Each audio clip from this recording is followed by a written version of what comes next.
Good morning, good morning, good morning. I can't believe we are back for gavel to gavel coverage again. It is Wednesday, July 10th, and we are starting day one of the state of New Mexico versus Alec Baldwin. They are going to be doing opening statements this morning. Remember, before they do opening statements, there will be initial jury instructions from the judge. So we're going to do initial jury instructions from the judge, and then we will get into opening statements, and then we'll get into evidence. We'll see if it mirrors the way we got into evidence in the Hannah Gutierrez trial, because this is going to have a lot of the same witnesses that we saw in Hannah Gutierrez. Remember, Alec Baldwin is being charged with involuntary manslaughter. He's being charged with the shooting death of cinematographer Helena Hutchins, who was on the set of Rust when he fired a gun at her and she was killed. The armorer in this case, who loaded that gun with a live round and not a blank or a dummy round, has already been tried, convicted, and sentenced to the maximum 18 months. So with all of that, we are going to roll right into trial, right into this courtroom. And we've got a new face at the prosecution table because there is a new special prosecutor that was added to the roster. We've got a fleet of defense attorneys that we've heard much about. We've got contentious lawyers, and we've already got the judge saying, you know what? If you need to do anything, you have to approach the bench. The judge has already outlawed objections, like no objections. You must approach for everything. So the amount of sidebars we're going to see is going to be substantial. So I'm going to try to zoom. For those of you that watched the Hannah Gutierrez case, I'm going to put up a poll in just a moment, but we're going to roll to court first. So as we roll the intro and roll to court, law nerds, welcome. I feel like I should say, hear ye, like hear ye. Bring the jury.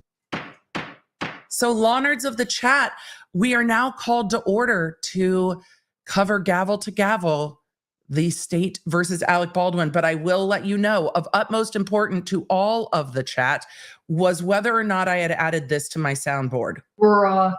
I did. We now have a full code bruh ready to go. So we're going to need the zoom room here, but we'll see if we get it or not. So let us roll the intro. Let us get to court. Law nerds, I'm glad you're here. It's good to see you. Are you ready? I'm ready. Are we ready for another trial? Sure, let's roll. Hey there, I'm Emily D. Baker, the internet's go-to legal analyst, breaking down the legal side of the pop culture and entertainment stories we can't stop talking about. I'm a big fan of the cursey words. I've been a licensed attorney for over 17 years, but this is not legal advice. This is where the law nerds unite to talk about facts, not... Let's get into it. All right, so to get a quick layout of the courtroom, we've got Baldwin at the defense bench, we've got the prosecution table, and we are going to just kind of zoom through what happened this morning, which is really everybody coming in. Baldwin has stolen Peter Mon's glasses, it seems, and has decided that what he's going to do is try to look like one of the lawyers at counsel table. The purple shirt, though, is a solid choice. I'm partial to this. I might be swayed by a purple shirt. No, I'm not. What I ask law nerds for you is to try to put to the side any feelings you have about Baldwin. It's hard. There are strong feelings about him, but the real question in this case is going to be, when someone at work hands you something and says this is safe, can you rely on that? This is a much different case than the armorer. Can you rely on that person to do their job, to hand you a weapon and say, this is safe, you can do your job? The heart of this case for the prosecution should be that he pointed a weapon at somebody and he pulled the trigger. And that is fundamentally reckless handling of a firearm. That gets you to the involuntary manslaughter if he knew it could be dangerous. Why are there all the safety regulations on set? Because guns are dangerous. That's why. But the defense is going to argue, look, the intervening cause here, the interceding cause is Hannah Gutierrez not doing her job. And the prosecution's not allowed to argue, yeah, but he hired her. Hollywood's going to be watching this case. Every lawyer that works for every movie production company is going to be watching this case because there are big questions here about when you can and cannot rely on someone. So as they are coming back from sidebar, we are getting into everyone standing up, which means we're going to start getting the jury coming in. No audio yet from court, though, because, of course, that audio feed is cut until the jury is in.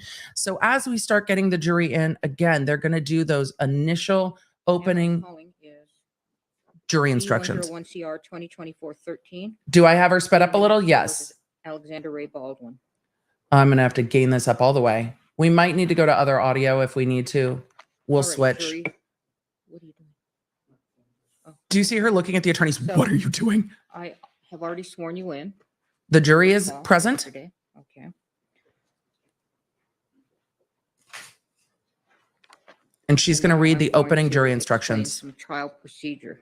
That's what these are. First of all, I want you to know This is trial is being filmed, but you are not being filmed. This is You low. Will not be filmed at all throughout within the courtroom. Okay. All right. So I'm going to, this is a criminal case, as you know. This I'm is going super to low. reread the grand. I'm going to switch feeds real quick and see if we've got one other option. She's going to read the preliminary jury instructions. I'm going to speed those up if we have a little bit better volume on her. So we're going to try to go for some better volume on the But court. if there's anything Oh, that that's is much better. All right. So we're going to go through preliminary jury instructions. This feed has much, much better volume. The preliminary jury instructions, I will speed up just a little bit as we go through them, but it is giving the jury the lay of the land, which is incredibly important for them. The court's only about 4 minutes into that. So we are going to put her at 1.25 as we go through these initial jury instructions. And then we will be into the opening statements. When we get to opening statements, I'm going to slow that back down. But also this feed has closed captioning. So I feel like this is a win-win. Thank you, Miguelina and the mods, for looking at every single feed on the internet. So we had options. We love State options. of New Mexico versus Oh, Alexander Ray that's Baldwin. so much better. That's a bit much, Emily. That's All too right, much. jury. Too much. Back What do you it think? off. Back it off. Oh, I have it on. All So right. I have already sworn you in. Oh, that's If you so recall, much yesterday. better. Okay. We now only I'm suffered going through to like explain 3 some trial moments procedure. of misery to get here. First of all, I want you to know this trial is being filmed, but you are not being filmed, and you will not be filmed at all throughout within the courtroom. Okay. All right. So I'm going to Don't this approach is the a bench criminal without case, as you telling know. anyone. I'm going to reread the grand jury indictment. It's very formal, so we'll go with that. Count 1, involuntary manslaughter, negligent use of a firearm, in that on or about October 21, 2021, in Santa Fe County, New Mexico, state of New Mexico, at Bonanza Creek Ranch, located at 545 Do y'all miss the hear yous already? I kind of do. Bonanza Creek Road, Santa Fe NM 87508. The above named defendant did I cause hope the that she death said of NM and Helena not New Hutchins Mexico. in the commission of Your Honor. negligent use of a What? firearm. Just what? Count 2. This is why count she's 1 on in the alternative, 1.25. involuntary manslaughter, without due caution or circumspection, in that on or about October 21, 2021, in Santa Fe County, Good to see state you of New again, Mexico, Judge at Bonanza Summer. Creek Ranch, located at 545 Bonanza Creek Road, Santa Fe, New Mexico, Oh, 87507. The above named defendant did cause the death of Helena Hutchins. The judge's iPad on her table has a hot pink cover and a pink iPad. I'm living for it, Your Honor.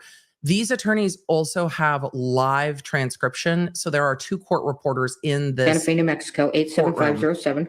The above named defendant did cause the death of Helena Hutchins by an act committed with the total disregard or indifference for the safety of others.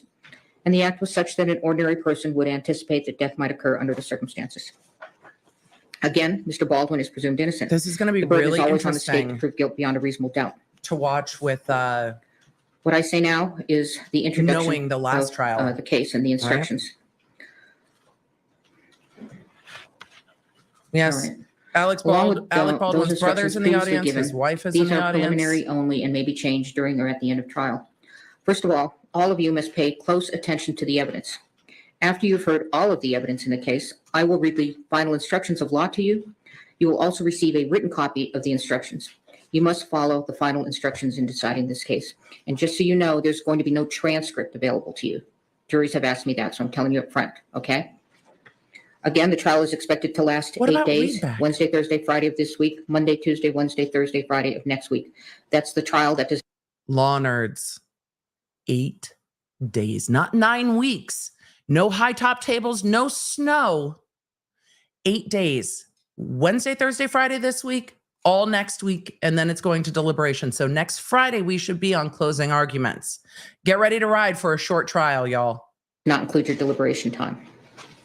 They might have a verdict The next usual hours Friday. of trial will be from 8:30 to 5 typically, with a half hour for Mountain. lunch. What? No, an hour for lunch. And then a morning 8:30 to 5 Mountain Time. break and an afternoon break.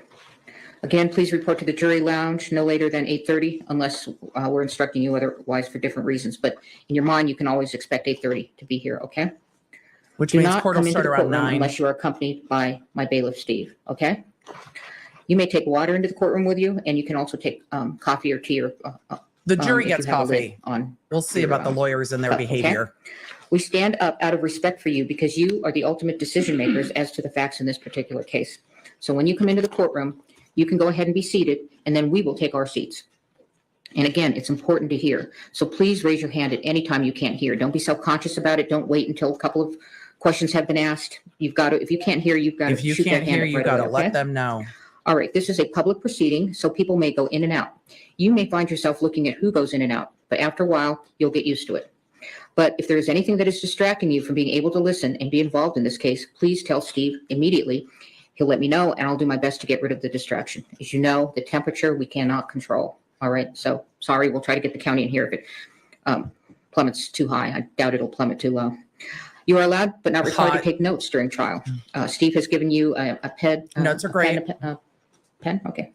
Please put your name on the front page of your pad and then take notes beginning on the second page. I know all of you are On like, breaks, what? follow Just a Steve's few instruction on days? whether to take Amazing. the pad with you or whether to leave it on your chair.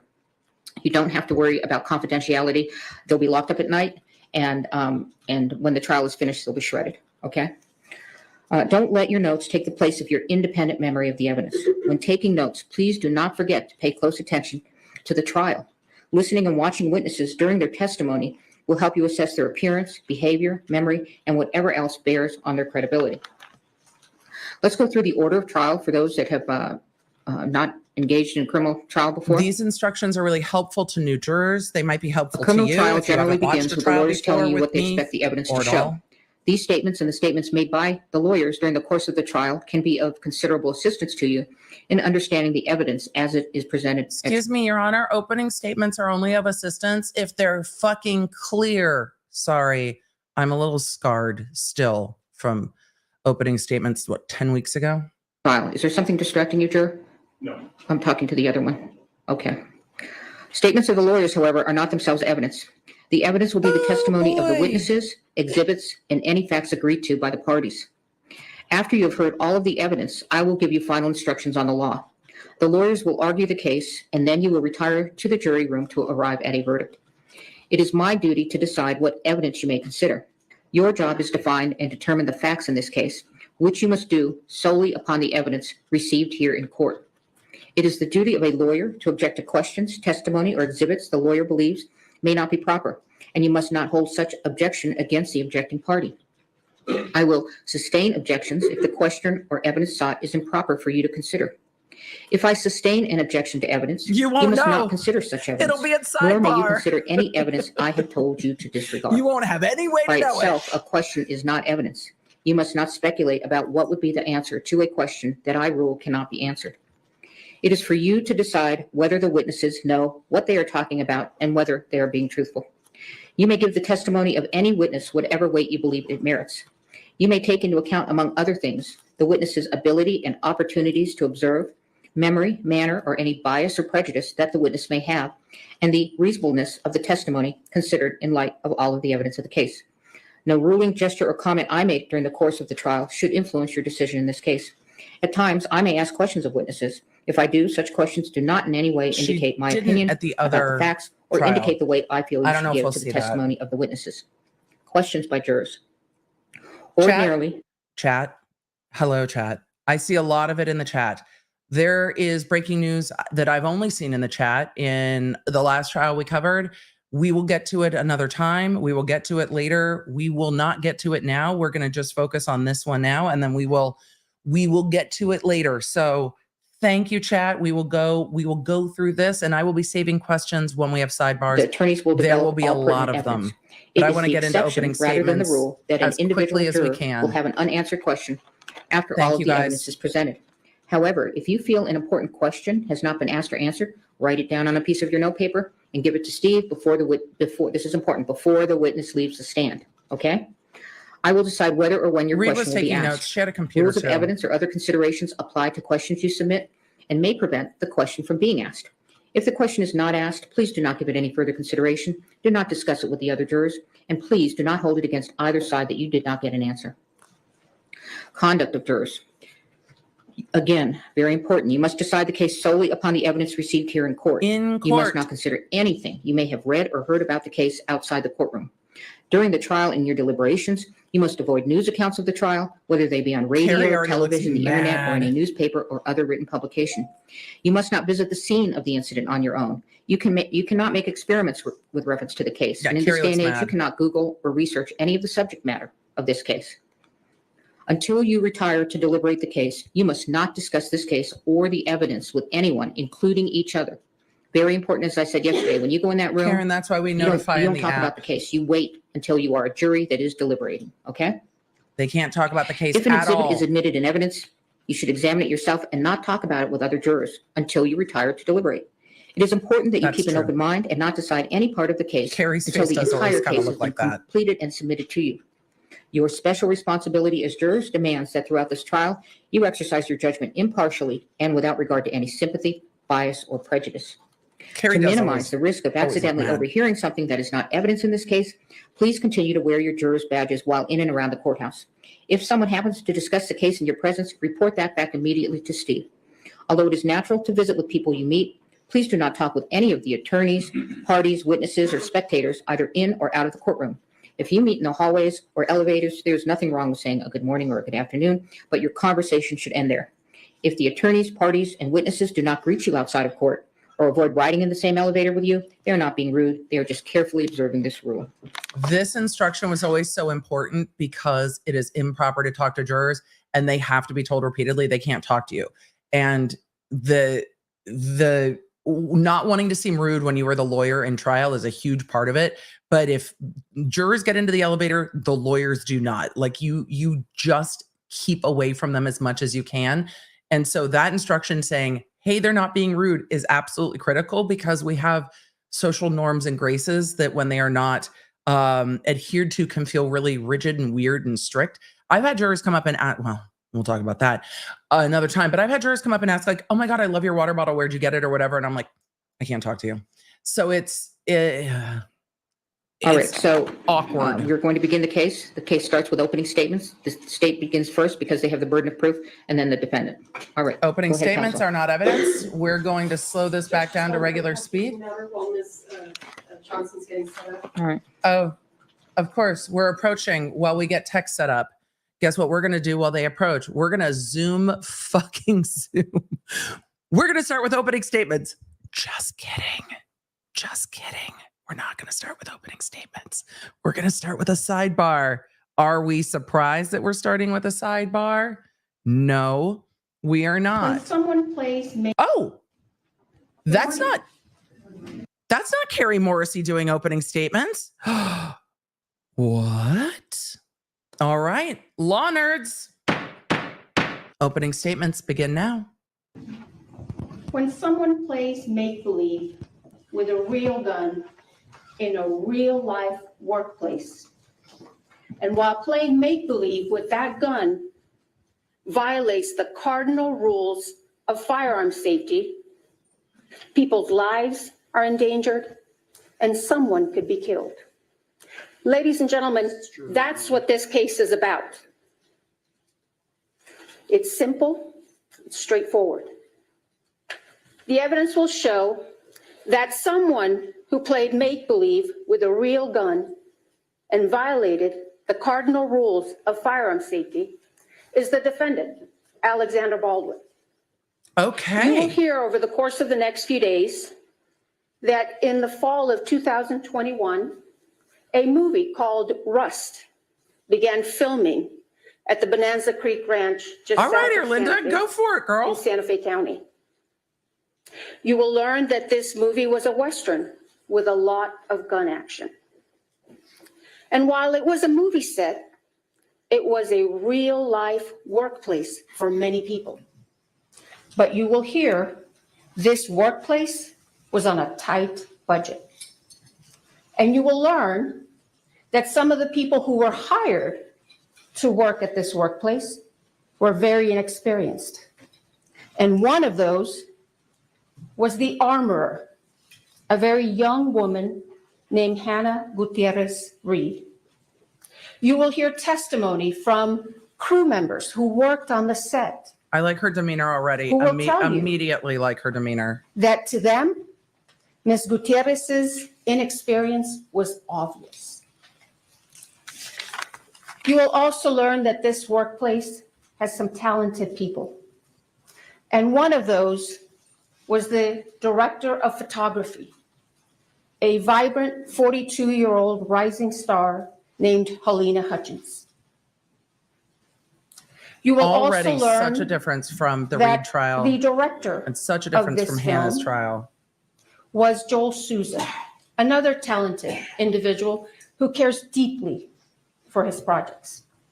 Bringing it right back to the victim. The evidence will show, ladies and gentlemen, that like in many workplaces, there are people who act in a reckless manner and place other individuals in danger and act without due regard for the safety of others. Oh, I'm going to like her, That, Linda. you will hear, was the defendant, Alexander Baldwin, the lead actor on this film. He already looks mad. You will learn that this movie began filming He's on or writing so he about doesn't October yell. 6, 2021. It's me speculating. But the defendant did not arrive on set to begin working until about October 13. And you will learn that prior to arriving on the set to work, Good he use of photo. requested to be assigned the biggest gun available. gun. He wanted So he was assigned this revolver. Erlinda, I love your opening so far, and I hate to pause, but I just have to say, can you picture Alec Baldwin saying, my gun has to be the biggest gun. It has to be bigger than all the other guns. I need the biggest of the biggest guns. It's got to be bigger than Jensen's gun. I want everyone to know how big my gun is. Can you picture it? I can picture it. A replica of an 1873 single-action revolver manufactured by Pieta Firearms in Italy. You will hear from Alessandro Pieta, who will tell you he manufactured this gun. And he will tell you he manufactured it in 2015. They're bringing in And he will the gun explain manufacturer? the quality control measures that Pieta Firearms follows in order to ensure Okay. that firearms that are manufactured by Pieta Firearms don't have any problems or issues. Okay, ma'am. Mr. Pieta will tell you that this firearm he himself manufactured, and that when Pieta sent it to EMF, which is the company that distributes firearms for Pieta Firearms in the United States, this I gun was love in it. perfect working condition. Amazing. You will hear from Justin Neal, who is a representative of EMF, a company out of California that has historically been known to provide. They're tracking the firearms gun to back the to the movie industry. manufacturer. They did not do that in Mr. Hannah's Neal will case. tell you that when EMF received this firearm in 2017, it was in perfect working order. And in fact, when EMF had this firearm, it was subjected to numerous quality control inspections because it was used as a show gun at gun shows. The evidence Wow. will show that in September of 2021, an individual by the name of Seth Kenny was contacted by the folks with Rust Production. They asked Mr. Kenny if he would be able to provide some firearms for the filming, for use during the filming of Rust. You will learn that Mr. Kenny owns PDQ Firearm and Prop. I got all the It's smoke a for Seth duly Kinney. licensed firearms dealership. Mm-hmm. Mr. Kenny then contacted EMF and ordered several single-action replica revolvers. And in September, or on September 29, 2021, Mr. Kenny purchased this gun. I love how she's telling the story And you through will the hear that witnesses Mr. Kenny received it from EMF, and it was in perfect working order. and tracking The only weapon. thing that Mr. Kenny did to this gun was to insert the firing pin. Because since it was a show gun, It didn't have it a didn't firing have pin. a firing pin. Did it But need you'll one? learn that Oh, that's it a did, very for the blank. easy step. All he had to do was just insert the pin, and that's it. And then Mr. Kenny had the firearms, this one and some other firearms, transferred to the set of Rust at the Bonanza Creek Ranch. And on October 13th, 2021, the defendant was supposed to have a training session with this gun and this young armorer. But you will see that during this training session, He was filming the defendant Snapchat videos had or whatever. somebody or a couple of people filming him while he's running around shooting this gun. Brett, we're the top place to You watch will trials learn, on the ladies and internet. gentlemen, or you'll So- hear during this trial the use of the words prop gun. And you'll learn a prop gun is this real gun. It's not a toy. It's not made of rubber. It's a real gun. You will also see evidence, ladies and gentlemen, that during the days before that fateful October 21st day, the defendant handled this firearm multiple occasions. You will see video footage of the defendant firing this firearm, working perfectly fine. But you'll see evidence, ladies and gentlemen, that each time the defendant handled this firearm, he did not do a safety check with that inexperienced armorer.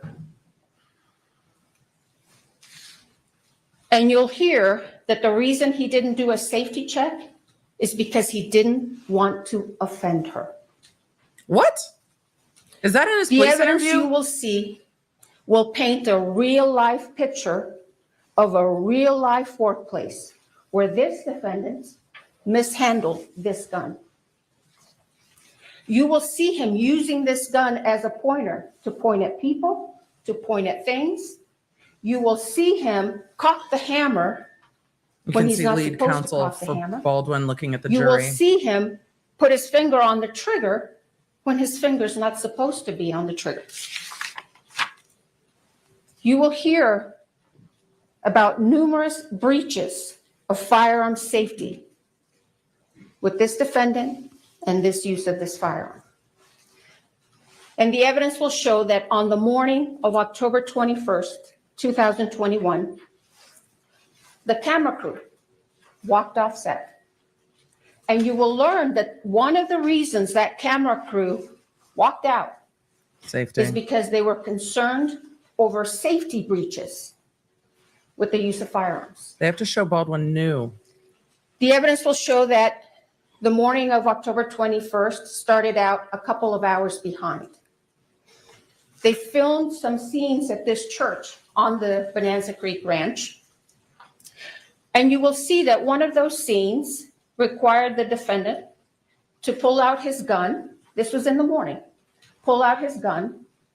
And you'll hear the director tell him, pull it out and hold it. And the first time, you'll see evidence the defendant does what the director tells him.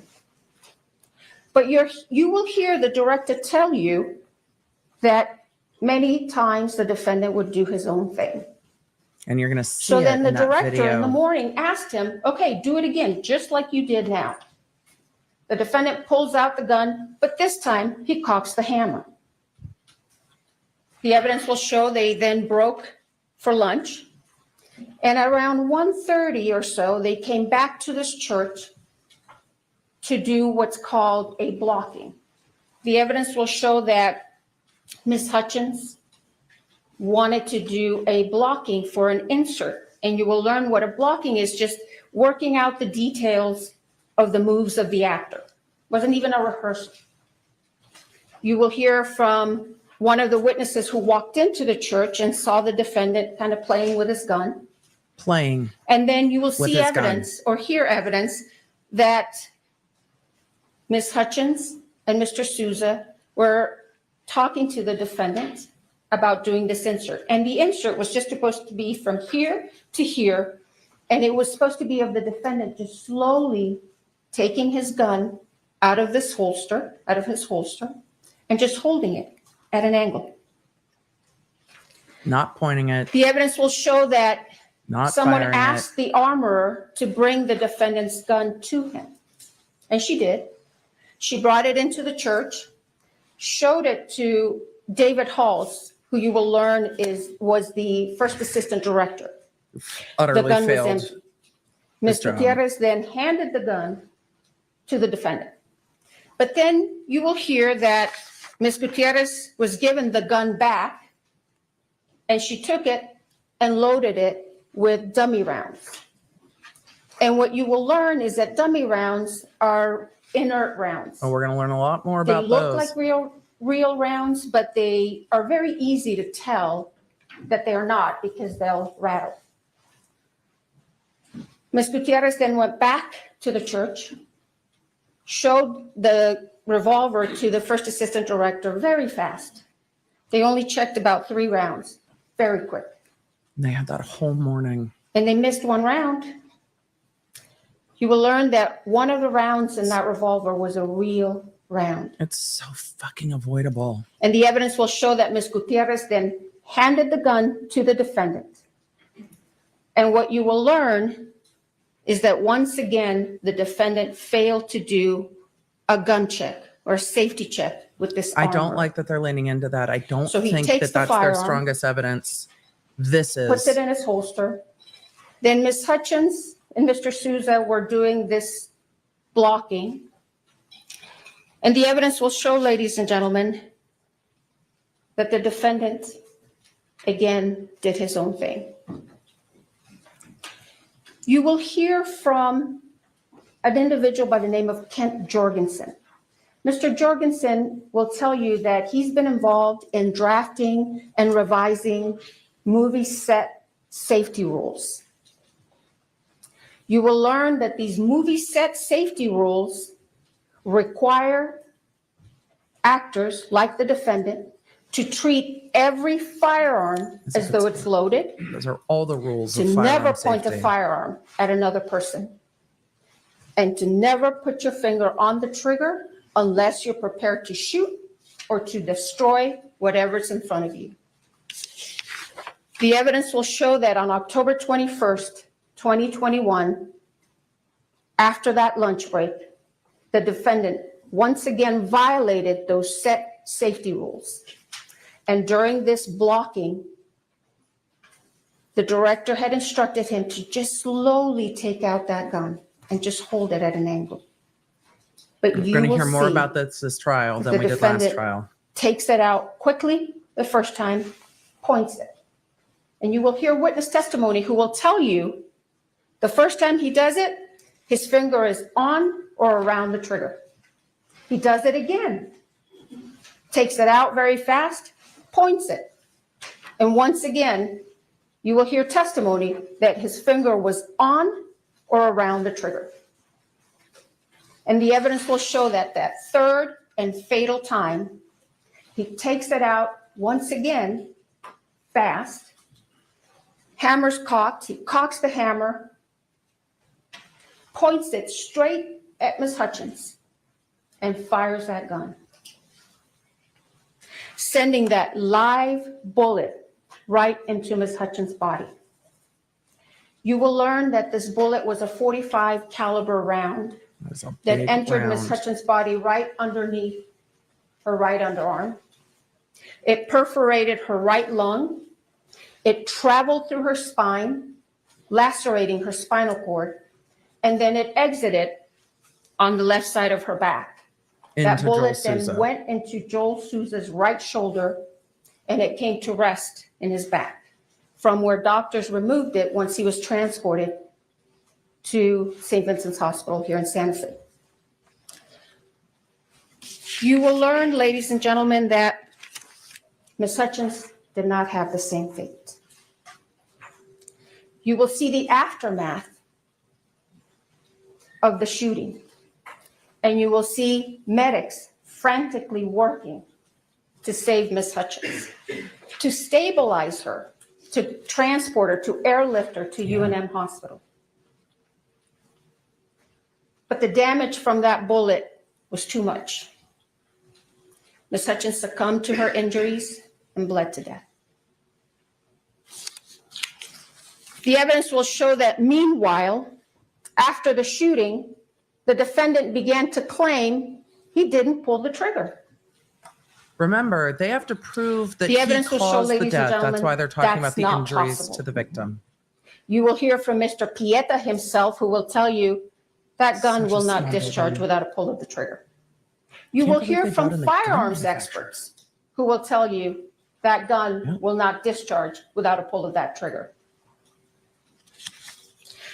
The evidence will show that law enforcement officials arrived at the scene on October 21st after the Baldwin shooting was on the phone. and immediately took this gun into their custody.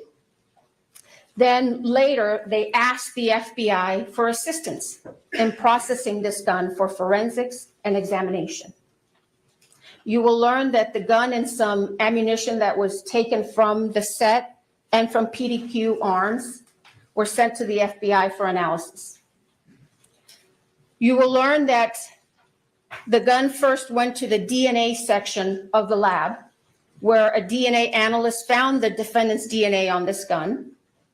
And then the gun was transferred to the firearms and tool mark section of the lab, where a firearms examiner examined this gun very carefully and closely. Bryce Ziegler, who is the firearms examiner for the FBI, will tell you that when he received this firearm, he first examined it. He didn't see any defects, didn't see any modifications.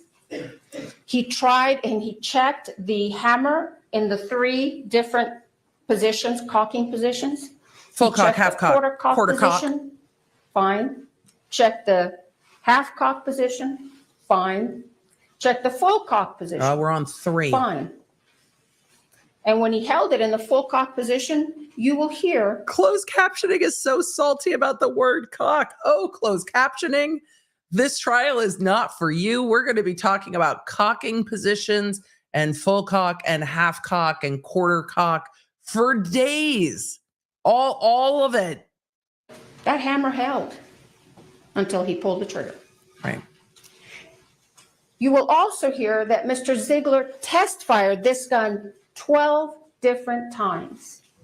And each time that gun fired as it was designed. Each time when he pulled that trigger, it fired. And he will tell you that not once did this gun malfunction or discharge on its own.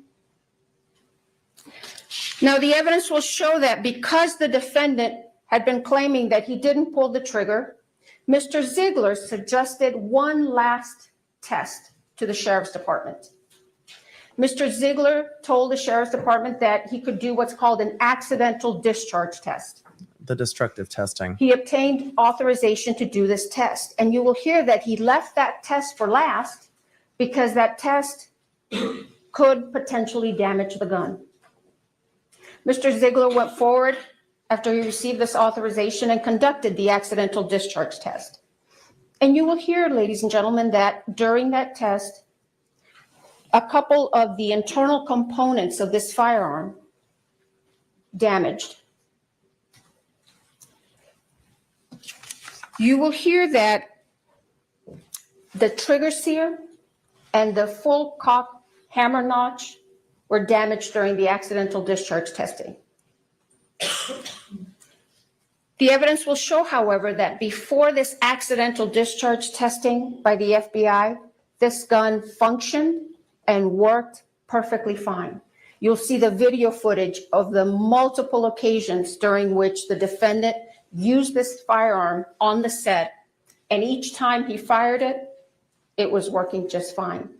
And in fact, you'll hear evidence that the defendant himself admitted in December of 2021 that this gun didn't have any mechanical problems. You will hear from the two of the country's leading experts on firearms forensics, Michael Haig and Lujan Haig.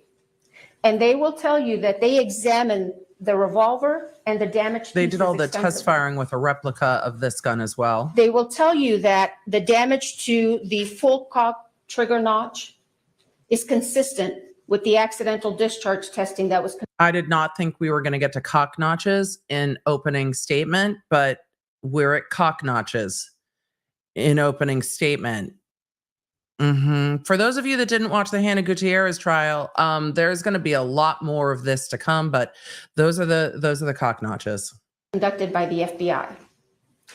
Lujan Haig will tell you that in August of 2023, he examined the trigger sear, the other piece, and that when he looked at it initially with the naked eye, there was nothing wrong with it. He couldn't see anything.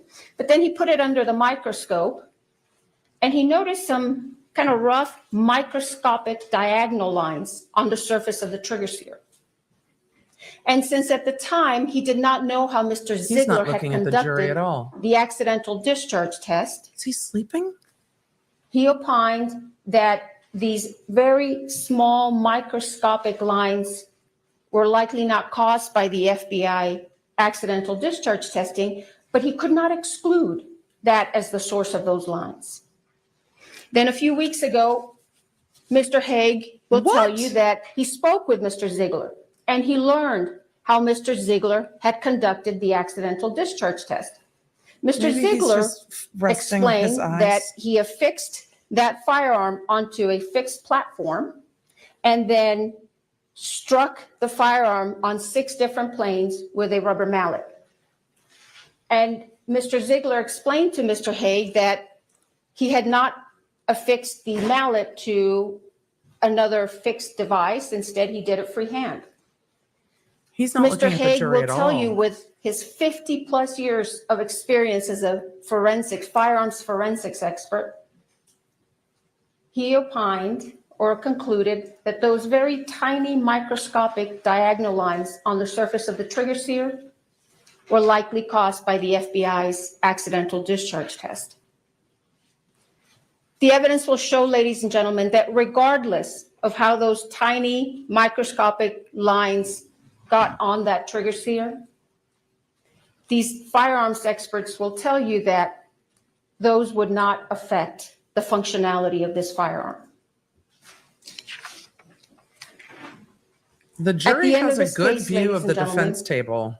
You are going to conclude and be convinced beyond a reasonable doubt that on October 21st, 2021, that gun the defendant had asked to be assigned worked perfectly fine as it was designed, and that the fatal and one of the main problems that afternoon of October 21st was that the defendant didn't do a gun safety check with that inexperienced armorer. I don't know about that. He pointed the gun at another human being. That part. Cocked the hammer and pulled that trigger in reckless disregard for Ms. Hutchins' safety. And you will be convinced that the only true and just verdict in this case, she's wrapping up, so that true justice can be served, is a verdict of guilty to involuntary manslaughter. All right. Thank you. And that's the end of the prosecution's opening statement with Prosecutor Erlinda Johnson. Erlinda, do I feel like a sports commentator in the moment? Yes, I do. Am I channeling Amy Van Dyken? Yes, I am. Do I love that for me and you? Yes, all. Erlinda Johnson came to the team late in the game and replaced the other special prosecutor. Remember, both her and Carrie Morrissey are special prosecutors. They are generally defense attorneys by trade and by nature. So they work in the defense realm, though they have both worked as prosecutors. Erlinda has worked as a federal prosecutor, and you can absolutely tell Her demeanor is that of a not just seasoned trial attorney, but seasoned prosecutor with notes, but not looking at notes, other than for quick reference points, talking directly to the jury and laying out the story while hitting on the high points of this witness will tell you this. This witness will tell you that. This is what happened to the victim. Heading off some of the defense arguments early on and letting the jury know what to look for from each of the key witnesses for the state, not getting into the weeds, just giving a really good roadmap for this is what you're going to hear. Baldwin fired the gun at the victim, Helena Hutchins. Baldwin didn't do a final safety check. This gun worked fine. This gun won't fire if he doesn't pull the trigger. He aimed it at the victim. And that's why this is an involuntary manslaughter. That's it. Sit down. So we're going to see the defense opening. I'm surprised that Erlinda did the opening. Next trial, I'm going to start polling on who's doing the opening. I'm surprised that Erlinda did the opening, but I love it. I'm here for all of it. So let's get into the defense opening statement, shall we? Me. Spyro. Double tapping. Mr. Spyro, good morning. Let's see if Baldwin's demeanor changes when his attorney is doing opening. I'm curious to see if his demeanor is the same or not. Do we already have tech issues? Yes, we do. Everyone, it's not just me, all of the tech issues. I feel for the attorneys in these moments because there's not much to do but look at the jury and go, it happens. It happens. It happens. All set? May I proceed? Thank you, Your Honor. Good morning. This was an unspeakable tragedy, but Alec Baldwin committed no crime. He was an actor acting, playing the role of Harlan Rust. An actor playing a character can act in ways that are lethal, that just aren't lethal on a movie set. These cardinal rules, they're not cardinal rules on a movie set. Good response. And I don't have to to tell you much more about this because you've all seen gunfights in movies. And the reason that can happen is because safety is ensured before the actor. On this movie set, there were people responsible for ensuring the safety of the set and the firearm. Those people failed in their duties, but Alec Baldwin committed no crime. The most critical issue in this case is how a real bullet got on a movie set. The evidence will show that real bullets are never supposed to be on movie sets. Facts. Movie sets use dummies and blanks. Movie sets use dummies, fake inert bullets that look like real bullets, they don't go bang, for when you want a close-up of the gun. You can't tell them apart from live bullets by looking at them, which is why live bullets can be nowhere near a movie set. And if the director wants a shot of the gun going, bang, poof, there's blanks. Bang, poof? And those blanks look nothing like real bullets. And they are used for those shooting scenes. And, they'll play these videos that they described of Alec's, firearm in the movie going bang, poof. And people are conditioned to seeing people firing weapons and thinking that's a dangerous act. That's a dangerous act. And they will play those videos and give you that image to try to tarnish him in your eyes. But that's not what happened here. On this set, there was a real bullet. Something that should never be on a movie set. Agreed. Something which has nothing to do with making a movie. And you will hear no evidence, not one word, that Alec Baldwin had anything to do with that real bullet being brought onto that set. The second critical issue if in I'm this the case prosecution, I'm is using why did a and real closing. bullet get loaded into a prop movie gun? It is undisputed that the bullet was loaded into the gun by the armorer, the person on set whose responsibility it was to ensure the gun was safe. And so picture that moment of the armorer placing a live bullet into that firearm. You hear the prosecutor say, he did this or he performed in a certain way. He picked out the biggest gun as his prop. The big one. It's to tarnish him in your eyes. You will hear no evidence whatsoever. No evidence that anything Mr. Baldwin did, that something he did in that moment, that horrible moment when she put that bullet in that gun, none of it had anything to do with Alec Baldwin. Except and when finally, he pointed it and pulled the trigger. First assistant director's job, there's that. the head of safety, Dave Halls, checks it before it goes to the Yeah, actor. also, fuck Dave Halls, though. And he will tell you he made a tragic mistake. Like, he failed to detect a live bullet. And among Alec Baldwin other had nothing things. to do with that either. So all this evidence that the prosecutor just outlined, all of it, has nothing to do with these critical issues. Nothing. Which leads us to this.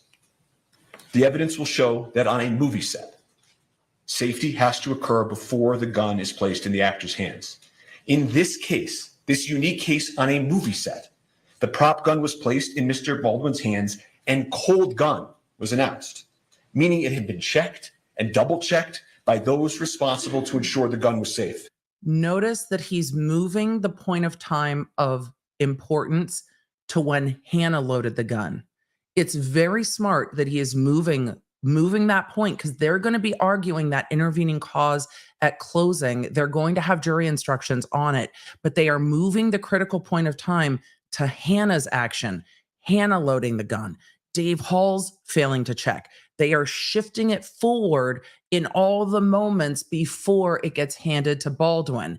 It's very, very smart that they are shifting that, because that's going to play into their argument later.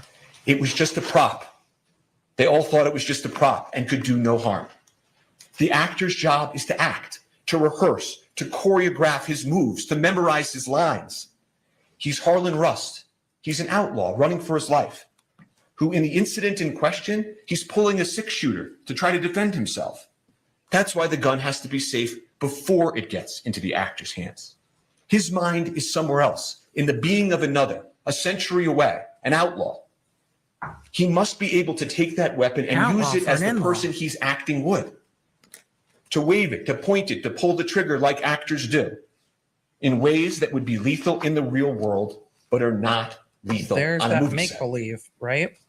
And I'm going to show you that scene now before lunch. And if we could just play action. Oh! Cut, marker, roll.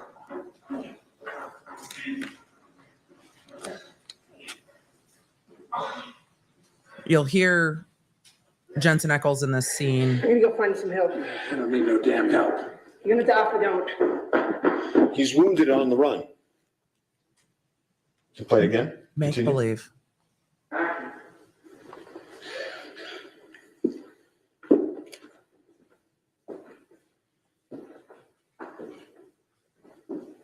Harlan Rust.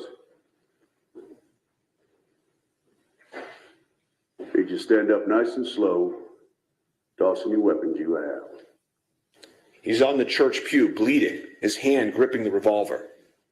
He would defend himself against the men in the movie. Play. One more. You good? Ready?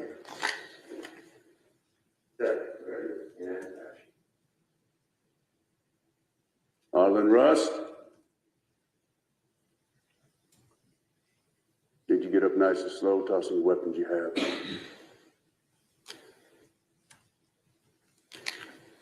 Well, how close can I get right there? Interesting how they're trying to put- Till camera lands. They're trying to put the jury in the shoes of an actor. Okay, which way? Camera right or left? So camera left for now. I'll stand right here for you, Alec. So whip it out. Yeah. Okay, well, let me get this little greased. Ready? Okay, ready? Okay, ready? Ready. And set. And action. Harlan Rust.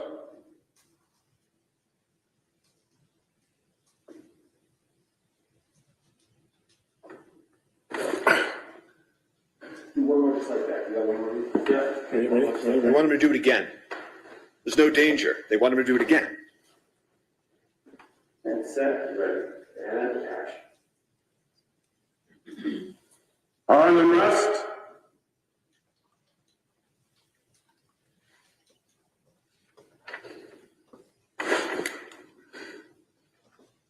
Finger in the trigger guard. Nice.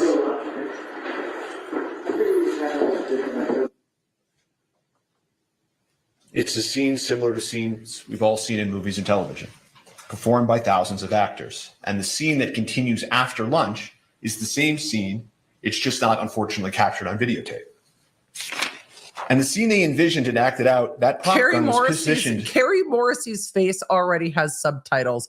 For those of you that didn't watch the Hannah Gutierrez trial, her face does that. But also, I think what she said is, what? Because he said, unfortunately, not on video, because after lunch is when the victim was shot and killed. And she was just like, oh, no. In the afternoon, so close to the camera that you could see inside, that you could feel it. You could feel that it was loaded. And it was loaded, of course, with dummies. Dummies to make it look like a real gun. But this one time, one of those dummies was a real bullet.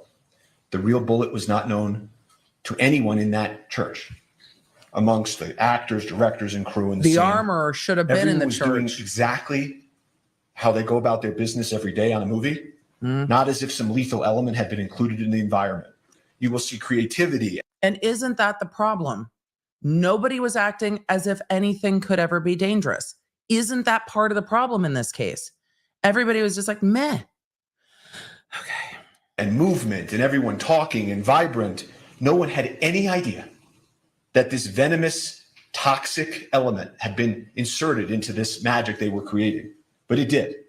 Also, that was a bit unfair of me. It entered that. The prosecution has to prove that he knew and perceived of the danger.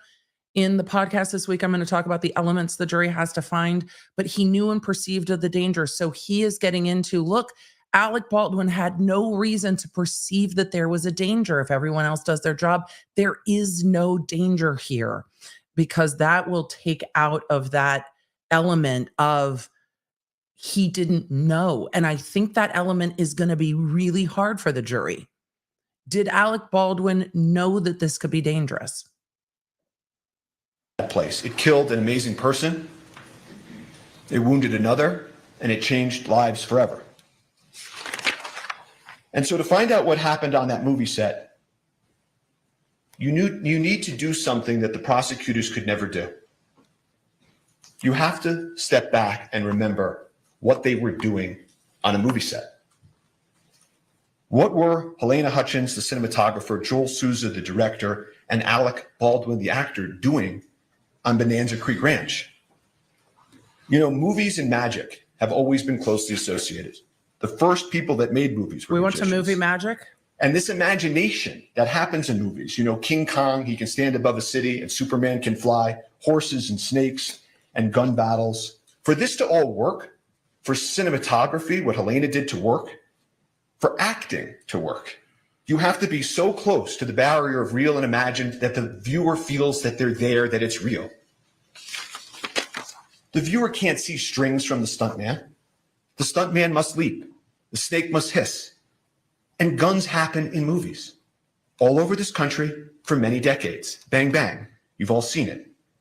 Guns have been an element of theater and film and television since the earliest of times. Did you watch the Murdaugh of opening war too and much? combat, Spartacus, it stirs audiences because it feels real.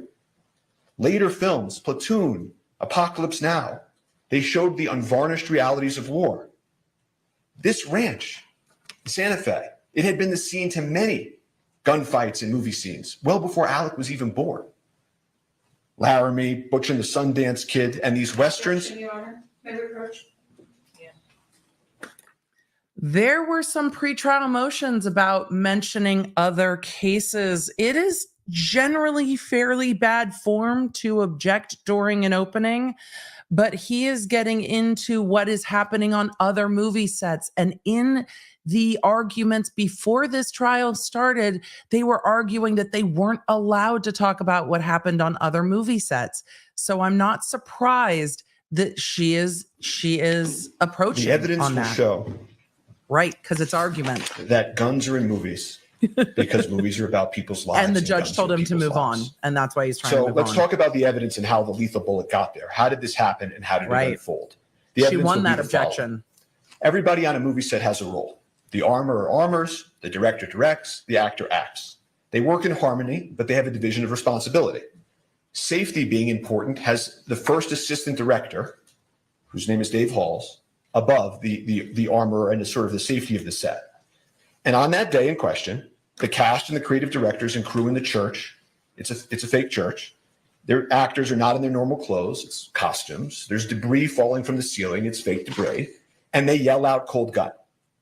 And that is an important term you're going to learn in this case. It means that the gun is cold. No one need worry. But even that requires a little bit more explanation. Cold gun doesn't mean no live bullets. There are for sure 100% no live bullets on movie sets. Except this That's one. unimaginable. Cold means you don't even have the fake blank poof in it. You don't need to worry even about eye gear or earplugs for that fake bang. It means it's empty, inert, cosmetic, can do no harm. Cold guns can't hurt people. It's impossible.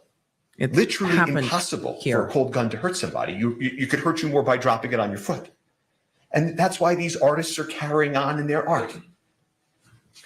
Cold gun, all clear to go. And the armorer on this set hands a prop gun to Alec, like she had done times before, like people have done with him in movies for a generation. And he's there. He's in the movie set shirt with his movie set gear it to him. and his holster, and he takes his movie set gun. And he's deeply focused in that moment on his character. The artists, the crew members, they're moving around him. Again, no eye gear or earplugs, nothing to protect against. They carry on, they practice, they rehearse, they take a lunch break. Some folks leave, some don't. They continue the scene. Dave Halls, the head of safety, is actually practicing the movement so they can frame the footage that will happen after lunch. And the prop cold gun comes back. The prop cold gun comes back, cold gun. They call it again. Same gun, again, safe. The first assistant director, Dave Halls, head of safety for the entire film, a man with decades of experience, comes and takes the additional step and inspects the gun. Verifies again, cold gun. He does? Everyone relax. Go back to focus on the making of a movie. Testimony. There's nothing in the gun that can hurt anybody. And Alex sits on that pew. And the creative directors, the crew, they're moving around him, in front of him. And Harlan Rust, he begins, like the prosecutor told you, rehearsing, acting. This is a completely mundane, uneventful, routine act on a movie set. And so everybody carries on. Nobody fathomed, imagined, foresaw any possible danger. They moved around Alec as he practiced his draw. As the prosecutor put it, working out the details of the move and the actor. He does it again, does it in a different way. Nobody bats an eye.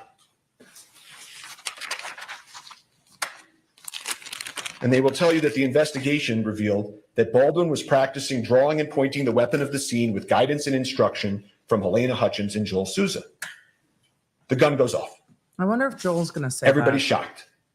Alec is startled. He immediately says, I didn't mean to shoot the gun. I didn't pull the trigger. Immediately. What the hell just happened? They collectively explain. Shock turns to panic. 911 is called.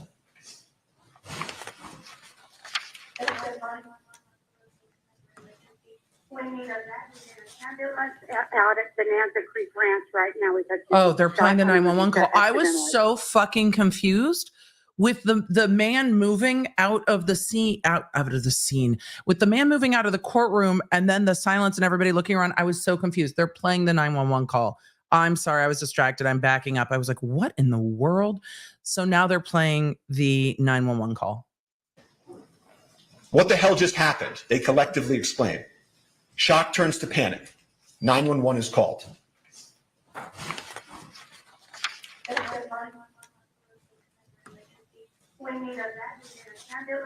Out at Bonanza Creek Ranch right now. We've had 2 people shot on a movie set accidentally. He said someone was shot? 2 people accidentally with gunshots as on movie set, Bonanza Creek Ranch. Send it. I'll connect you with medical dispatcher. Don't need that. San Jose Fire and EMS, what's the location of the emergency? Bonanza Creek Ranch has had 2 people accidentally shot on a movie set by a prop gun. We need help immediately.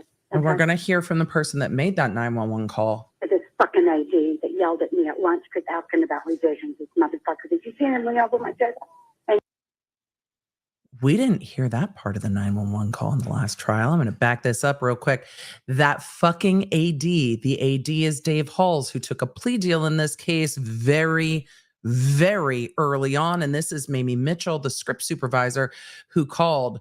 This we did not hear in the last trial. So I'm backing it up to hear it again. That fucking AD. All right, Mamie Mitchell, let's hear what you have to say about that fucking AD.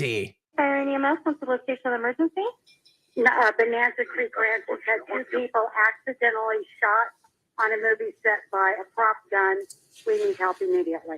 Okay. This fucking AD that yelled at me at lunch because asking about revisions. This motherfucker. Did you see him lean over my table and yell at me? He's got disgusted guns. He's responsible for what happened in the Now, Mimi? He's responsible for the gun. No. I'm a script supervisor. How many people are injured? 2 that I know of. I was sitting, we were rehearsing, and it went off, and I ran out. Did you hear her? He's responsible for the Accidentally gun. shot on a movie set with a prop gun. The That fucking fucking AD, AD. it was his responsibility. Yep. Smart use of Not a 911. word about Alec Baldwin. Smart. While they're en route, police, EMS, the cast and crew are outside trying to figure out what happened, frantic, talking to those responsible for the prop and its safety. The armorer is yelling, sorry. Hall's the first assistant director is panicked. That was so The prop smart. master, Sarah Zachary, I don't know exactly where she is at that point, but they check the gun feverishly. They take the ammo out of the gun. She They throws look it at it, away. what the heck happened. They go back to the prop cart that houses the ammo. They're touching the gun and manipulating the gun, emptying it. They go and move some stuff off the prop cart, trying to figure it out. Sarah Zachary, the head of props, will tell you she threw some stuff out. And eventually, of course, EMS and police arrive pretty soon thereafter. And Helena Hutchins and Joel Souza, the director, are transported to the hospital where Helena tragically passes away. And I'm not going to be asking questions about her condition after she was wounded or the medical interventions that followed. Her injuries, the efforts to revive her, are not in dispute in this case.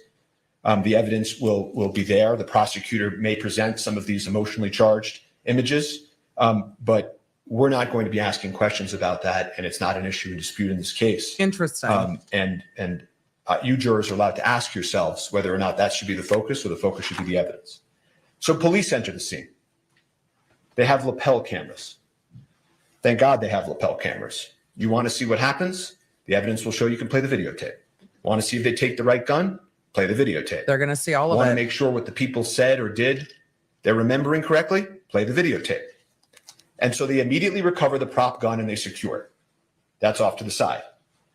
And the reason that you preserve things in the moment is so that you know what existed in the moment, the evidence in the moment, the people and the witnesses and what they said in the moment. These folks, the members of Rust, they'd never been through anything like this before. That is why what they originally said matters so much in this case. If you remember anything I say today as the evidence proceeds, remember that. Look at the evidence of what the people of Rust said and did that day. Life changes, memories change. There are human motivations, internal pressure, external pressure. That's why preservation is so important. That's about the So lawsuits. the police continue. In terms of the prop cart and the prop ammo that's on the cart, it's manipulated, altered, kind of messy. And, you know, at this accidental shooting on a movie set, the police begin to make some mistakes. No one had ever investigated a prop gun on a movie set before. That's true. They recover the prop gun, but they don't wear gloves. They don't have the prop cart inside the crime scene. That's true. Someone moves it onto the crime scene. That's true. People start touching it and showing, okay, this is a dummy, this is a blank. And then they make another mistake that matters in this case with some more significance, which is that they don't secure the prop truck that houses the cart. See, that cart that they roll off comes from a truck where all of the ammunition, all of the firearms are, and that's where they're stored. They don't secure the prop truck for several days. And then the prop house that supplies the truck, that supplies the cart, they don't secure for over a month. A lot of mistakes. They had never investigated a case in a movie set. But they had the prop gun. That was key. And so they needed to figure out where the live bullet came from. They had the shell casing, Starline brass. That's the sort of make. You'll hear that phrase, starline brass. And the police were right to focus on that. That was the lethal element. And so they work outward. Makes good enough sense. Folks around the ammo and the gun to be interviewed at the precinct. The armorer at the precinct. She loaded the live Baldwin. bullet. Hall's head of safety. He double checked. And Alec walks up to the police. You'll see this early today. And he says, I'm here, whatever you want to do, whatever you need me to do. Just tell me where to go.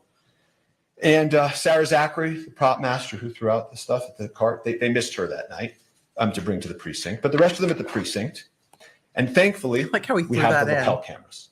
Sarah Zachary, the one who threw everything the fuck away. And then they cleared the gun outside after. And this is from police footage. And I witnessed them clear it and saw the bullets. Okay.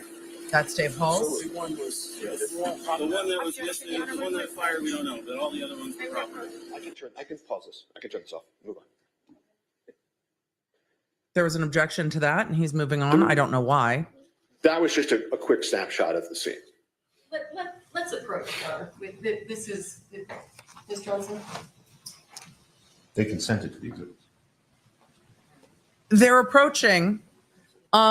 Just a side note for the chat. For those of you that are new to watching a trial on my channel, we really try to go in as jurors. We heard in the opening jury instructions to not form an opinion in this case until all the evidence is in and submitted to the jury, which is why we are looking at this and asking questions. What does the prosecution have to prove? What does the defense have to prove? But we are not, and I will not be polling on where you think this is, who's responsible. Later, we will talk about the elements here, if they've been proven, if they haven't. So thank you for not immediately jumping on, this or that. The question here is what happened at this workplace. And for those of you just coming in, I know there is stuff going on in the Reed case today. We will get to it when we get to it. But for now, we are focused on this. So if the mods remind you that we are sticking to this case, we are, just so we don't sidetrack, because I am too ADHD to remain focused on two things at once. So thank you very much, because that's helpful to me as a streamer to not get sidetracked and run down other rabbit holes while we're doing this. So I appreciate you, chat. We are really trying to look at, did Baldwin have reason to know this was dangerous? And does this fit the elements? This is not an easy case for the jury to decide. So thank you very much for adhering, or at least thinking it in your head and not in the chat, to trying to approach this as jurors. It's frustrating. The remaining witnesses from inside the church they moved are right interviewed on the scene. They're interviewed with lapel cameras. They're interviewed by the lead detective, Detective Cano. And those witnesses, some of them will come in here and testify. And not a single one of them will tell you anything different than what I'm about to tell you about the evidence. The gun was double checked, verified it was a cold gun, not an actor's responsibility to check. Safety was ensured before. Alec was doing his practicing, his rehearsing, his movements. It's going to be a People contentious manipulate case. and point guns on movie sets. Two objections The gun went off sustained during in the opening. rehearsal. No one saw him intentionally pull the trigger. It was obviously a tragic accident, but Alec committed no homicide. Alec. The fundamental crux of involuntary manslaughter is that it's an accident. If it wasn't an accident, it would be charged as something else. It is charged as an accident. This is why some people do not like involuntary manslaughter as a fundamental crime. Why? Because involuntary manslaughter, the charge of involuntary manslaughter, means it was an accident. It means that it was a foreseeable accident. It means that you could tell that it would be dangerous, but it means that it was an accident. That is the crux of the charge, is that it was an accident. If it wasn't an accident, this would not be the charge. There would be more serious charges. But I digress. Also, not a homicide, a manslaughter, but that's me being picky. Took the gun from those charged with its safety. And we already just saw him have his finger in the trigger guard. He did not leave it unattended. It completed his costume and his character. It was an actor handling a prop and integrating it into the character of Harlan Rust. There was a dedicated professional there, off camera, whose sole sacred responsibility was that prop safety. And Dave Halls, the head of safety, was there by her side. Everyone relied on that. And it was tragic that they let them down. Breathe, dude. Breathe. It's not He was argument. just acting as he has done for generations. And it was the safety apparatus Not that failed him. argument. So law enforcement continues. They need to find the live bullet. That was the lethal element. So they, led by Detective Cano, execute a search warrant on the church. And that's what law enforcement does. They immediately go to a judge. They say, this is what we need to do. They go into the church urgently before anything can be altered. They're confirming it was an accident, not a crime in the church. They search for guns and ammunition, videos and photos. There was no further answer in the church. They had the prop gun. They had all those witnesses secured. Their statements are clear. Alec had committed no crime, but the bullet was a mystery. And so they focus on the bullet, the critical lethal bullet, and how did it enter the movie set. So they had the prop cart, and then they go do the warrant on the prop truck. And so at that point, and I'm going to put up a photo so that you can see who some of these individuals are. They're trying to figure out when they go to the truck, what is the source of the lethal bullet? And so they execute a warrant on the truck approximately a week later. The Seth Kenny that you heard about in the prosecutor's opening, the supplier for the set, he's there. Sarah Zachary, the prop master, she's there. Oh, there's a PowerPoint. And they walk through what's inside of the prop truck with law enforcement. Everyone who's But responsible there's no answer to the lethal is bullet. what the defense is going to argue. And you know, It's this opening. case then takes on, all this pressure. The media begins swirling. Where is the lethal bullet? How did it get on that movie set? And what about that actor, Alec Baldwin, who had nothing to do with why Oh the my bullet God, got Nick, on the movie yes. set? And so police and prosecutors, they work hand in hand, meeting after meeting, trying to find the lethal bullet, meeting with Seth Kenny, meeting with Sarah Zachary, the prop master, the supplier. Where is it? And about a month after the incident, Sarah Zachary finally sits down with law enforcement to answer some questions. And She got she immunity. explains to them that she threw away some stuff. Mm-hmm. She disposed of some stuff. And the prosecutors and police keep meeting, swirling media. And then at that point, they go to the last step, right? We've done the cart, we've gone to the truck, met with Sarah Zachary, and they go execute a search warrant on, as the prosecutor told you, PDQ, the prop house. And again, Seth Kenny's there to greet them, let them in, and they don't find the lethal bullet. Or They any never bullets did. that match. They never did. And as things roll into police and prosecutors, cell phones and photos and forensics, looking for this shiny object, they found Shiny? another shiny object. Really? Instead of trying to find the source of the lethal bullet, they focused on Mr. Baldwin. They sentenced Hannah to the maximum potential sentence. Okay. But Mr. Baldwin was like every other actor. He goes bang bang in movies. He's told when guns are cold or not. He rehearses and acts as his character. Safety proceeds before the actor. Once the actor has the prop gun, he can handle it however a person he's acting as would. A properly cleared gun can't hurt anybody.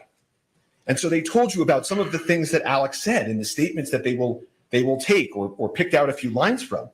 But he won't tell you anything different, that he took a gun loaded He won't and tell you cleared anything by the different? armor and the A-Day. He won't tell you anything different? Wait. Is he going to testify? As the prop gun, he can handle it however a person he's acting as would. A properly cleared gun can't hurt anybody. And so they told you about some of the things that Alec said in the statements that they will take or picked out a few lines from. But he won't tell you anything different, that he took a gun loaded and cleared by the armor and the A-Day. He made motions with the gun as he was rehearsing. He didn't intentionally pull the trigger. The gun just went off. And he does say, I didn't have a problem with the gun before. And this idea, that they said that he didn't want to check because he would offend them. In this moment, he's been doing this for 40 years, the evidence will show. And he has habits. And there are also SAG guidelines that tell actors what to do and what not to do. And the SAG guidelines don't tell actors to check the gun. You will see them. That's not the actor's role. Don't they say not And so to I guess point the it at point that anyone they're else? trying to make is that why in this specific moment he doesn't break his habit of 40 years and check it differently and sort of insult them this one time. I don't think checking. You know, if he had done that and started playing with the gun in that way, they'd be saying, arrogant actor, why is he doing that? So they will play these statements, Alec's statements. You're going to hear a man in shock and grief, a father, an artist, worried about his family. You hear he's, you know, on one of the calls, he's going to meet with the decedent's family, the Hutchins family, and he's upset about that. He will talk to law enforcement. He will call them. He doesn't need a lawyer. He didn't commit a crime. He will call them and offer to meet and speak over and over again. And ask anyone in the acting world. Actors know. Actors rely on armorers and point guns and shoot guns. The Armorers Act, what they did is clear and proven. The head of safety, you will learn, took responsibility for his verification failure. But Alec committed no homicide. So law enforcement didn't have a homicide case against Alec Baldwin, but they changed the question. You heard the prosecutor tell you about this. Did he pull the trigger? Did he pull the trigger? Right. Did he intentionally pull the trigger? Right. And if he did, of course, that would only make his statement incorrect. Right? That would mean he would have misspoke, been incorrect. They're getting out ahead of it, which is interesting. And I want to stop for a moment and just tell you, because you're going to hear a lot of testimony, expert testimony like the prosecutor told you, about the gun functioning imperfectly. Did he let the hammer down when he cocked it? Did he hit the trigger? Did he, in a calculated manner, as the prosecutor made a motion, fire the gun like that? And when this issue is discussed, it's easy to sort of pull yourself into courtroom land and away from a movie set. On a movie set, you're allowed to pull the trigger. So even if he intentionally pulled the trigger like the prosecutor just demonstrated, that doesn't make him guilty of homicide. He did not know or have any reason to know that gun was loaded with a live bullet. That's the key. That's the question. That live bullet is the key. That is the lethal element. But again, as the prosecutor told you, if they could prove that he intentionally pulled the trigger and he was imperfect, imprecise, wrong with what he said, then maybe you take that and you say he's lying. And if he's a liar, he committed homicide. And so what they do is they take the prop gun. Did he have reason to know it was unsafe? They're blinded by the shot. They're blinded by trying to disprove Alec. Well, they take it. The and victim they order doesn't die if he doesn't fire the gun, sir. I mean, I get why they're kind of. They order the FBI to take a test that they know will destroy the firearm. It's a pointless, unnecessary test where they blindly try to make this big case by taking a mallet and smashing the firearm. Well, not exactly how it went. At the time that they did that, they knew that Alec had adamantly maintained. Dude, look at the lead investigator. That he was manipulating the hammer and the gun just went off. That the witnesses said it went off out of nowhere. That there are these accidental discharges that happen on the set. That guns have issues in the real world. Which is why they're dangerous. Had a hair trigger. And the owner's manual of this specific gun actually says that if you load it with a live round or any round in the chamber, in that last position, and you drop it like you see a cowboy in a movie, this type of old cowboy gun can accidentally go off. I don't remember hearing anything about that. The evidence will show that. So rather than trying to answer the question of what happened, they proceed with the destructive test. They eliminate the one item that could prove what Alex said and believed. They didn't offer him a chance to test the gun. That's the argument. They didn't take the gun apart before they broke it and destroyed it and look at its inner workings.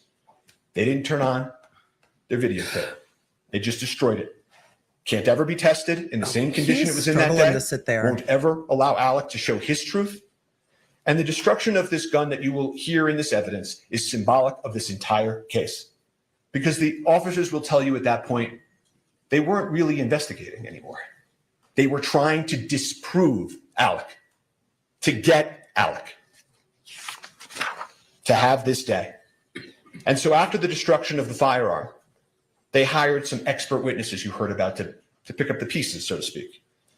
And the state retained Lujan Haig, an expert with over half a century of experience. And he will come into court and he will tell you he's never seen anything like this in his entire career. They conducted a pointless test, a test that would lead to inevitable destruction of the firearm. There were other correct tests that they could have done to prove whether or not it could have accidentally discharged. None of the experts can test the gun in the condition it was in on the day in question. Why? Not because of something that Alec Baldwin or the crew members of Rust did. They were all clear. The gun just went off. But because of something that law enforcement did, and they deprived him of that opportunity. However, Lujan Haig will tell you that in his analysis, he did find modification that he thought likely pre-existed the FBI testing. And what that modification means and how it impacted the gun is hard to perfectly know, of course, but it was a modification on an important part, the critical part of the firearm. And it was important enough for them to put into a report and to write a new opinion about. They felt this revelation had to be sent to prosecutors, and they maintained that position that this modification was a matter of import for almost a year. And we'll see that. And then a few weeks ago before trial, they just took it back. They just took it back. Yeah, they were mad about that. You will get to see the circumstances of that take back. No takesy backsies? How far they would go for the shiny object. They never solved the question of the lethal bullet. They destroyed the gun, and all they were left with is Alec Baldwin and the movie they intend to put on. But because they never solved the lethal bullet, they eliminated the prop gun. There will not be one witness, they kind of solved not one shred of evidence in this trial that Alec knew or should have known the gun was loaded with a live round. And that's going to be the critical So question. they can't prove their high-profile homicide kit. So they will proceed to then here and now tell you about other things, other evidence that you will hear that has nothing to do with what happened in the church on October 21st. That the movie said as a whole was improper or anything, that they hired the wrong armorer. I think I heard in opening. The evidence will show that the armorer was hired by somebody else, trained by somebody else, had done gun scenes on Rust with somebody else before Alec even got there. She was the daughter and the apprentice of the most famous and well-respected armorer in Hollywood. And she had just left serving, being an armorer for Nicolas Cage on another Western. Then they'll come in and they'll say, but what about the movie guidelines? You heard about Mr. Jorgensen and the movie guidelines, that one of the protocols wasn't followed, or there was a set safety issue about something unrelated to this, like these movie guidelines on a set or the things of Navy SEALs and NASA. What? The guidelines were followed. They followed the safety guidelines. What do the Navy Actors SEAls have to do don't with check it? the weapons. What does Safety NASA is have to do ensured with it? by dedicated personnel. So they will say, but there had been accidental discharges on the set. There guns have had been. fired accidentally prior, not related to Alec, by the way. But again, that's the people we looked at. Hannah Gutierrez Reed's fault, Sarah Zachary's fault, perhaps, Dave Hall's faults, workplace issues. Some of them will end up, and you will hear the witnesses in this case. Many of them have brought civil lawsuits. Yep, that's going to come and you'll up. hear that, in those civil lawsuits, they're presenting evidence to try to meet a burden, not a criminal beyond a reasonable doubt homicide trial burden, but they're going to try to prove their cases in civil courts. And that's where faults and accidents are at worst 99% worked out. Not here. Okay. But you'll hear these members of the Rust crew come in here. It's an argument. They'll try to make sense of this for you. Some of them have sued. Some of them are in grief. Some of them are in grief and have sued. Of course they're in this grief. They feel that everybody feels is understandable. Of course they're in grief. And what they will do is they will tell you, if only we had had a second armorer. One of them will say, if only Dave Halls had checked better. If only the camera hadn't been right there and Ms. Hutchins wasn't leaning over the camera. If only I myself did this. If only Alec did that. This is natural, their testimony. It's part of the human condition. It's part of grief. Objection, Your Honor. This is all None argument. of them knew. Yes. Are you going to approach or what? It's argument, sir. He keeps arguing in opening. And this is the third time they've approached an opening, which is very, very unusual. Okay. We're going to zoom through this sidebar. Will look for, as I was saying, the witnesses in their grief will look for reasons to try to make sense of this tragedy. But again, none of them knew or should have known about the lethal bullet either. No one had any idea that it was on that set or in that gun. In that world, they were all in it together. And you will hear that none of this other stuff has anything to do with those two critical questions we started with. Why there was a live bullet on set, why the armorer placed it in the gun, and of course, why the head of safety failed to detect it. And that needs None to of be it their speaks focus. to whether Alec knew or should have known those things. Right. He didn't. No one on that set did. It was not foreseeable. And that is the critical You will element hear that here. word from the witnesses and from eventually. Did Alec know or instructions. should have known? Foreseeable. This was anything other than foreseeable. And they must prove beyond any and all reasonable doubt that this was foreseeable. Total indifference to human life, that death might occur. He's an actor. He's an actor. But here we are at a homicide trial. And so they will pull witnesses, and witnesses will be cross-examined. They will push themselves to the edge of truth and beyond. You know, these things about, Alec didn't notice this or Alec didn't notice that. I want to make sure that you're clear on something that the evidence will show. He had been filming on that set for a handful of days. The evidence will show he had just gotten there. It's not as if he had been there for months and months and noticed things and failed things. And he had just gotten there. You don't notice every little thing when you start at a new place and when you're in the character of Harlan Ross. Camera crew walked But off. they will push forward and they will have gaps in the evidence as well. Oh, he wants to talk. Don't already. expect you to be hearing and for them to call the first AD head of safety. I don't know if you'll be hearing from the lead detective, Cannell, who investigated this case, the lead detective, or the sergeant that supervised him, Sergeant Zook. I don't think you'll hear from Mr. Schilling, who was the lead investigator for the prosecutors. And so as you hear this, you jurors can assess about that gap of evidence.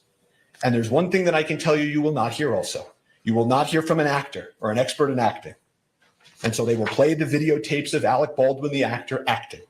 They will show you perhaps over and over again him in shooting scenes. Bad Alec shooting a gun the wrong way in a movie scene.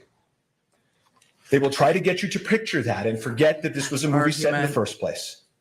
And you will see actors in a Western acting. That's argument. And your mind might go to your favorite gun scene in your favorite movie. It's argument.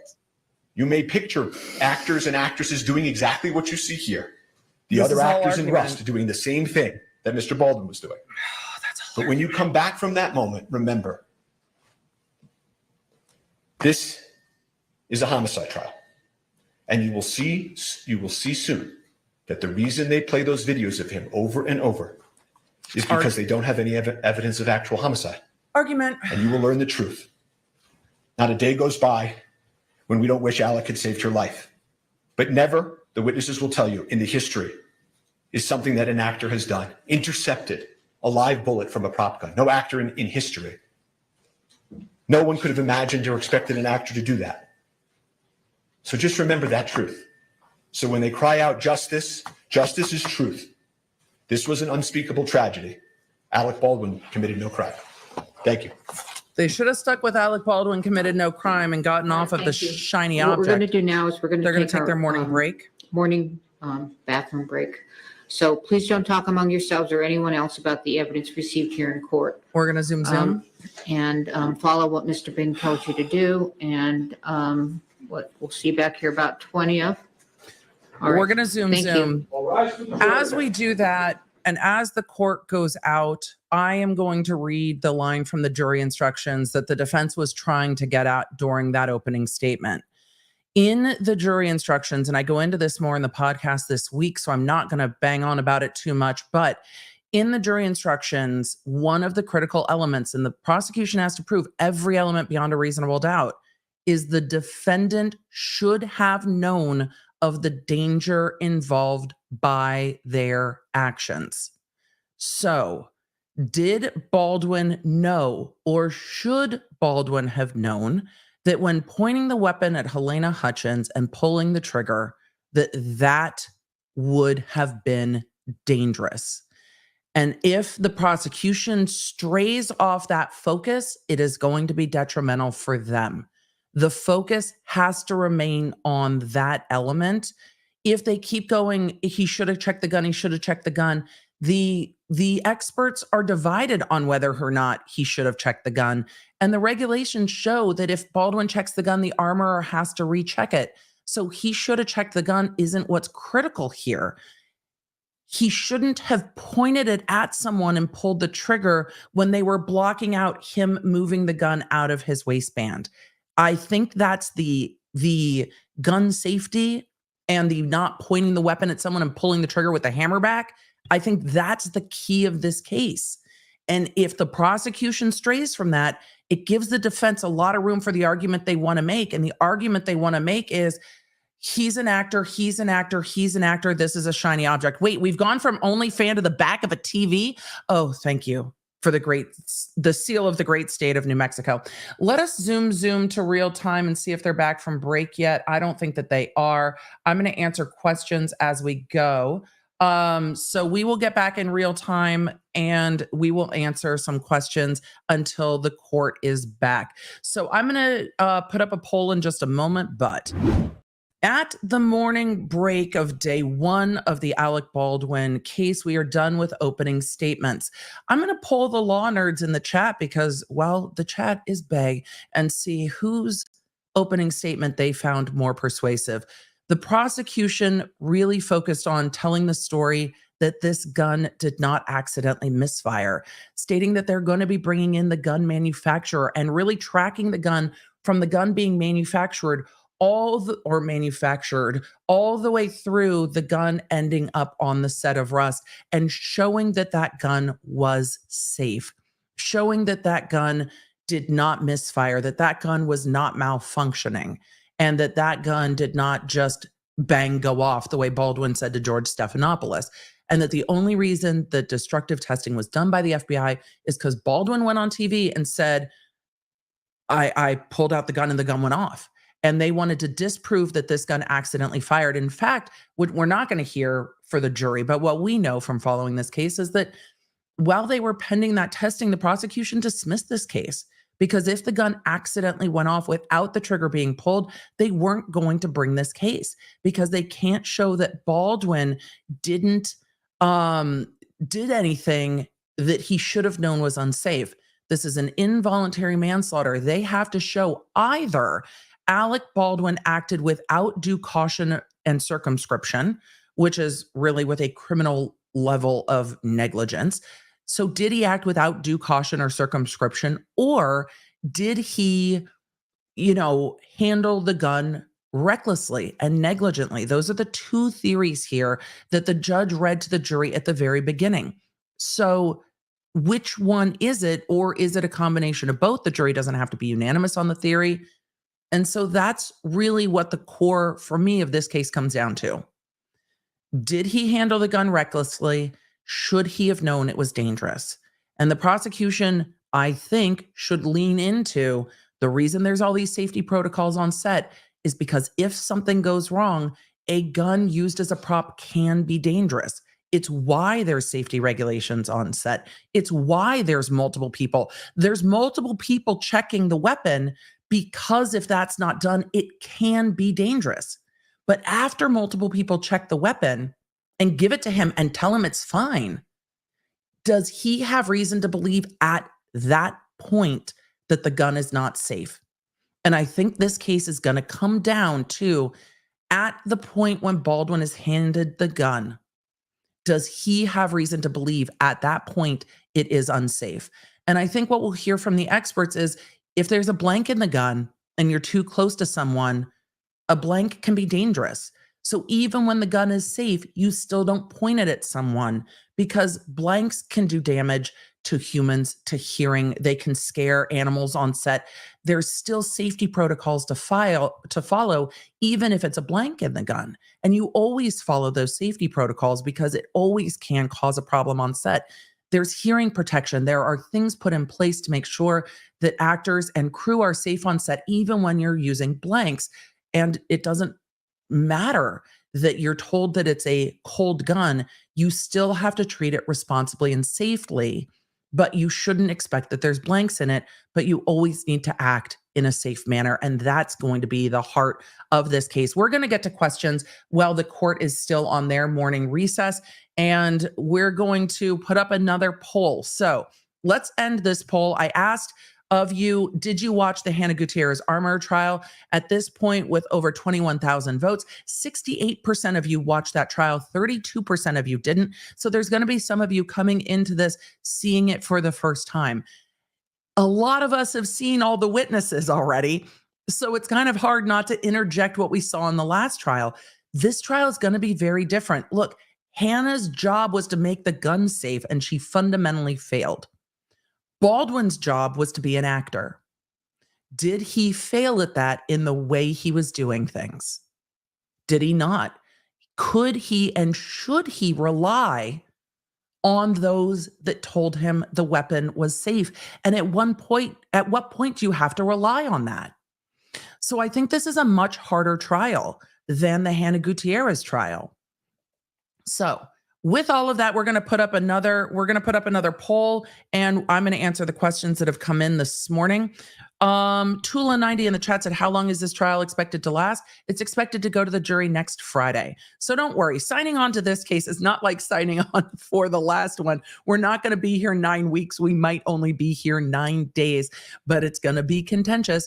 So let me start a poll on whose opening you found more persuasive. Which, let's see, which opening? Oh my God, I can't type because my finger is wrecked.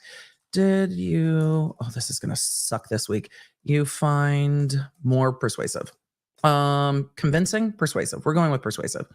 It's not supposed to be argument, but there's always going to be an opening that you liked better.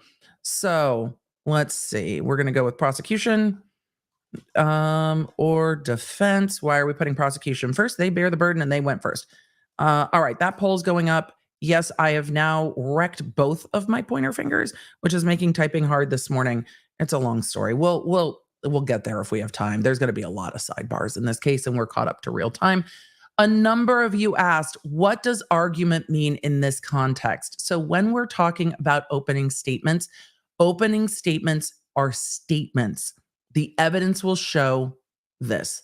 The evidence will show that. The evidence will show whatever. Arguing to the jury and asking them, like, imagine your favorite movie. That is arguing to them the way they should see the evidence. That's not just telling them what the evidence will be. Can you tell someone what the evidence will be in a persuasive manner? Yes, but there are lines between a persuasive manner and arguing. And the video, I think, was a separate issue, but the other objections were because the defense was starting to argue the case. So with all of that, can you explain argumentative in this context? Yes, it's not argumentative because that is an objection that goes to questioning witnesses, but it is argument. So in opening statements, you're not allowed to argue. The Ladybug Gem asked, shouldn't he be saying manslaughter? I mean, yes, but the way that you use language, he's trying to remind them that this is a murder case. That word carries a lot more weight. So is it technically wrong? No. Is it picky of me to be like, it's an involuntary manslaughter case? Yes, it's picky of me, but homicide, murder, that holds more weight than just saying involuntary manslaughter. And he wants to convey to the jury in picking those words, he wants to convey to them that this is a very, very serious case. I see Jennifer in the chat saying, I'm more undecided. I don't think this is a clear-cut case. I really don't think this is a clear-cut case as to the knowledge element and as to intervening causes. There's gonna be, we'll see in closing arguments about whether another person's actions intervened.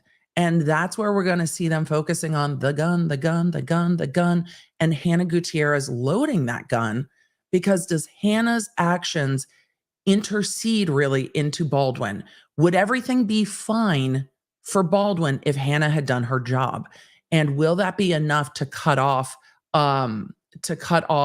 his own responsibility here. So there's some really interesting arguments to be made by the defense. And that is, that's an interesting thing. So sometimes it's hard. And I've seen the comment in the chat a couple times. Sometimes it's hard to separate the person from the case, the person from the elements. But so many of you did such a brilliant job with it during the Gwyneth Paltrow case. So all I ask is you try to keep an open mind. And when you don't have an open mind, it's okay to just notice and be like, I don't know if I can keep an open mind in this. People that came into jury selection yesterday said, I've already made up about this case. I don't have an open mind. It's okay to acknowledge it and be like, I don't know if I can keep an open mind. Noticing it, I think, is the important thing here. Jessica said, been here since Dep V heard, finally a member. Well, welcome to 3 months as a member. Angel, it's good to see you. Good evening from Bulgaria. Happy to spend my 11-month membership. I'm glad to be a member of this lovely community. The Law Nerds are the best chat on the internet. I didn't realize how hard it is to do everything I do on my touch-sensitive mouse with a Band-Aid on my finger. So the way I'm going to mess up things today, because my finger is not working. Scottish says, but why was a live bullet on set? Right. Because the armorer fucked up. And that's what we saw during the armorer trial. The armorer did not do their job and bullets got intermingled. And that's how a live bullet ended up on set. They went into that quite a lot during that trial. Thank you for the gifted memberships. It looks like the judge is coming back. I'm going to keep answering questions until the audio comes back. I have not muted this. It's muted until the jury comes back on. They don't want to catch any, hot mic moments. Jay Daly said, can defense use what the judge said to Hannah at her sentencing in their opening or closing? No. The bit about Hannah and only Hannah being responsible, no, they cannot, because the statements of the judge at sentencing are not going to come before this jury. They unmuted for a second, and now we've already approached. The Miss M Star said his brother Stephen is there. Yes, I actually really like his brother. I'm glad to see his family being there for Alec, because it hasn't always been kosher. I don't really know the ins and outs of the Baldwin family or any Baldwin family drama, but I think it's going to be important for them to be seen sitting behind him, not just for the media, but also for the jury, because it's not unlikely that the jury recognizes them at least. So let's see. Hannah said, my husband bought me all the snacks and coffee for this trial as he left for work. He said, have fun in court today. We love a supportive hubs. Hannah, we do love a supportive hubs. I definitely need some new provisions. I did not re-provision well for this trial. Yes, I did not provision well. Carrie said, I didn't see the previous trial. Am I going to be confused? No, this trial, it's not like a book series where you missed book one. This trial needs to stand on its own. We just have some insight as to how the lawyers might behave, only as to Carrie Morrissey, the blonde prosecutor. We have some insight as to this judge. We have a little insight into some of these witnesses. But if anything's different from the first trial, it's going to be brought up by the defense lawyers, because they're going to have the witnesses transcript and be like, but you didn't say that before. Why'd you change your mind? Is it because you want to convict Baldwin because you have some animus towards Baldwin? And that's going to be interesting to see. Sonia said, here, I need to biggen my, nope, that didn't even help. Hold on. I need to move myself so we can see my face when we're answering super chats. That would be helpful. Emily, just rearrange your StreamYard. Hold on. We're not back in court yet, so we're just going to try to do that. There, that worked a little bit better. We've got the super chat face. So let's do this. All right. No, where'd it go? Emily, we're professionals here. I grew up with the movies and series of the Baldwin brothers, and I learned with you how to think objectively and like a juror, because in Portugal, only the more serious cases have a jury trial. Love your hair. Thank you. And yes, the right to a jury trial here is really a critical part of the American jurisprudence. And a jury here is going to be a really interesting thing. There's Gloria Allred front and center in court. I'm not surprised. She represents the victim's family and others. Hey, y'all, back for another trial. Let's ride. Celia, thank you. It's good to see you. Janelle said, all right, we're just going to do it this way. Janelle said, I want to see the battle between Alan Jackson and this prosecutor. It's interesting because the battle between Alan Jackson and this prosecutor would be funny, because Alan Jackson is a former prosecutor, now defense attorney.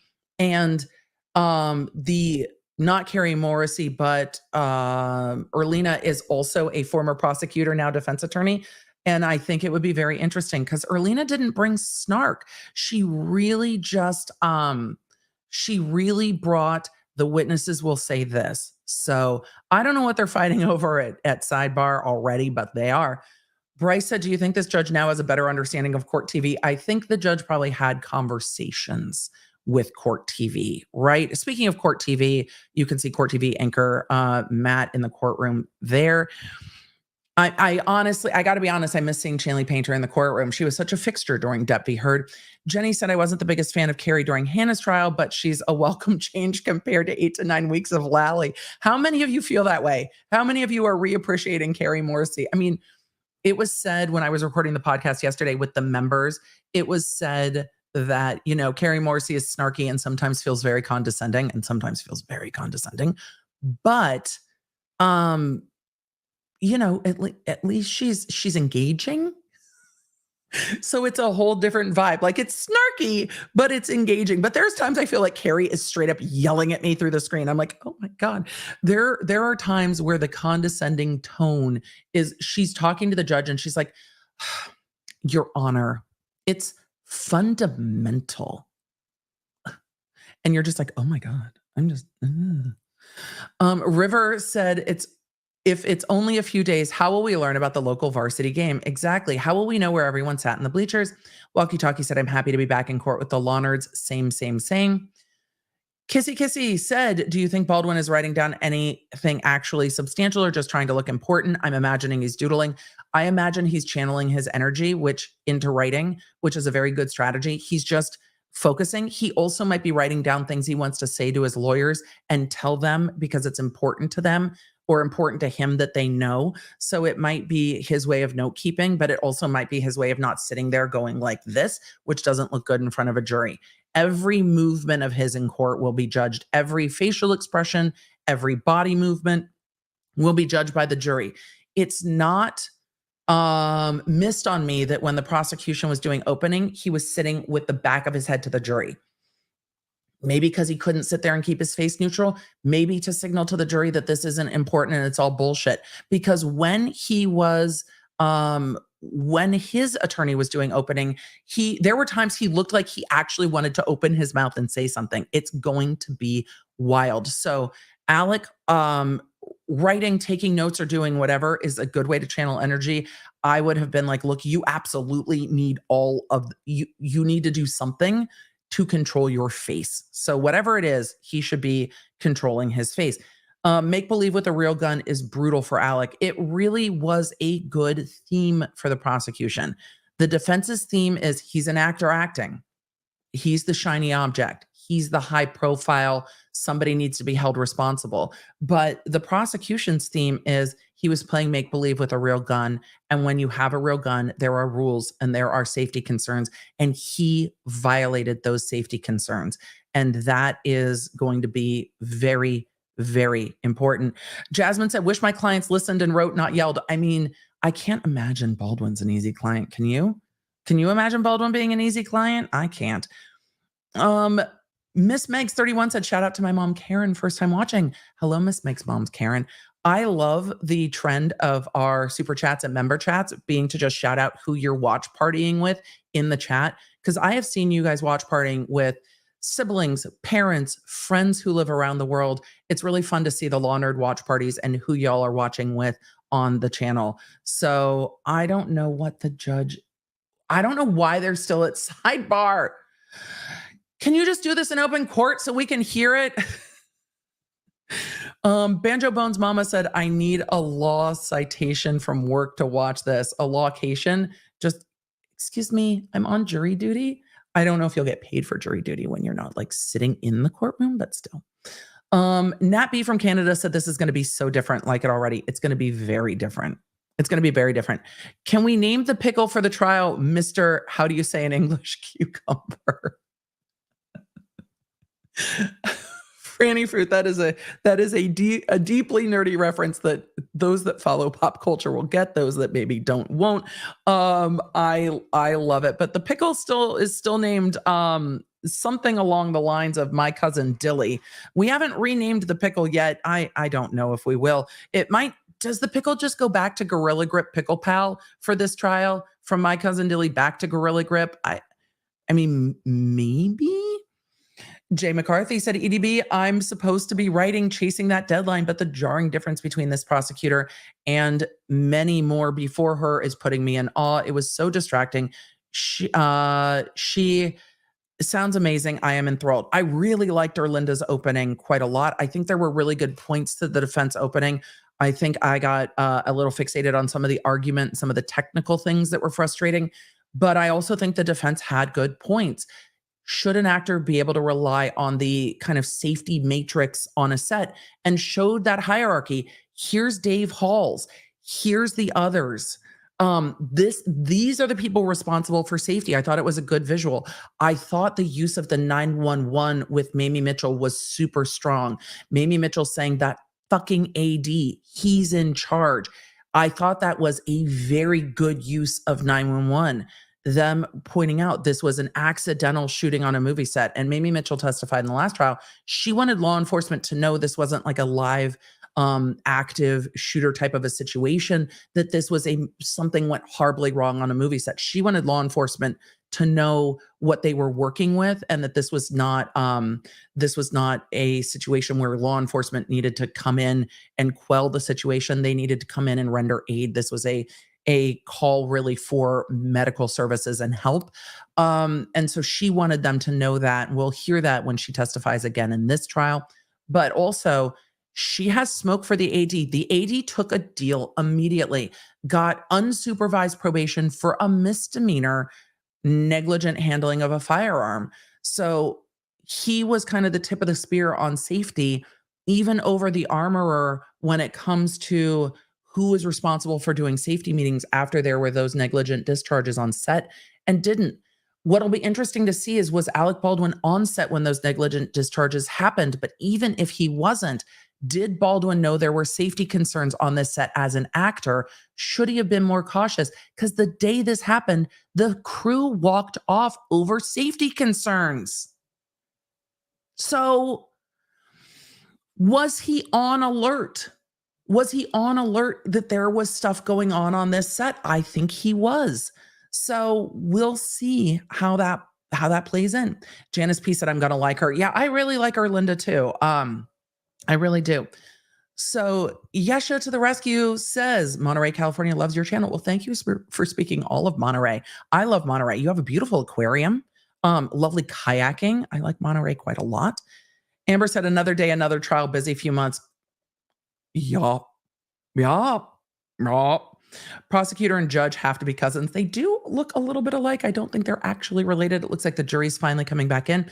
Christy D said, does Baldwin have local counsel or just lawyers from NYC? Both. He has both local counsels and his New York City fancy lawyers that are acting pro hoc vice, which means they are admitted to practice in court in New Mexico for this trial only. But yes, there is also local counsel.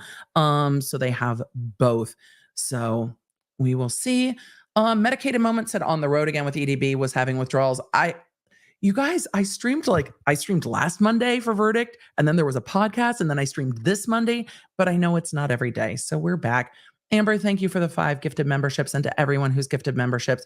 We will have a members only live this month. We might have more than one. It just depends. We don't have audio back yet in court. There we go. Call your first witness. State calls Nicholas Lefleur. Nicholas Lefleur is witness number 1 for the prosecution. Sir, please raise your right hand. He's walking in. Emily, what will Alec get if he's found guilty of any charges? He could get anything from probation to 18 months in prison. Talking to the microphone. Hannah Gutierrez got 18 months in prison. Sure. She also made some really unflattering jail calls. So. I'm sorry? With regard to the invocation of the rule, our case agent is in the room. We just wanted to put that on the record. There's indicated that they'd be calling the case agent early in the case. So given that, I did not continue my objection. Sir, thank you. The case agent's allowed. The case agent is always allowed. What's going on? Wait, there's other stuff going on in the courtroom. Sir, State your name and That's spell your last very name for the distracting. court record. Okay, please. what just happened? The defense has, and there's an ongoing sequestration or motion to exclude, which means no witnesses can be in the courtroom while other witnesses are testifying, and witnesses can't watch, of course, online or anywhere else. Witnesses can't watch other testimony. That rule does not apply to experts, and it does not apply to the lead investigator. So the lead investigator is allowed to stay in the courtroom always. And it's wild that the defense is just like, we were told the case agent was going to testify early. The case agent's allowed to be there. She did all of these interviews. Like, sir, you're not new. Don't play like you're new. Also, I don't know what's going on in the courtroom with somebody grabbing their stuff and leaving after we just had such an extensive break, but my name is Nicholas Lefleur. That's what's happening. Spelled Lefleur. And how are you currently employed? The City of Santa Fe Police Department. And what do you do there? Police officer. How long have you been employed at the City of Santa Fe? He does not seem to want to be there at all. Can everyone hear Officer Lefleur? Okay. And prior to working for the Santa Fe Police Department, did you work anywhere else? Yes, ma'am. Where did you work? Santa Fe County Sheriff's Department. And how long did you work Number at the Santa Fe one. County Sheriff's Department? About 2 years. And were you on duty on October 21st of 2021? Yes. Did you receive a dispatch call? Yes. Can you tell us what you received and what you did?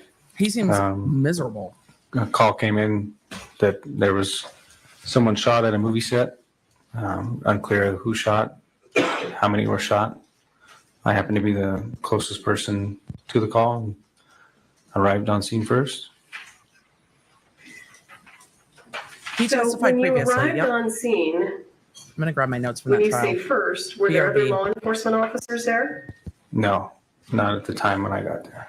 Were there any other first responders present? There was some fire personnel and what they called the scene medic for the movie set, I guess. You said a scene medic? Yeah. Okay. So when you, let me ask you, when you receive a call for a shooting, what's your primary concern? Priority life. And what do you mean? by Preservation of priority life. Make sure I know. Whoever needs help gets help and that the threat is stopped. And when you arrived on Fred, what are you doing? the scene, and where was it? Fred is fretting. Bonanza Creek movie set, I guess. It's quite a ways off the interstate. Okay. And what county and state is that in? Santa Fe County. Why are state of courtroom Mexico. microphones Okay. potatoes? So when you arrived there, give us an idea of what you saw. What was going on? There's a big old like cowboy western theme like city or a town. There's a bunch of people running everywhere, bunch of cars, bunch of people pointing. When I got there, people were pointing towards a church, and I got out. I attempted to grab my medical bag and Fred. went in and saw. Hang on, I'm gonna stop you there. Approximately how many people were there on scene? I don't have the direct number, but there was more than 100 people. Yeah, it was a lot of people. Have you ever been called to a shooting where there were 100 people already on scene? No. No. Awful Did that for them. present any specific challenges for you? Yes. And what were those? Explain to us what those challenges were.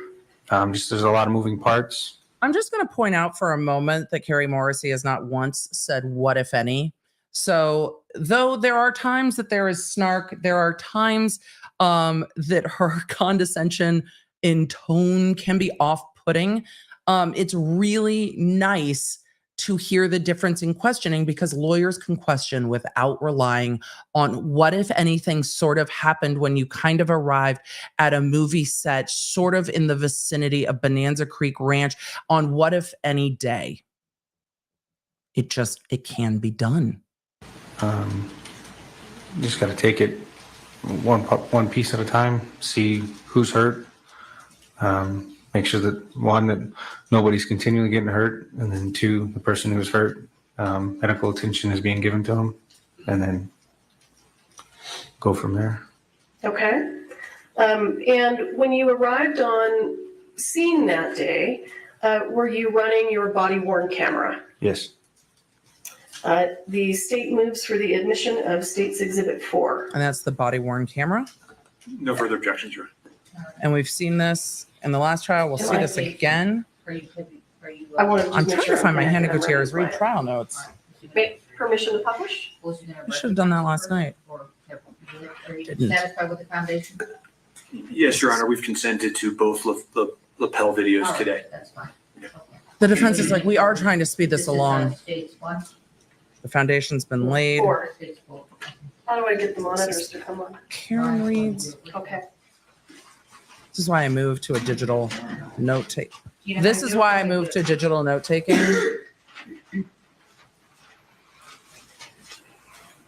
This is Murdaugh. Let's see. Ah, there we go. Found it. Or found one of, I think one of two.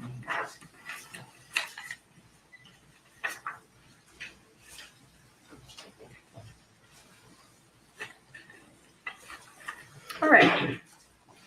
Oh, this is the entirety of Hannah's trial.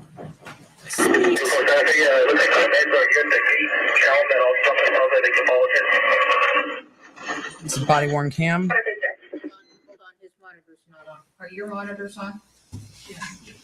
This one's not. We'll turn it on. It's on, but it's green light. Green light's on. Let me go get the adapter. This was also the first witness in Hannah's trial. Or do you want? Sure, if the monitor won't just come on. He's got to get the adapter. Go get the adapter. Okay. Officer Lefleur, do you want to turn around and just? I look gotta at the say, this monitor makes on me the feel wall behind better. you? Because there are still days that Okay, my tech let's doesn't do that. work, and it's like, how many times have you done this? A million. They did this already, and they're still like, what is happening? So, all right, we found the right notebook. Yay, me. You got your comic kit? Yeah, I'm trying to heat it up. Stupid new truck.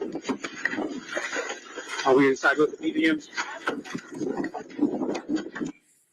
Officer Lefleur, tell us what's going on in the video right now. I'm looking for my other medic bag. I handed the individual a trauma pack He's arriving on for scene. shooting, and I'm attempting to open one of the storage boxes in the back of the truck. Who was the individual that you handed something to? I believe it was a fire personnel that I followed in, a volunteer firefighter maybe. And I thought I heard the word, is it BVM? It's for CPR. It's a bag valve mask. Bag valve mask. BVM. Okay, thank you.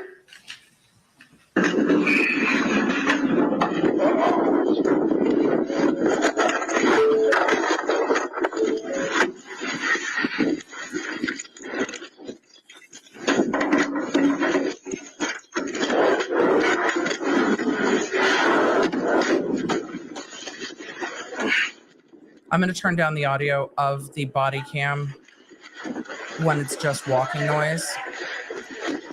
The scene in the church is not going to be shown or should not be shown on camera to us. I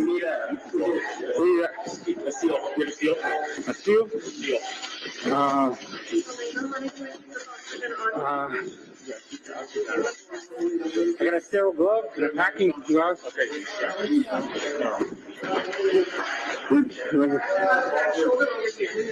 Are you Over there? Yeah. My hand is on it.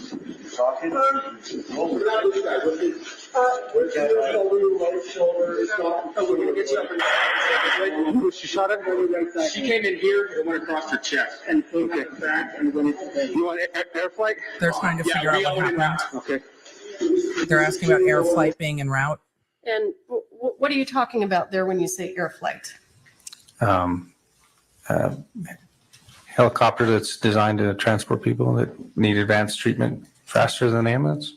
It's a helicopter that air paramedics basically. Obvious. Did you call for the helicopter or did someone else do that? Do you know? That individual said that they had already called one, but I called one for his one. That as was well. EMS? You called also? Yes, ma'am. And why did you feel that it was necessary to have a helicopter arrive? Someone who was shot across the chest. We're quite a ways out for an ambulance to, in reference to where the hospital is. So. And when you say you were quite a ways out, Urgency. how far away is Bonanza Creek? From the the hospital. Running lights and sirens. I don't know, 15, 20 minutes or more. It's a long time. In that circumstance, a long time. 32 Santa Fe, one female shot in the chest, male shot in the stomach, requesting air flight.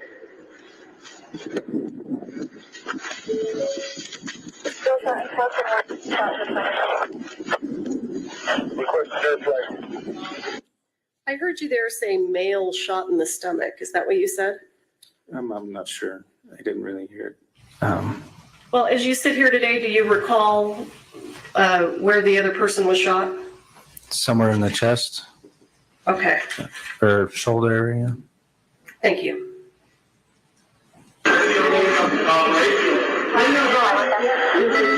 GPS? It's okay. I got you right here. 2.32, how many people yell there? That shouldn't be shown. 32, I got just Santa Fe medics.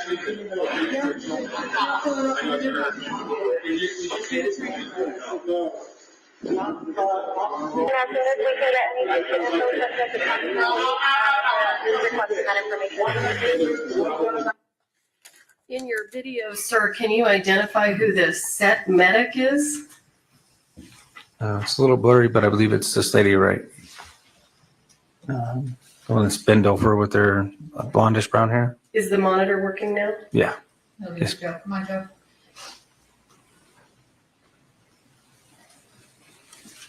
This monitor is working now. Oh, it is. Yes, ma'am. Okay, do you know how to touch it to put it? There you go. Thank you. I appreciate you. You can go ahead and remove that. He's identifying who the medic is in the video by using the touch Can you points show them how to remove on it? the video. Push on the menu button. There's a clear view. Okay. So when the body cam pans to the victim being worked on, I expect we'll see Court TV pan Do you away. know who these other They might people are not. that are in the room? So just No, I know that a warning on that. that person, and somebody over here, the battalion chief, they were wearing Santa Fe medic, county fire medic shirts. So, and they came in the vehicle in front of me. You don't know who the other people are that are in the room? I know the other person shot, and then Elena Hutchins, or I maybe misspelled her name or pronounced it, and then the other assistant director, and that's about it. He seems incredibly Okay. nervous. And you mentioned that there was a truck pulling in ahead of you. It was a volunteer firefighter truck. So did the first responders that we see here in this scene, did they arrive about the same time you did? Yes.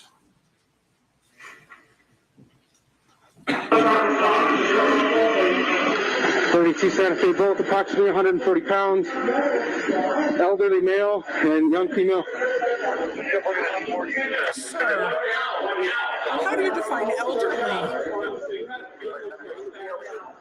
Objection. Joel Souza is not elderly. What do you need me here for? No,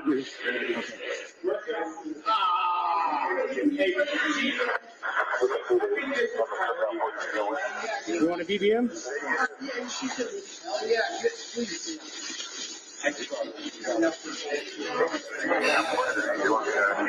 Okay.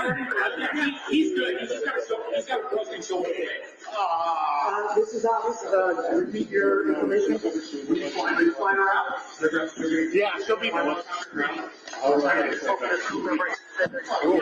We did not watch nearly this much of it in Hannah's trial.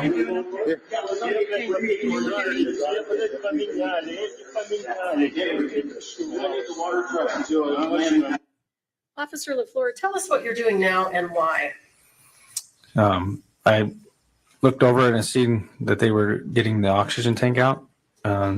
Noticed that they were using on a bag valve mask, which was more appropriate for that situation than the one that goes around their face. I'm just helping them, doing as much as I can to help. So give us a little bit more information. What causes you to believe that the bag valve mask is more appropriate than the one that goes around your face? And when you say the one that goes around your face, what do you mean? It's not you. If the oxygen were to run out or they had to use manual breaths, they could use the bag. The other one is just something that's over their face. Okay. And what made you think that the bag valve mask was more appropriate? I don't know why any of this matters, Carrie. Nothing really. I just the victim passing is not. That's more in dispute. Officer Lefleur, are you trained in life-saving measures? This is why the defense brought it up in their Was in there their anything opening. about your training that caused you to think that that would be more appropriate? It's just what we've been trained with, Ma'am, versus the one that why was already on her. we know the scene was difficult. I don't know how much more you need to get into life-saving measures. Just make sure nobody else comes in.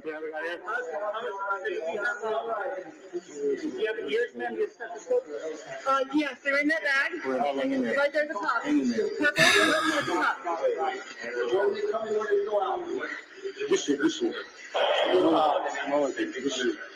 Helena. Is anybody allowed to go with her in the helicopter? No. Helena, deep breath. Deep breath, Helena. There you go. Deep breath, Helena. Deep breath. Be okay. There you go. Good girl.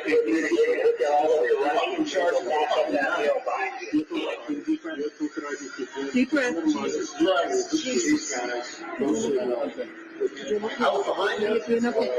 Entrance is here. Exit's back here. I don't know how. Do you guys have another?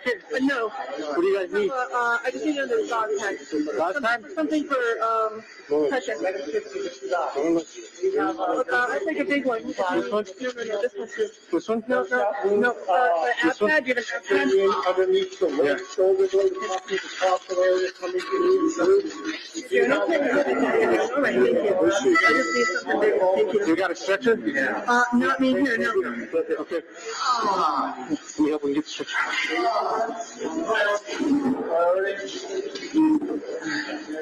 I'm going to get into why I think they're showing this in a minute. What are you doing now? Just trying to stay busy, help clear the way for the stretcher. The ambulance is here. The defense is going to argue, because it's very loud, the defense is going to argue that law enforcement did not do their job. They did not secure the scene properly. Everything that every defense attorney argues in every case that's ever been tried, really. Law enforcement didn't do X, Y, Z, is part of what the defense is going to show. So I think part of the reason we are seeing all of this is to show what the priorities of law enforcement was, what the scene was, and then how close together the victims were in that church, how small that space is in the church, to get a sense for how small this was and what this moment was like. The defense is going to try to bring the jury into Alec Baldwin being an actor, and the prosecution is bringing the jury into how law enforcement went through this scene, how it was processed, and what it was like when there is one officer on scene, 100 people, and 2 victims and 1 EMT and a handful of paramedics, and that they are focused on preservation of life. So some of this is going to be shown.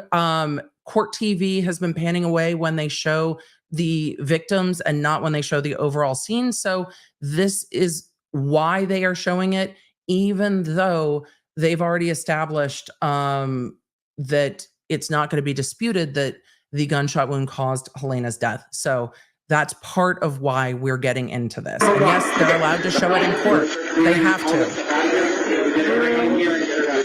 All right, yeah, we got air flight en route. Not only here, we can get people. Helena? Helena? This is Helena Hutchinson.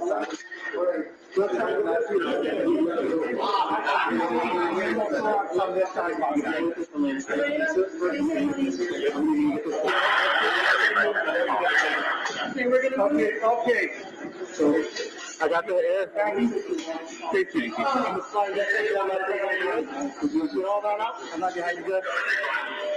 All right, we're going to need you guys are going right with the rocket. Officer Lefleur, have additional first responders now arrived? Yes. Can you give us an idea of who's on set assisting now? So it looks like more paramedics have arrived, and Lieutenant Benavidez is right there. Okay, and do you mean this gentleman here? Yes, ma'am. That my cursor's on? And who was Lieutenant Benavidez? He was our day shift lieutenant at the time. Was he a supervisor? Yes, ma'am. We got it through and through on her. We went through and through on her, through the chest, and then you got one in the arm over there.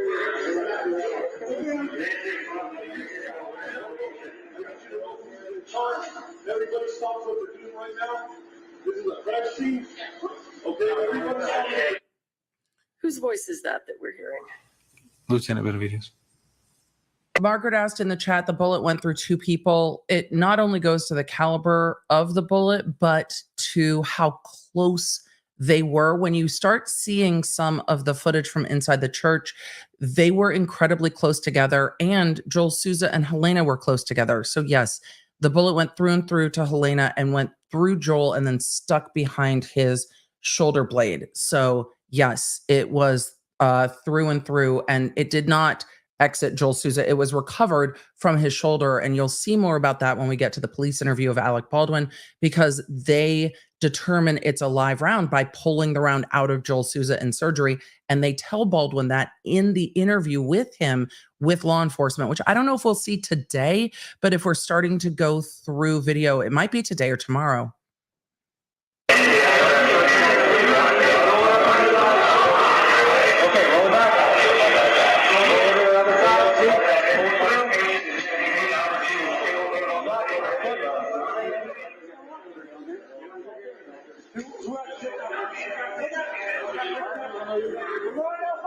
Most of law enforcement is with Helena at the moment, and they are transporting her out. Less of the EMS are around Joel Souza.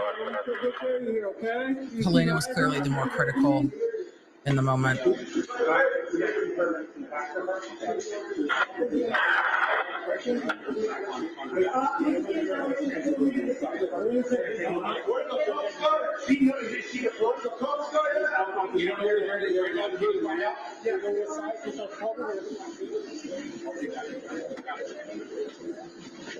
We got some stairs, guys.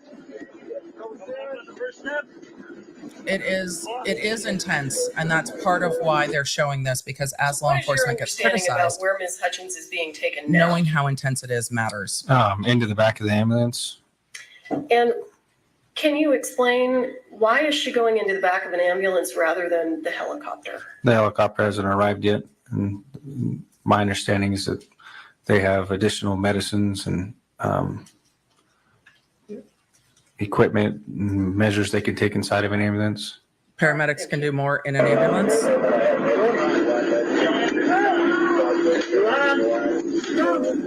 Just quick here. You got it? Hey, take over that.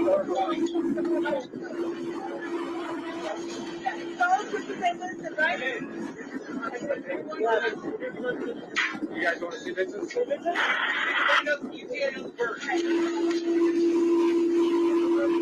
Santa Fe, what's ETA on the bird?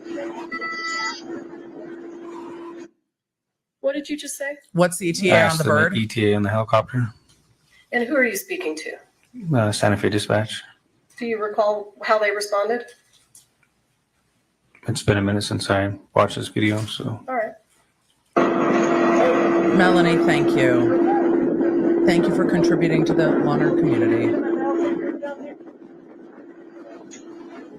Oh, we got the bird right here.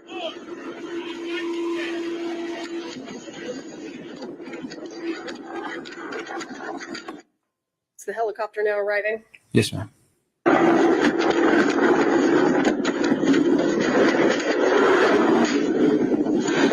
What are you doing now? Appears I'm grabbing crime scene tape. Why are you grabbing crime scene tape? Because the victim's been removed and someone was shot. To start the crime scene. I don't know if anybody had told me to grab the tape yet, but I knew we needed to start one. You felt that you needed to put up crime scene tape. Yes, ma'am. Or somebody may have asked for it. What's that? I'm sorry. Or somebody may have asked me for it. I'm just not too sure. Okay. And what's crime scene tape used for? To mark the perimeter or the inner perimeter of essentially a crime scene which they want to tape off and only allow certain people in and out. Okay. And was that an issue in this scene? The crime scene? Well, cordoning off the crime scene, was that an issue here? Yeah, it was a unique situation because of the you can't really tie crime scene tape to nothing. So I think in one point they actually used our patrol units, The trucks, yeah. to and the tie the cars. tape around and go to the next one. And why is it important to cordon that off? Anita asked in the chat, have there been civil lawsuits? There are tons of them. I've covered a lot of them on this channel. There are a fleet of different civil cases. Some have resolved, some have not, but there are lots of civil lawsuits still ongoing. Just for evidence purposes, allow only certain people in and out, because at this point we didn't know what was going on. So. And were there people in that area that were not first responders? Yes. Approximately how many, if you recall? There are a lot of people. I don't know. I couldn't give you a number really. There's just a lot of people on the outside. There are people everywhere. That I hadn't seen originally inside the church. So. Right. Okay. And did you Because a know lot who of them those left people the were? church. No. Okay.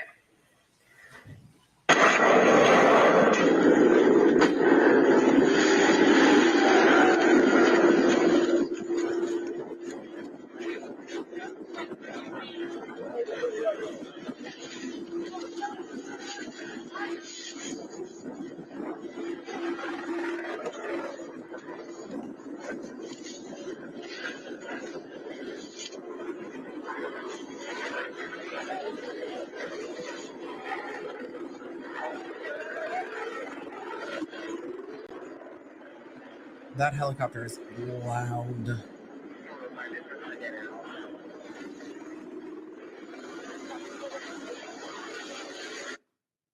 Do you see this person here in the gray shirt?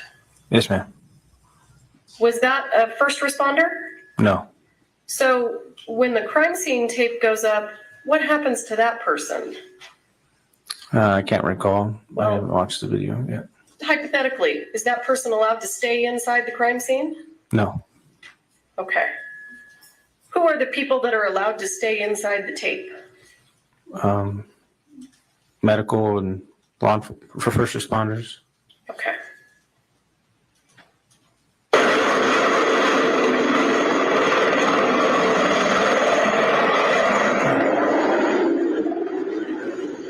We need to.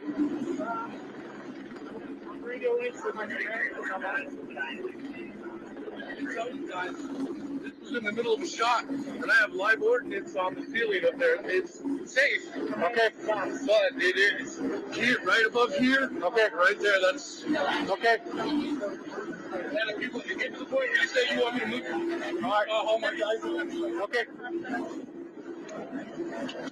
Where's the bird? It's right here.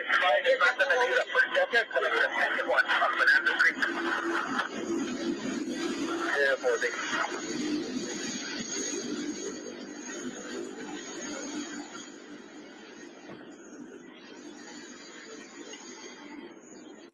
you doing now? Communicating to the I life talked flight. with the paramedics inside the ambulance, and they asked me where the helicopter was. I told him it was landing, and he asked them to bring the paramedics to them. So you're bringing the paramedic from the helicopter to the ambulance? Yes. All right.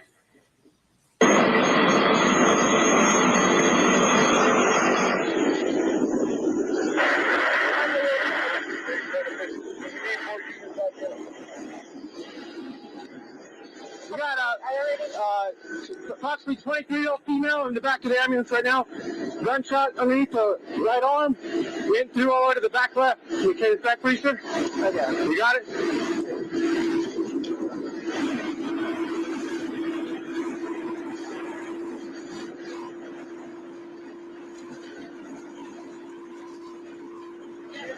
This one's priority. Hey guys. The audio on this is tough.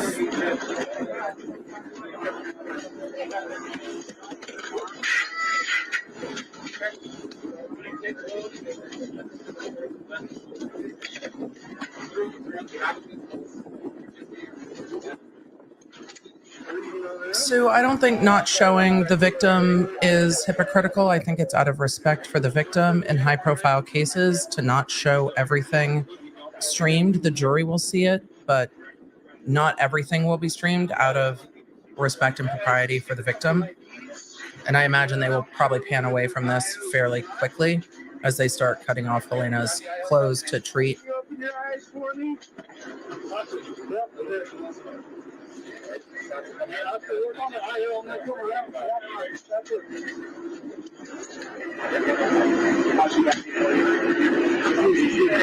If I could just have you guys step over there for us, okay? Can I have you guys get over there for us? We have to gather everybody up, get everybody's names, everybody who's on scene, okay? But getting a sense for the crime scene What are you doing now? is important to the jury as well. Just trying to think what's next. I think I'm putting one of the pilot's headgear inside the ambulance on the other side of the door. Why are you telling those people to move? Just to start to gather people up because they're just Trying to standing around. control the crime scene Yeah. because they're all wandering around because they have church no where idea what's happening. The said incident happened. Why didn't you do that when you initially got there? Because preservation of life. Went in and made sure that medical that people were receiving medical treatment, and then slowly go with the flow, see what it could do next. Are you trained to take action to save lives before moving witnesses around? Yes, ma'am. That was leading. This officer's testimony is odd.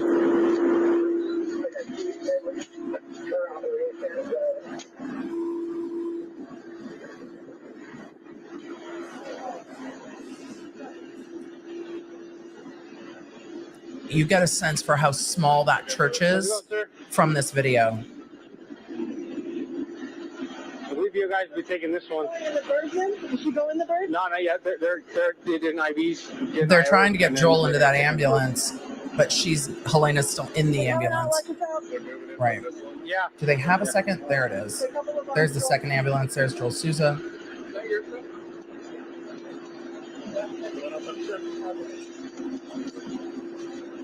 And whose jack is that? Joel's? Okay. It's got his phone, and his handle, it is bloody. Okay. It's got his phone, it's got his other stuff in it. Okay, well, we're going to just keep it here.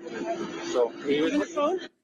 Officer Lefleur, this woman who's speaking right now, she's not a police officer, right? No. Was she employed with the fire department? No, she was The their set medic. Set medic, I'm guessing. When you say set medic, do you mean she's the medic on the movie set? Yes, ma'am. There's the tone.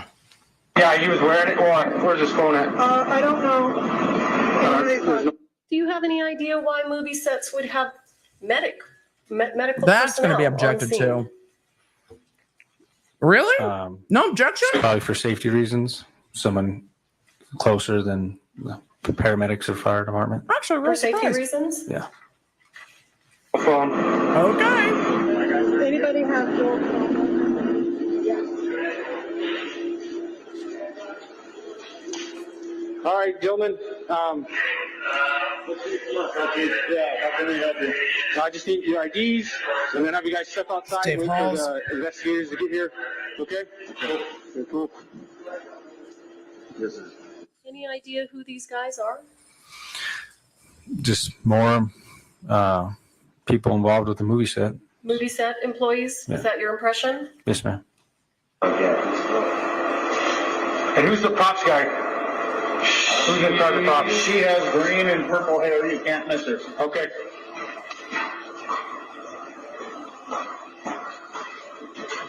I was here when it happened. You were here when it happened? Who else was here when it happened? The camera operator. This is much more of this than we saw during Hannah's How trial. many people you think were in here when it happened? 3, maybe 4. 4? Maybe. So 2 more other than you two? Reed, as soon as I see him, Reed, camera operator. Reed, yes, sir. Okay, who else? Reed Russell was here. Alec Baldwin was the actor on set that pulled the trigger. Alec Baldwin? Yes, sir. Where's he at? There's that. You got one. Yeah, you help me find him? Yes, sir. I'm actually surprised Carrie didn't pause it and say, "What did they say to you there?" Alec Baldwin was the actor on set that pulled the trigger. Right there on the cell phone with the cowboy. Okay. He's on his cell phone over there.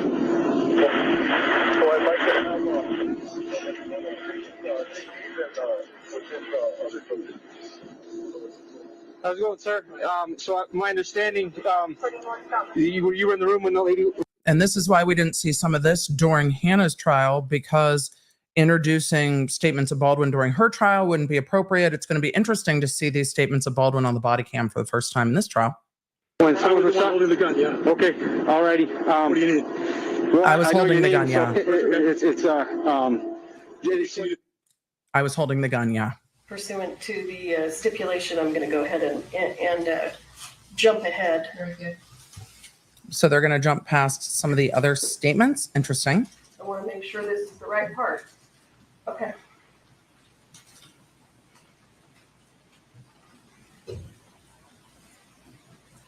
Honestly, the law enforcement officer seems more rattled than Baldwin. Where we want you to hang out, okay? Whatever you want to do. Yes, sir. All right, give me just a second.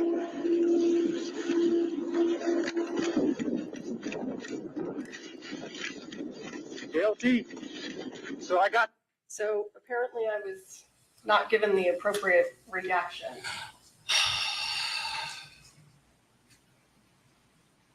You want me to jump ahead 5 seconds now?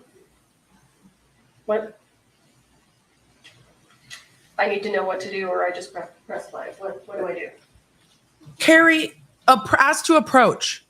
Who are you looking at? What is happening? And the judge is just sitting there going, I will fucking take your coffee away.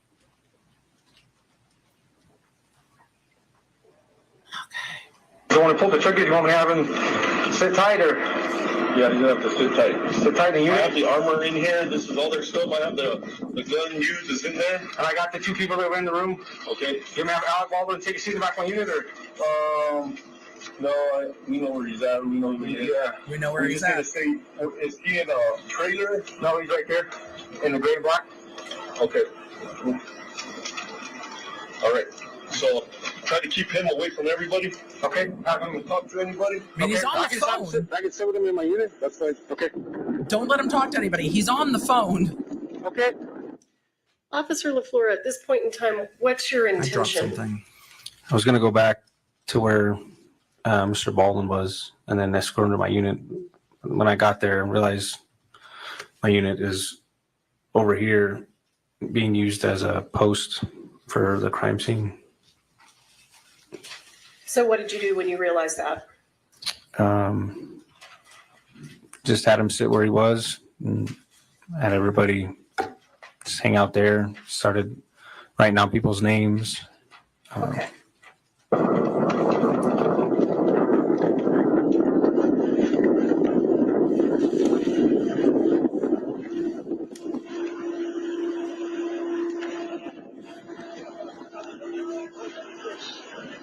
Keep him from talking to people.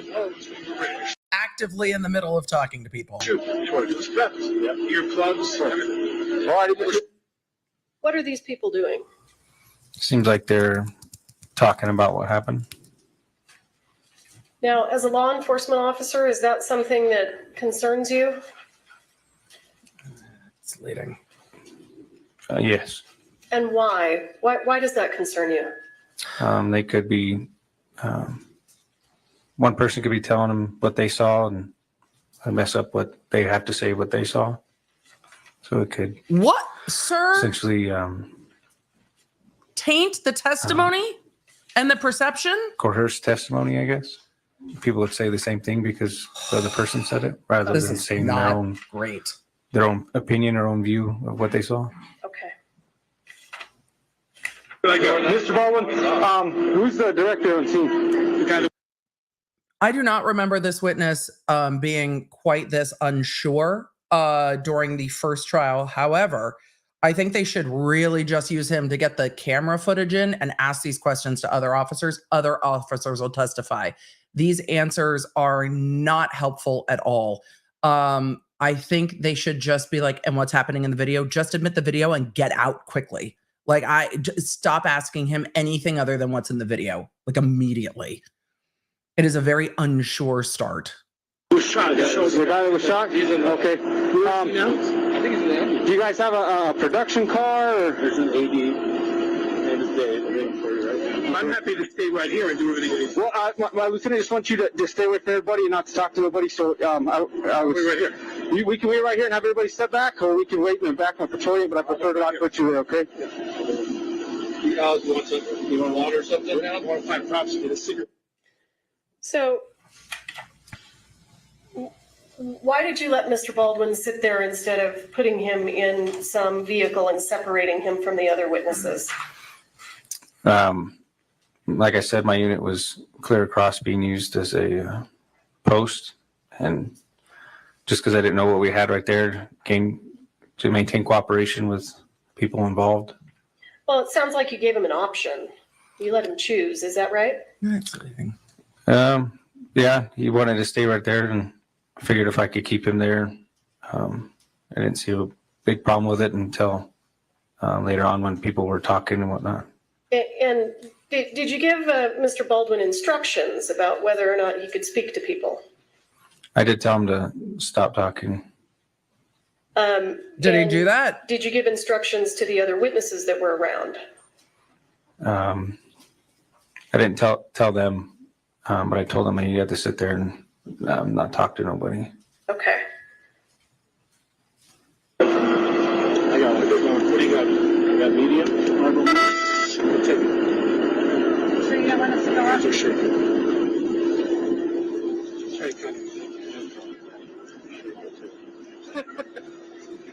It's all right. I'm right there. The car is Alec's vehicle.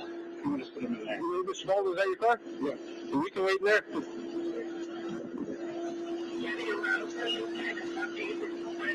You want me to stay here? We can wait in your car if you want to. I can't smoke in the car. Oh, okay. Okay. Yeah, we can hang out I right here. can't smoke in the car, was his answer.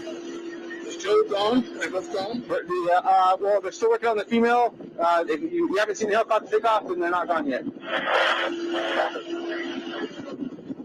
He's trying to be accommodating.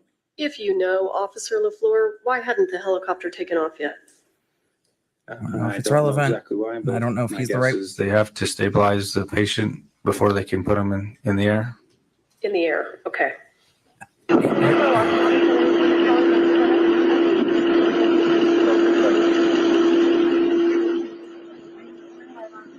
The point of this is that there is still a focus on preservation of life here.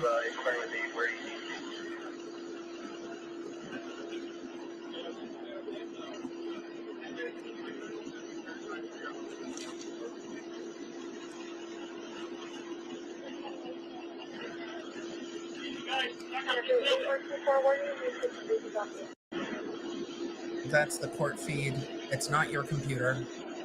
Why are you just standing there? Just standing with Mr. Baldwin, allowing him to smoke a cigarette. Keeping him from talking Making to And other why people. is it important for you to be standing there? Essentially, he's detained, not free to leave. So I'm there with him. He's detained?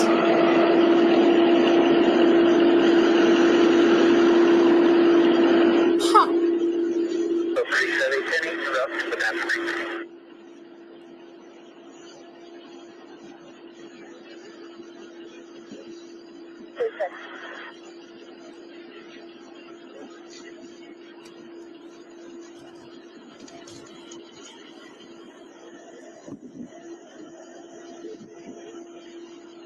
I would have thought he was standing there to keep Baldwin from talking to others. I'm surprised at that answer. That's our first AD. Now, right there? That sheriff's car with the gray hair kind of and the Okay. shirt. Okay. Thanks, Dave. This was also the first witness at Hannah's trial, for those asking.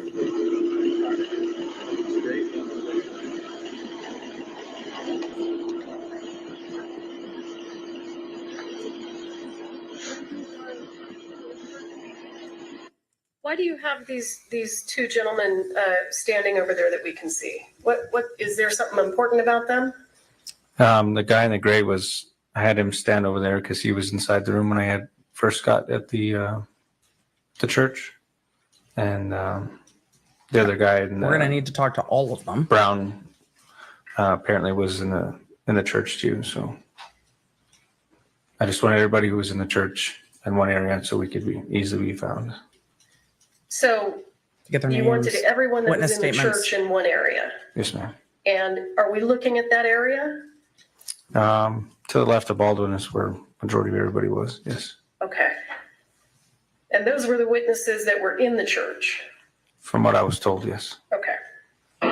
So, Mr. Baldwin, how many people were in the room when it happened? It's a crew. It's a crew? You've got some people, but a lot of the crews outside that building. He'll tell you. Okay. He's the one that knows what was on set. He's asking how many people were in the room at the time. And now he's talking to the other people. How many people were in the room at the time? It's Dave Halls. Now we're just interviewing people together. Okay. Six? But they're trying to figure out where everybody Who's this is. gentleman who's speaking now in the blue jean shirt? From what I was told, he was one of the other directors.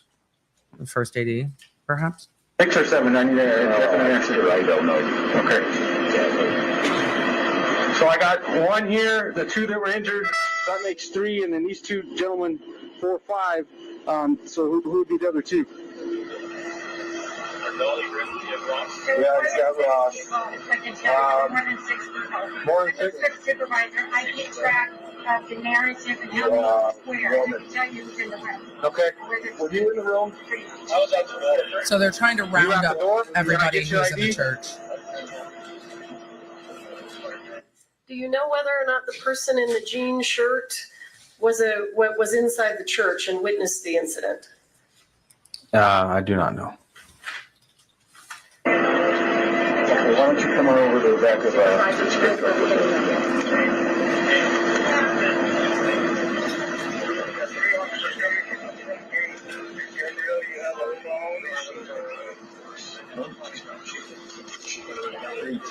T4, I have 3 for concussion center. Just really was down. Everybody was screaming. Oh, he was inside. Does it appear to you that Mr. Baldwin is speaking to the other witnesses? That's leading. I think he was talking about who would know who's in the room. Okay. I can't really hear it. And then apparently the guy's son was working there as well. Okay. Is this an ideal way to separate someone from witnesses? After looking at it, probably not, but that's what happened. It's like, ma'am, we're doing the best we can. You arrived at the door? Do you have an ID on you, sir?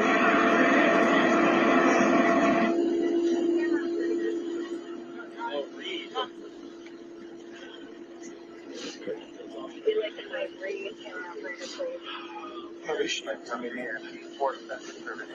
As of right now, her status is questionable. That's why we called the air light.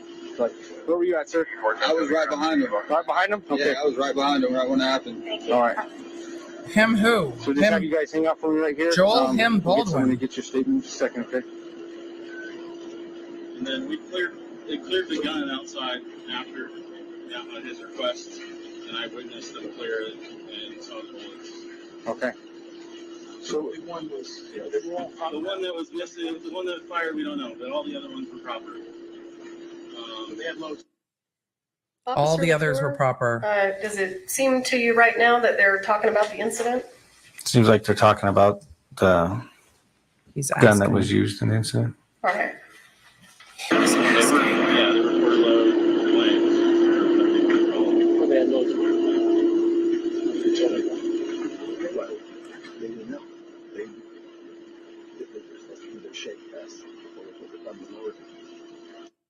What did he Officer, do you say? know what this conversation is about that we're watching right here? Something about The armor. a shake test. I don't know. Maybe the rounds, dummy rounds, maybe. Okay. I'm not too entirely sure. Do you agree with me that, well, was Mr. Baldwin supposed to be talking about the incident? No, ma'am. Does he appear to be doing it anyway? Yes, ma'am. Carrie, he's standing right there, though. Carrie, come on. This witness, is Mr. Baldwin supposed to be doing it anyway? The cop is standing right there, and he's not telling them to stop. I don't know if you can put that on Baldwin, Carrie. He's literally standing there. Okay, that's not on him.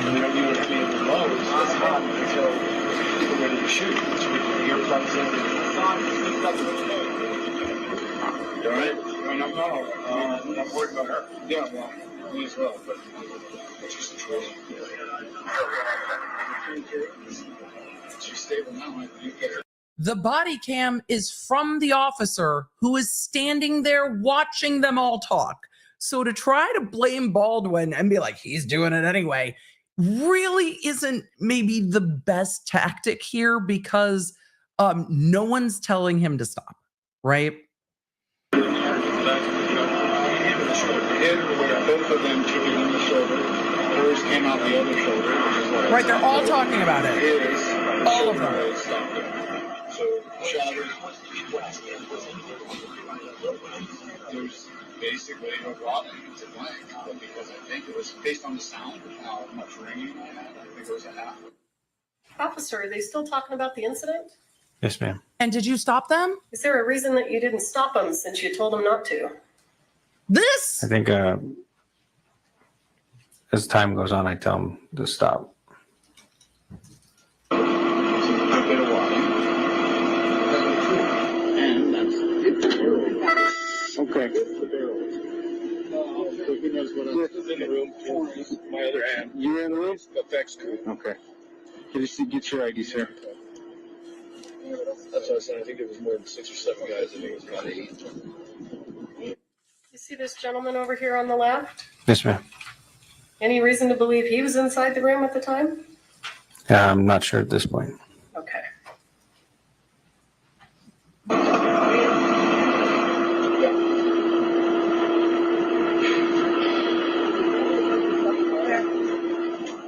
Were you in the room too, ma'am? Yes. Okay. I think that's Mamie Mitchell, the script supervisor.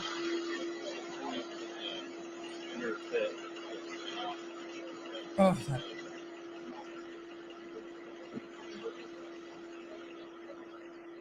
She was breathing. She had clear lungs. And that needs to be treated. But he potentially got Aaron's right. It's not stuck here. Where did he take him to medical bills? He took it to the right shoulder. His right shoulder blade stopped it, but They're talking about Joel. And where did she went after that? Did they take him as he got? As soon as they're allowed to, so they'll stabilize both, and then once the sheriff says you're good to go, they'll let them go. So she basically they're trying to stabilize her vital signs enough for the flight and administer any kind of narcotics or anything they need, blood thinners and that may be. Then they'll load her up in the helicopter and they'll fly her there. I believe the other ambulance is on the other side, and he seems to be doing better than she was, so they might drive him in an ambulance. I heard him wave off the other friend, so. And where did they take her? She went out and she got into the head. Both of them took it in the shoulder. When I was up in Joel, I didn't see nothing on it before they put me out. You just went over. Yeah, I ran out. I came back in the queue and I was hoping and I didn't see nothing. I was asking if he was all right. He couldn't hear me. You're in the Marissa Trauma Hospital. Let's go to St. Vincent's. They're both trauma ones. So. Thanks for the information. I was curious. Yes, ma'am.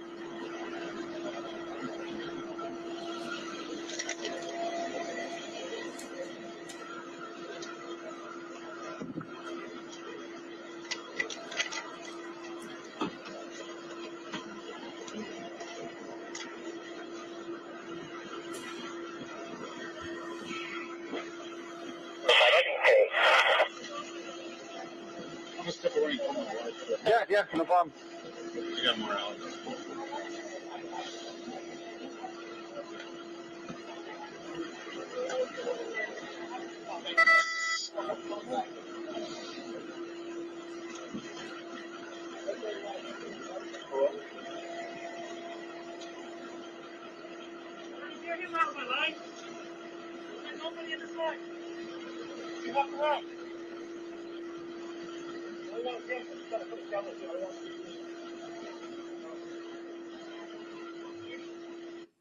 Officer Lefleur, have more first responders now arrived?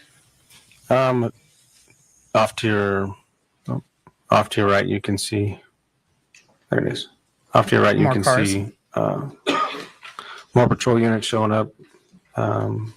This deputy showed up, but this corporal had been there for a minute. And approximately how long have you now been on scene? According to my body cam, a little over 25 minutes. Okay. It feels like longer. Hey, Corporal. I got 7 people there in the room when it happened, all their IDs. So. Okay. He's like, I wrangled them here. That's all we've got. It's okay. At that point in time, what was your understanding of how many people were in the room and witnessed it? I believe I said 7. Okay. Do you know whether or not that turned out to be true? I think there was actually more. I wrote all the people who said that they were in the room in my report. Okay. Hey, sir. Okay. And I'm just hanging out with him because, he's the one that pulled the trigger. So. Okay. Yeah, he told you. Sorry, I was trying to set things up a while ago. That's maybe Mitchell with the long blonde hair. She's the script supervisor. She's the one on the 911 call. She has lawsuits pending against Baldwin, Rust Production, and the rest of it. Gloria Allred is also her attorney, who's in court today.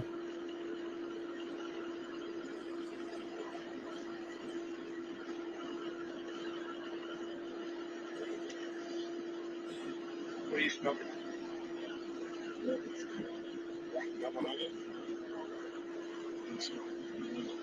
Emily Ippolito said maybe Mitchell's also extremely pissed at the AD. The fact she's not screaming at the AD while the cops are there is actually kind Officer of wild. Lefleur, at this point in time, I know he's no longer in the frame, but the gentleman in the blue denim shirt, do you know whether or not he was in the room at the time? I don't recall if he was in there or not. Okay. I know there was some director or whatnot there. Okay. I don't have my name. Ippy Fluffy said, I have not seen Hannah go by anywhere. Hannah is in a police car on the other side of the scene at this time, which we saw in Hannah's trial. So she is not going to be here. She's on the far other side of the church. So we're not going to see her probably in any of this at this point. Yeah, I know. It came off when I was given, trying to pack wounds. Yeah. Okay.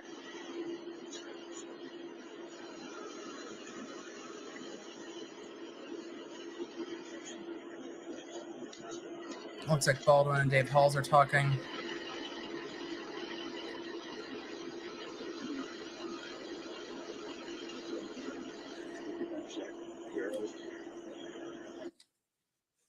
Baldwin and Dave Halls are talking. Does it look like Mr. Baldwin is speaking to a potential witness? He just looked like he's talking to the guy who says his name is one of the directors. Yes. Okay. Is that what you had in mind when you asked Mr. Baldwin not to speak to anyone? No, Do you know what they're talking about? I couldn't hear what they were talking about. I did hear him ask him what cigarettes he was smoking and if he could have one. So.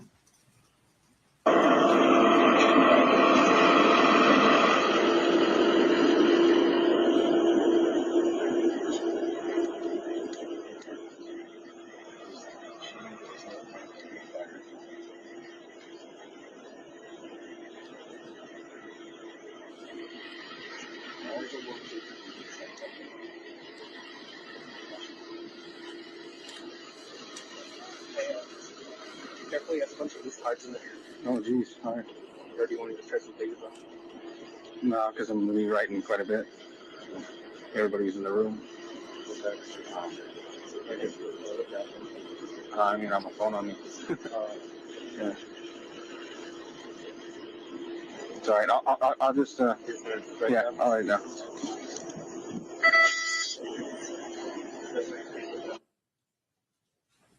Do you see the gentleman in the denim shirt gesturing? You want me to back up? Yeah, which one? Are we talking about this gentleman? Yeah. Mm-hmm. Do you know what he's gesturing? No, it looks like he picks up his hand. Now that you, Like shaking a bullet. now that you play it back, it looks like he's shaking his hand. And had you seen him do that previously? No, not until just now. I thought you testified earlier about a shake test. He did. The gentleman was talking about a shake test, Okay. but I had not seen the director do it until reviewing the footage now. Okay. My eyes aren't always exactly where the body cam's pointed, so. Absolutely.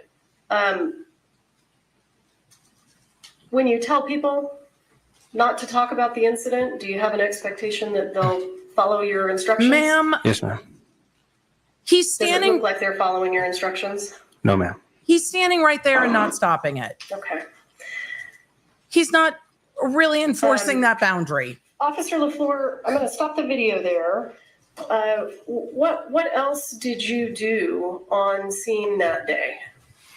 I helped, essentially just wait with other witnesses, I guess, or people that wanted to give a statement or they needed a statement from at a different location. It was their base camp is what they called it. So you needed to take statements from people that were at another location? Is that what you said? No, we took people from essentially where we had them, and they took them down to their base camp.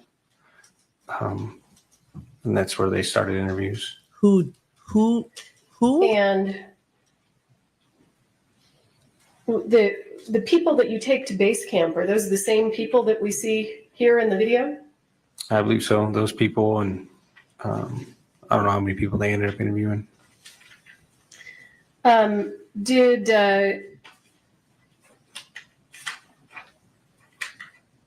Did at any point in time, did Mr. Baldwin tell you that he didn't pull the trigger of the gun? I believe he told me he was holding the gun. I believe in the beginning when I was leaving the church, one of the guys said that Baldwin had pulled the trigger. So just off of what was told. Okay. And I know that this sounds ridiculous, but we have to follow some jurisdictional rules. Do you see Mr. Baldwin in this frame here? Yes, ma'am. Would you point him out, please? Do you see him in court? And do you see that same gentleman in the courtroom today? Yes, ma'am. So would we've you now point him out, established the defendant He's is the sitting person in the video. in the middle with the, We've established that this happened Okay. on October 21st, I believe. We've established it happened in Santa Fe, New Mexico. Those are all elements that need to be Anything else proven to that the you jury. did of import that you can think I of? think we're that almost you done think with the this, jury which should means hear about? we'll probably get cross after I lunch think that's about it. How long were you on scene, if you recall? all day. From when I got there was, I don't know, about 10 hours maybe or so. I was there till dark. You were there for 10 hours. Yeah, until they were done interviewing people. Is that typical? It is if that's what they need to be done. So Okay.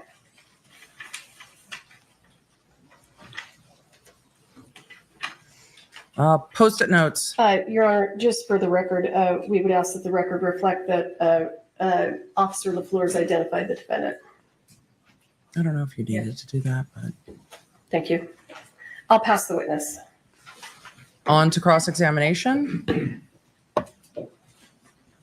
I don't know if the court is breaking for lunch at noon local time or 1 local time, but we're on to cross-examination. It's just about noon local time, and we are just about caught up to real time. So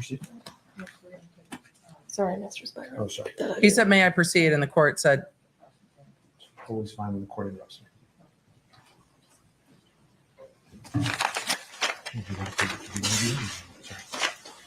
May I proceed? Yes. Yeah. Thank you. and on to When you got to the cross-examination. scene, Mr. Baldwin walked up to you and said, I was holding a gun. He blurted it out, right? yes, And in fact, he was very shocked, if you could picture Alec Baldwin in a pale state, very unsure of himself. You could say an actor out of character. Fair? What? Sure. Object to the former question. It is Mr. Spiro testifying in the question. Okay. I'm sorry for the loud reaction. This is exactly what the court told them they were not allowed to do. And we are one question.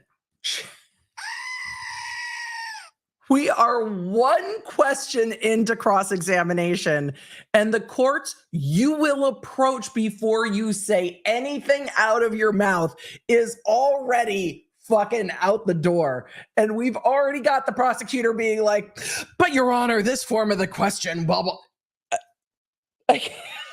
She can't help it. The court's going to lose her mind. All right, I'm going to back up so we can see that without me screaming. Again. When you got to the scene, Mr. Baldwin This is walked exactly up to you what and said, I was holding a gun. He blurted it out, right? yes, And in fact, he was very Two shocked. questions. Sorry, two If questions you could in. picture Alec Baldwin in a pale state, very unsure of himself. You could say an actor out of character. Fair? sure. Object to the former question. It is Mr. Spiro testifying in the question. Okay. May we approach? Did you see Spiro's eye roll? Like immediate eye roll. Like immediate, here we go again. This is exactly what he talked about in pretrial motions. That Carrie Morrissey puts things on the record. And what she put on the record in front of the jury was, this is Mr. Spiro testifying. Look, in cross-examination, the questions can feel like the lawyer's testifying. That's the point of cross-examination. The problem with the question was, you could say an actor out of character. That was the issue with the question. But Spiro is already like, here the fuck we go. This is exactly what they tried to cut off. Baldwin, he looked very shocked. If you could picture Mr. Baldwin in a pale state, like unsure of himself, you could say an actor out of character. Is that a fair description? Sure. And he said to you, It's weird to me also that Spiro's questions are like written out verbatim. I'm here, whatever you want to do, right? Yes. Baldwin's brother in court has He a said to listening you at one device. point- He has it looks like the typical court assistive hearing devices. So it looks like he has an assistive hearing device to his ear. Where should I go? Right? Yes. And he also pointed out to you who the director was on scene who was hit in the shoulder, right? I believe so. Yes. I inquired about him. And he also asked you how she was doing, right? Meaning Miss Hutchins, right? Yes. I don't remember you being asked about that in direct, were you? And you being asked by the state? Yeah. Objection relevance? So I want to take a step back. The dispatch that came over to your radio, sir, before you got to the scene was a dispatch for an accidental shooting by a prop gun, correct? I believe that's what was told to me, yes. Okay.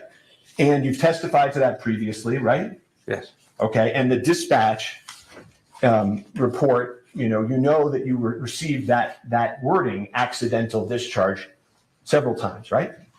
I believe so. Okay. So I want to ask you, how come when you described it today in court, How much are we going to talk how about come discharge? you didn't include the word accident when you testified before this jury?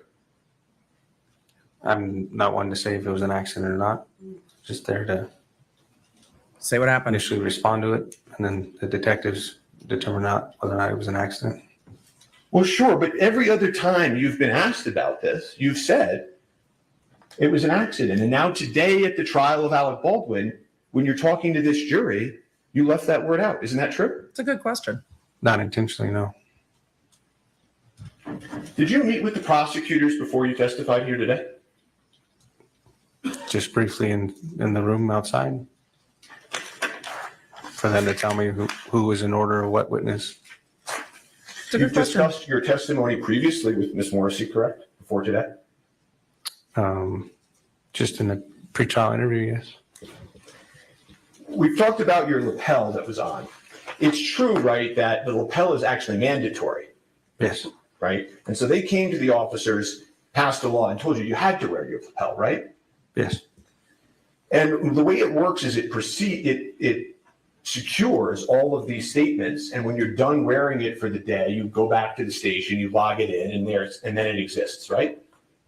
Essentially, yeah, but it's more complex than that. It uploads on itself. Oh, it self-uploads so that it maintains itself? Yes. Okay.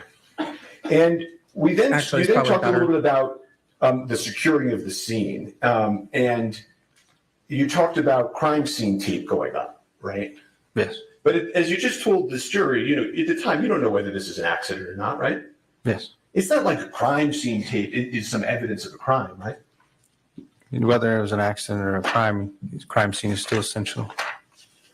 A And shooting you've been very happened. candid that you made some mistakes at the scene, right? Yes. And that you've learned since then about some of these mistakes, right? Yes. You've said hindsight's 20/20, right?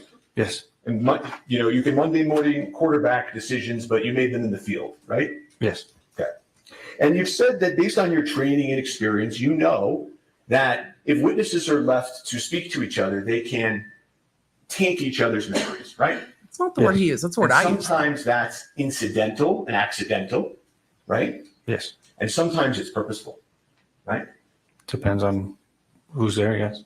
Well, if you were with somebody and somebody was talking to you about the 911 call, right? And they kept saying to you over and over, it wasn't an accident, it wasn't an accident. And then you testify and you leave out the word accident. That could be an example of taint, couldn't it? Sure. And also non-witnesses can taint people's memories too. You agree with me? I guess. Well, at one point in your testimony previously, you had said that there was a lawyer on the scene that was talking to some of the people. There was. I believe so, yeah. Okay. And if that lawyer told somebody on the scene, I think your understanding is that could have tainted their view of their memory, right? Essentially, yes. Mr. Baldwin never asked to speak to that lawyer, did he? I'm not to my recollection. And then you went on and you said, that you had told Mr. Baldwin not to speak to the other witnesses. Do you remember that testimony? Yes. And I think you were asked approximately 5 times why Mr. Baldwin was disobeying your orders. Do you remember that He testimony? never stopped Yes. them. Okay. But in the lapel video that we just saw, you're not going up to Mr. Baldwin or these witnesses going, get out of here. Get out of here. I'm an officer. You got to separate. You don't do that, right? Nope. No, he doesn't say And anything. also in that video, you can see a lot of these people are coming over to Mr. Baldwin, right? Yes. One of them comes over and shakes his hand, right? Yes. Have you ever seen that in all of your experience? Somebody commit a homicide and everybody and all the witnesses are on the scene, circling around the person, shaking his hand and talking to him about what happened. Have you ever seen that in your entire career? No. And then you went on to say, well, you didn't put him in the cruiser. You didn't put him in the cruiser. Because it was being used as a because post. your cruiser was being used, was I guess the reason that you gave. Was that, did I understand that right? My patrol unit was being actively used as a post on the other side of the field for crime scene. When you say a post, you mean like it goes somewhere else and you put the tape around it? Is that? The side mirror was wrapped around with crime scene tape. Uh-huh. You mean, there were also another dozen officers on the scene that day that had police cars if they wanted to put Mr. Baldwin in at any point, right? Yep. Okay. And in fact, Mr. Baldwin later on drives himself to the precinct and goes and speaks to the police, right? I'm not too sure how he got there, but he did get there. Well, he wasn't under arrest, right? Not to my knowledge, no. And so you use this word detained. When Miss Morrissey asked you, were you detaining Mr. Baldwin? Do you remember that question? No, she didn't Yes. ask that. Isn't it true She that asked even why he was today, standing there. years later, no police officer has ever arrested Mr. Baldwin or detained him in a police car? True? I don't know. He doesn't know. He's not the investigating officer. The police department, the Santa Fe Police Department, has never arrested Mr. Baldwin. Not the Back Santa to Fe the Police form of Department. question, asked and answered. I guess we're not approaching for objections And anymore. one of the things that you That do as an didn't officer last on the scene is very you long. observe demeanor, right? Yes. And you spent 10 hours on the scene, I think I heard you say, right? Yes. You got to see the people of Rusk that day live, right? Yes. And the truth of the matter is that you took it as a way how everybody was acting and that the individual who claimed to have been holding the firearm was still there, that there was the way he was, his demeanor was that there wasn't any intention behind the act, as you could say. Isn't that true? I wouldn't say there was no intention. I don't know the individual's intentions, but his demeanor was sad, upset. Okay, well, it's not just his demeanor being sad and upset, right? Okay, we'll move that to the side. And I understand you're not a mind reader, right?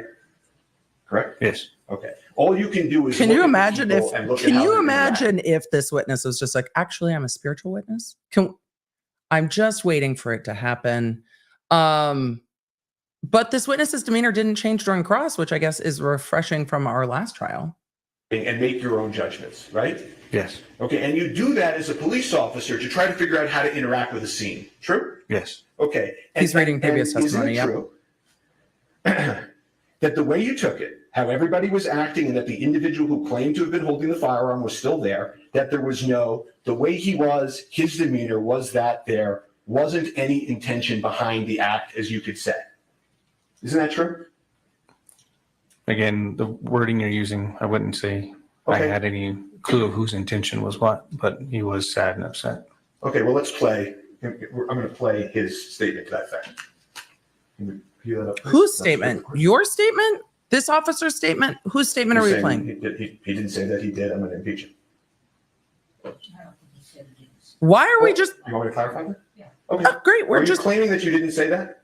We're just doing all of this. Rephrase what you said? Sure. Okay. Dispatch said it was an accidental shooting by a prop gun.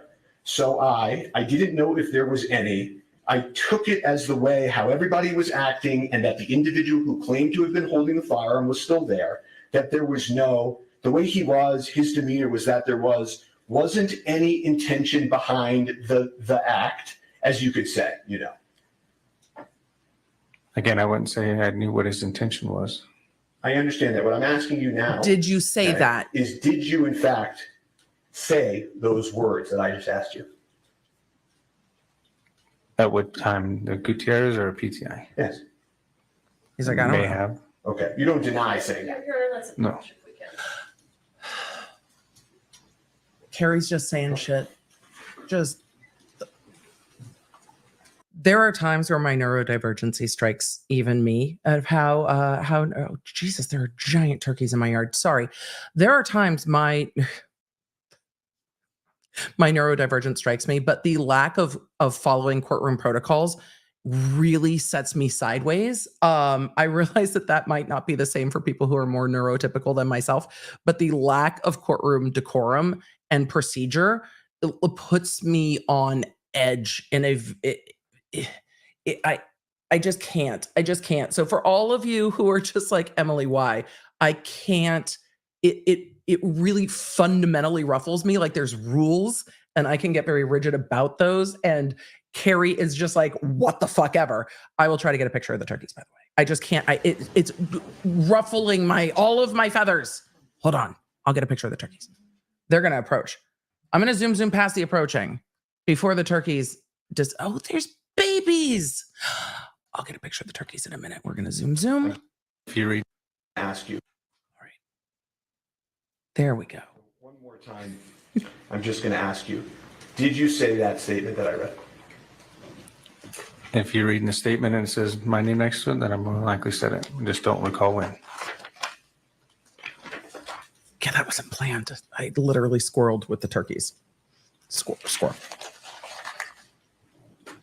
Okay, I'll be right back. And one of the other things that happened that day that I don't think we've talked about is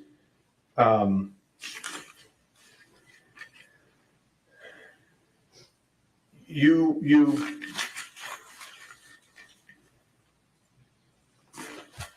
spoke to a witness who told you that a woman named Sarah was crying and shaking and going through the bullets and saying, I don't know how it got in there. Objection, hearsay. I'm asking the witness if he had that information. He's making the statement, the hearsay statement is coming in. Do you know whether anybody at the scene was, before you got there, shaking and going through the bullets and saying, I don't know how it got in there? I don't know. Okay. If we could refresh the witness with his lapel, and I would ask that can I put it up on just the rules just don't apply at the moment, apparently. Okay. I don't think you can do that. I would object because that's not proper refreshment. We don't refresh in front of the jurors. Oh my God. That's my objection. What do you mean? Well, if we're refreshing. We're going to take a lunch break real quick, so we're going to be back at 1 o'clock, okay? Give me 30 seconds. Will rise to the jury.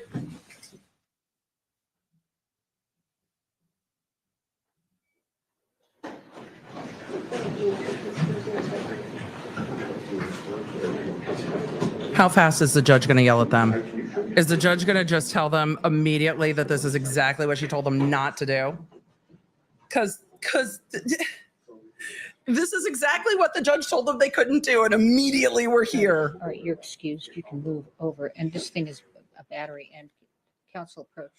Oh, no, do it on the record. If you're going to yell at them, Your Honor, can you do it on the record? It would be deeply satisfying for all of us. Just, can you yell at them on the record? They're going to take a lunch break. Carrie's just like, hey, we don't refresh in front of the jury. That's not what we do.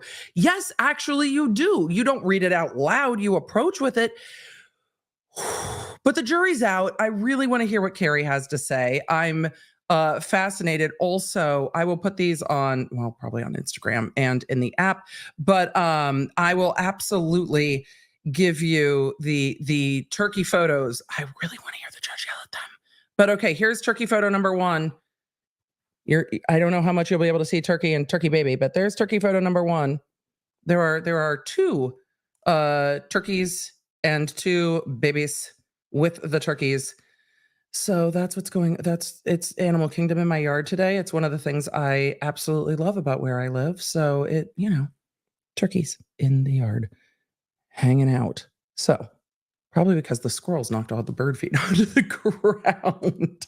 So the turkeys are having a good old time. So we're going to do a summary in just a moment.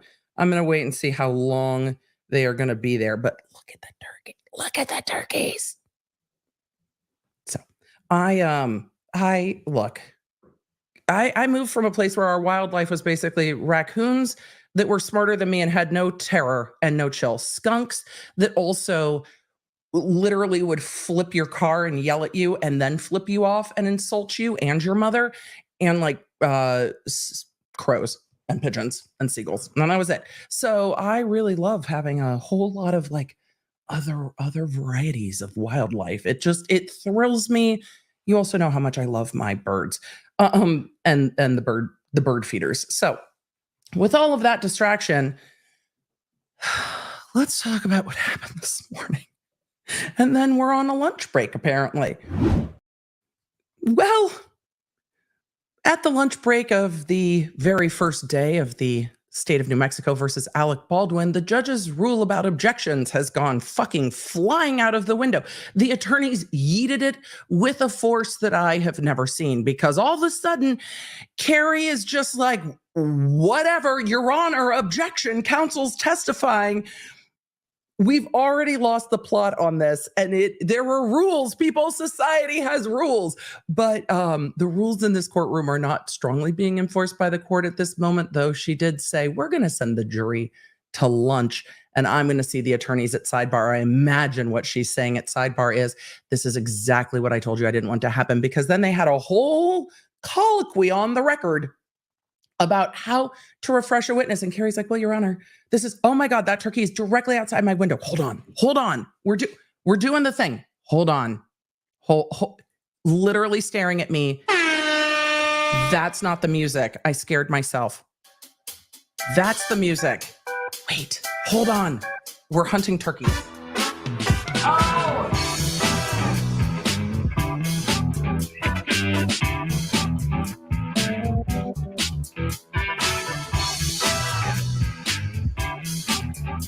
Okay, I was being stared at. And then when I moved, we freaked him out. Okay, I swear I'm back. Dr. B is going to be like, are you okay? No, I'm not. Is it ridiculous? Yes, it is. Look, man, we've been in trial for too long. Emily is available for distraction. Apparently my brain is just like by photo hunting turkeys. We're not literally hunting turkeys in the yard, especially not with their babies. No. Or as Alec Baldwin would say in his multiple interviews, no. All right, where was I? I don't know. Here we go.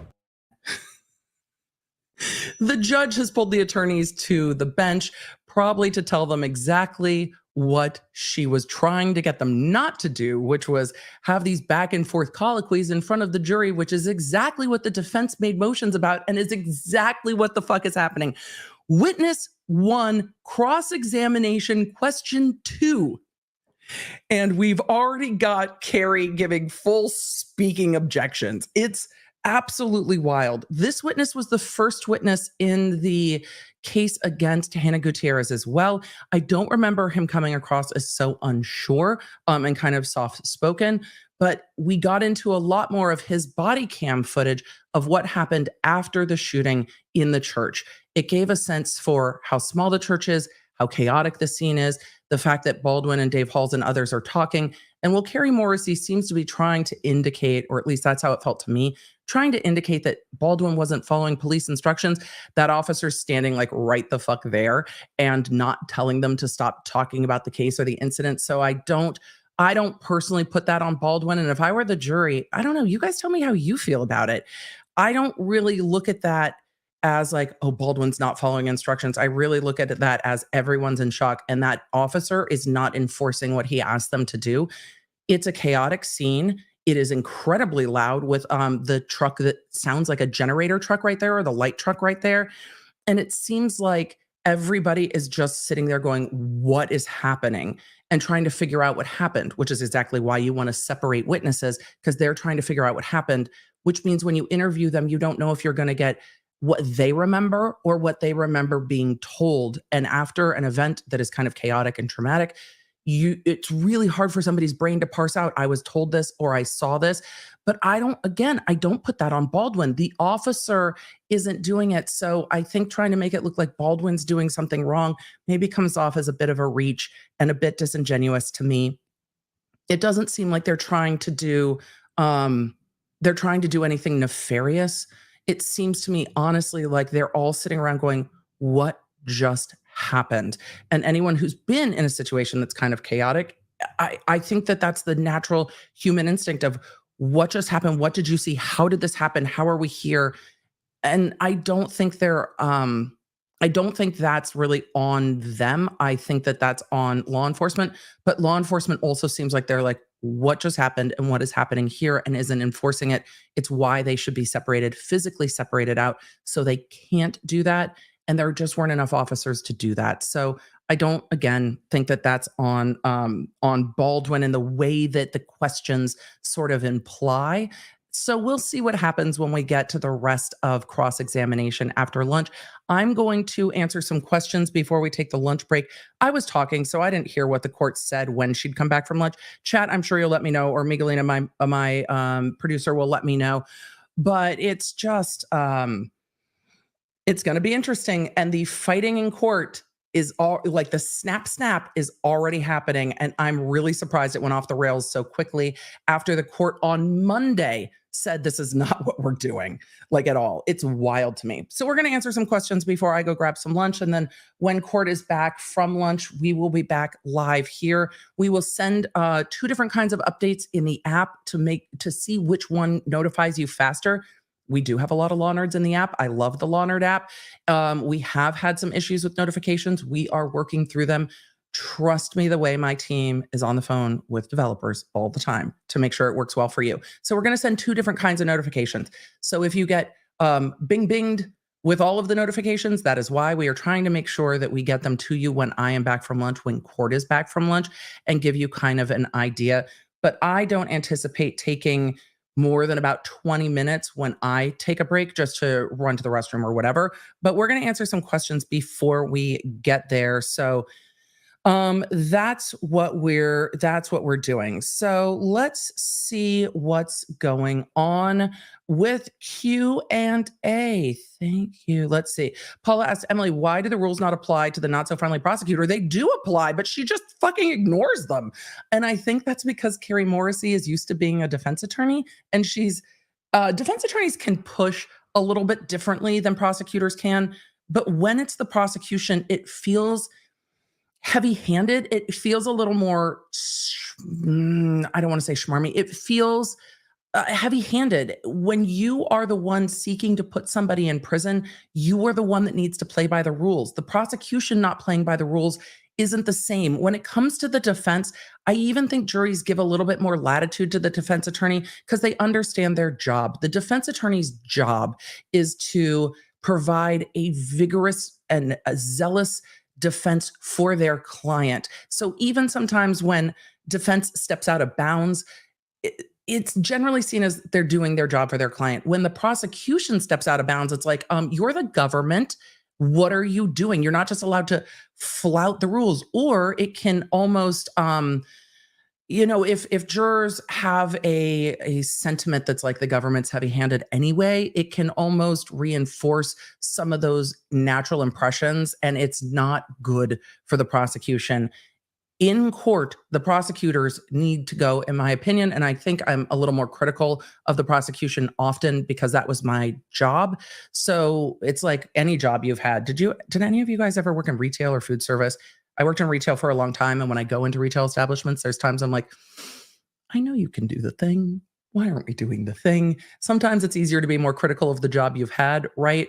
But it feels like you need to be mindful of the weight it comes when you are the one that is the hand of the government. But that is not the normal job for Carrie Morrissey. She is by nature a defense attorney. So it comes off heavy-handed to me. We'll see. But it's easier to be more critical of the job that you once did, right? So with all of that, we're going to get to your questions. Thank you. I think we clicked over. I appreciate that. Don't forget to do the YouTube things, the like things, the subscribe things. I realize I never say that, but the like things, the subscribe YouTube things. It is now a running joke with my son. So I appreciate you all for helping me prove him wrong. So you will see the running joke in the chat about me being a real YouTuber. That is a joke between me and my 12-year-old, because no one will keep you grounded like the tiny humans that you gave birth to. Reza T, thank you for the gifted memberships. Roxanne, thank you for the gifted membership. For all of you that are new to watching a trial on my channel, gifted memberships are distributed by the YouTubeness and seem to go by activity in the chat. So if you are active in the chat, and subscribe to the channel. That will increase the probability that you will be gifted memberships. I've also seen members on the channel that have been gifted memberships like month after month after month because they are active. I really like that it seems to be a weighting to how those are distributed based on activity on the channel, being subscribed on the channel. And I think that that's, they're like, we want to try to gift this to the people who want to be on the channel and have been here. So I think that is a good thing. But do I understand exactly how it works? No, not at all. So Shelby said, I got a single seemingly deranged raven in my neighborhood along with all the other crows and magpies, of course. We love a good raven. They're so smart. Look, I love birds. Patty LaBelle said, being an actor, you'd think Alec would understand the importance of body language. He's giving bored and uncaring to me. We'll see how his demeanor shifts. I can't imagine that all of that body cam footage was easy to watch. And I don't know how everyone deals with the stress of that. It's something he and his lawyers should have talked about. Rolling along said, M. Sharon said, we need bird nerd merch. Oh, I'm absolutely down. Motion for a dedicated, easy, switchable window wildlife cam. I will see what I can do about a window wildlife cam. And I will absolutely consider it. Will it happen today? No, but I will consider it. Do turkeys count as claw nerds? They definitely have claws. Our bird nerds, our claw nerds, our paw nerds, all of the nerd. Emily is like Kirk screaming Khan, except it's Carrie. Yes, I realize I can get a little rigid, and I know the members of the law nerd community that have been on the channel a while know that about me. I realize that new watchers don't always know about all of my neurodivergent quirks. And so I think sometimes it's helpful just to say those things out loud and be like, this is probably me being very neurodivergent and being like, but the rules, there's supposed to be rules. Why? Because rules make me more comfortable. Then we know how we're engaging. Like, what are you doing when there's no rules? So that's probably very much a quirk of me. I'm going to turn my fan on, but make sure you guys can't hear it. So Rolling Along said, is this a small town police force not used to this sort of thing?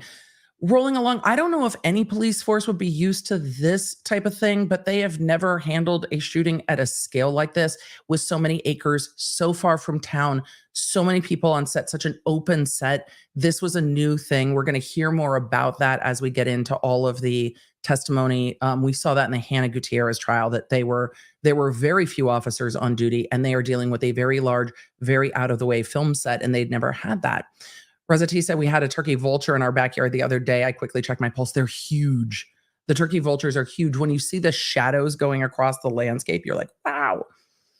Sudoku Slayer, Emily, did you ever want to be a judge? No, I never wanted to be a judge. My grandfather very much was like, you would be a great judge. And I'm like, no. You know what judges do a ton of? This is the side of judging that we don't always see. Do you know what judges do a fuck ton of? Paperwork, like boxes with like check boxes. Also, you have no control of your assignment. So where I was practicing, I practiced in Los Angeles.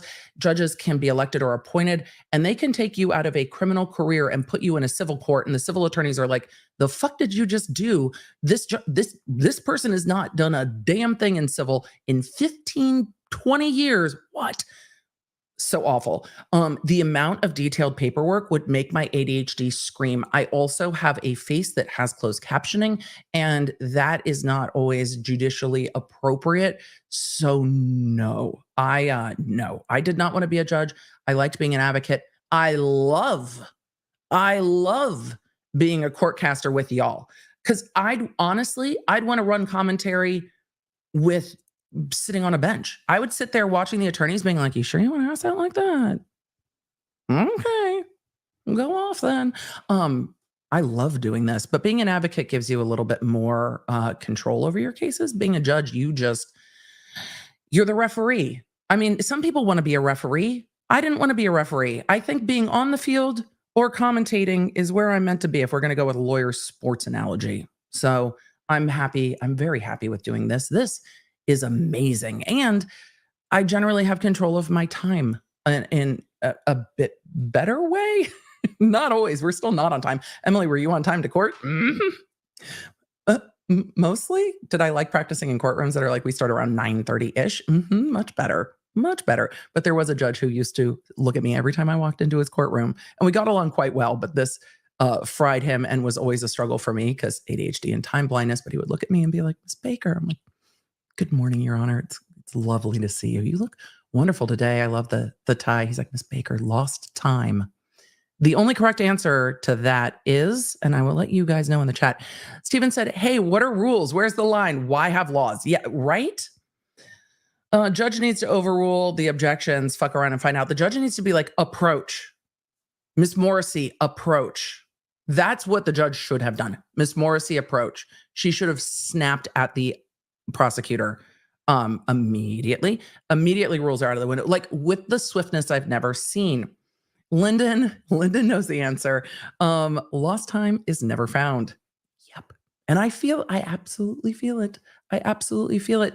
Gan asked, do you still practice law? I am still active to practice law. I do. When I do the legal things, I consult. I do not do courtroom practice in that way anymore. And I generally don't take clients because honestly, I do not have time. So I do some consulting and there are times I will jump in, but I don't consult on cases that I want to discuss. So cases that I consult on and things I consult about are under the guise of doing all this. I really love doing this. This is amazing. Kylie needs a holiday. I mean, same. My fax jumper and 12-year-old son's hearsay bottle arrived. We love them. Thank you. Your drink bottle merch will now be going to school with him. I love it. My 12-year-old takes merch to school with him as well. Christina Lopez, hi, Law Nerds. Shout out from Chicago. I'm sorry if I don't do this well, Ingi Bjorg. I apologize. I have trouble with pronunciation on a good day, but hello from Iceland. Hope there is not a fan view in this courtroom. Seal.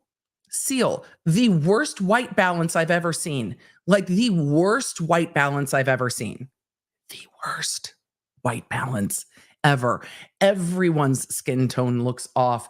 Everything looks super yellow. It is the worst lighting setup, but courtrooms were not necessarily made for this. So just the worst. You're having a great hair day. Thank you. It's the haircut. It's not me. A fourth juror came forward to confirm the not guilty. This is referring to the Karen Reed case. I haven't had a chance to look at that because I've been prepping for this. And here's the problem for me and my ADHD is that if I start going down that rabbit hole and it's all I want to talk about, it's going to be very hard for me to focus on this. So I do not check the news before the day. If it's something we need to discuss at the end of the day, I will let you know in the app and we will discuss at the end of the day. But we also need, I need to let the team do all the podcast recording and things. So it looks like court is coming back in about 20 minutes. Thank you, Miguelina. So for those of you here, we're going to leave the stream open with a chat. I will take a break in just a minute and go get some food and be back as court comes back. But I wanted to get a few more questions in. Spoonless Valkyrie says, I wanted to see if the destroyed gun comes in. I mean, they definitely talked about it. Only audio that was any good was the Law and Crime audio. Here's my problem with the Law and Crime feeds and why I don't use them. They keep putting up QR codes for advertisements like while witness testimony is on, and I don't like it at all. And I find the moving lower thirds to be very distracting. So thank you.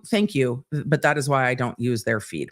Jenny said if a real bullet wasn't there, Helena would still be here. Yes, but if Alec Baldwin hadn't pointed at her, she'd still be here. This is the hard thing about this case, right, Jenny? His actions could have prevented this regardless of what kind of bullet was used. Yes, but he did whatever he wants, as Alec does. And that's going to be the entire prosecution's argument. But there's that instruction, that line in the instructions, the elements that I think the defense will really key on as the defense gets into closing is did he, should he have known of the danger? And it's really going to come down to the gun experts saying the reason there are these rules is because there can always be danger.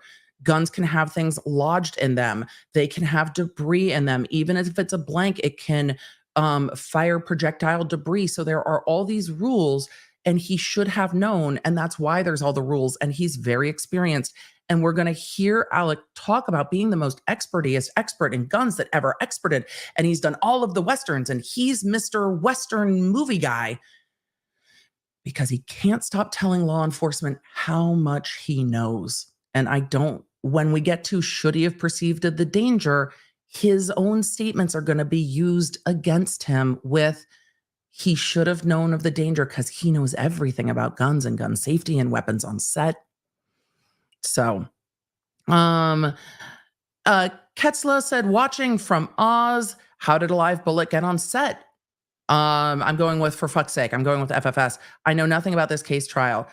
During the prosecution of the armorer, it was shown throughout the trial that the armorer had the opportunity to have mixed bullets because her father had just worked on another film set and they had done live round training at like a gun range and then had blanks on set, and that they were different from the ones that came from PDQ Arm and Prop. So the evidence in the other trial was that the armorer had inadvertently brought mixed rounds onto set herself and wasn't checking them closely enough, which is so frustrating because what the prosecution pointed out, and I didn't even catch it or think about it until they pointed it out in Hannah Gutierrez's trial, is that this day was the day they had the most time on set. The film crew had walked off, Video Village was down. They needed to get new camera operators. And with getting new camera operators, they had a ton of downtime that day before they could start filming. So if there was any day to check them, that was the day that they had time to do so. Melanie said, I say Kenny brought them. Seth Kenny is the PDQ Arm and Prop guy. When they went and tested all the live rounds, they all had different gunpowder in them. Remember the difference between the shoot loops and the discs and all the rest of it? So who said yes to AB's whip it out regarding the gun? I don't know if it was Dave Halls or if it was Joel Souza, but I think we'll get to that when we get into those witnesses, because we're going to hear that a lot. Barry said actors improvise all the time, even if they didn't say shoot it, should have been safe to do so anyway. Right. Gringa said, I can't get past this fact. If Hannah Gutierrez Reed is responsible for failing to do her job, how is Alec Baldwin also responsible? Illogic to me. Leaders have to delegate. And again, for jurors who are like, if you rely on somebody else to do their job, why are we here? But depending on the field you work in, some might be like, yes, it is somebody's job to get me the thing that is safe, but it is also my job to know that it is safe and follow proper protocol. So while it might not be proper protocol for him to check it, not pointing it at somebody might be proper protocol. And we're going to have a battle of the experts on whether or not that is appropriate.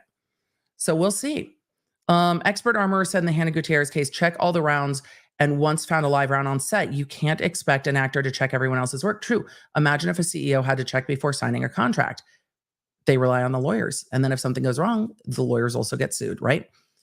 Kyla said, so if I'm an actor pretending to be a cowboy, it's okay to completely ignore gun safety laws because imagination. Interesting argument. That seemed like a lot of the opening, didn't it? This is a movie set, so the rules are different here. And we're going to hear about the rules on movie set, I imagine, with the experts. Pam said he's talking to the director as Alec. He's not immersed in his character. That's a very good point. That's a very good point. Color and chat with Joanna said, why is Gloria Allred there? She represents Helena Hutchins' family. She also represents Mamie Mitchell and has active lawsuits. I mean, also there's a camera. So you never know. That might be a factor. It might not be a factor. I just have my own camera. I don't need other people's cameras.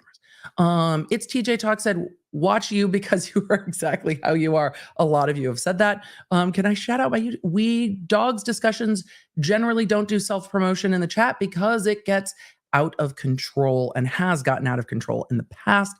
You are in New Mexico. You need to amend your expectations. It is the land of mana, and mana is not mañana, and mañana is not tomorrow, just not today. That's fair. It's going to be interesting to see what this jury thinks. We know that we had jurors on the last case that worked at Los Alamitos, the nuclear power plant, and we're talking about how safety was critical to their job. So where everybody works and what they're responsible for will be incredibly important. So based on this morning alone, 8 days, no way. We'll see what the judge does. One nippy hippie said, So to my girl Bree, who's watching along at work, shout out to my girl Bree, who's watching along at work. I love seeing you guys shout out to those who are watching with you. Bone Arrow 82 said, EDB, shout out to my sister who's watching. I love it the most. It is the coolest thing about this community is that you guys are watch partying. Most med flights do not have room to stabilize, which seems to be why they were trying to stabilize in the ambulance. I know we have the benefit of a ton of emergency medical personnel in the chat that watch, whether it's Los Alamos. Thank you, chat. What did I say? Did I say Los Alamitos? When the California slips out aggressively. Olga said, Emily, do witnesses get insurance or receive compensation for the trauma of testifying in court? Generally not. Sorry if this is asked before. Olga, I don't know if anybody's asked it in that way. It really depends on their work. A lot of courts, and it depends very much on jurisdiction, on state, and on funding, a lot of courts will provide the opportunity for counseling for jurors, but for witnesses, not so much. For law enforcement, it is a part of their job, and you get those that regularly testify. For those who testify as part of work, it really will depend on the work. But for witnesses off the street, no, not often. But sometimes you get victim witness assistance through different DA's offices that can help. So it really, really will depend on jurisdiction. But the amount of Emily, don't start soapboxing about the lack of adequate mental health care. But it is these are traumatic experiences, and it's very difficult to talk about something that you witnessed that is so traumatic. Some are trained for it. Some just shut it down into other boxes of their world and deal with it later because it inevitably crops up. And some have space to process it. It really just depends. But yes, everyone going through trauma needs a bit of support around that, I think. Only 2 questions in cross testimony, and they've already lost coffee privileges for tomorrow, right? Absolutely. Oh, also, Emily said he reminds me of Andy Samberg. Yes, that's exactly who Spyro, not the video game character, reminds me of. Absolutely it. So Perry Rush said, I lived in Nashville, went to the dam. Turkeys. turkeys everywhere. All right, y'all. I'm going to take a few minutes for lunch. Chat, thank you for being so considerate. You guys are the best. You guys are like, Emily, go get food. I'm going to go get food right now and check in with the kiddos. And then I will be right back. So yes, we're going to put on some music. I'll be back in about 10 minutes. So I'll be back when court's back. You're not going to miss a thing. I don't know if we'll have time. Miguelina, will you send out a notification that court will be back in about 10 minutes from lunch? And I will be back then too. I will be quick, but I will probably be snacking on camera while we get through this. So I invite all of you to snack with me. What are we going to have? Probably pretzels and string cheese and salami. That is probably what we're going to do for lunch today, but I'll see if I change my mind the second I get out of this chair. Could happen, could not. All right, let's put on some of our music and I will be right back. Feeding the ducks feels appropriate today. It feels like the right choice. All right, law nerds, I will see you in just a moment. Have a good one and I will be back. Wait, that's not the way I wanted to do it. Hold on. I can do this better. Wait, yes, this way. We can.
Hello.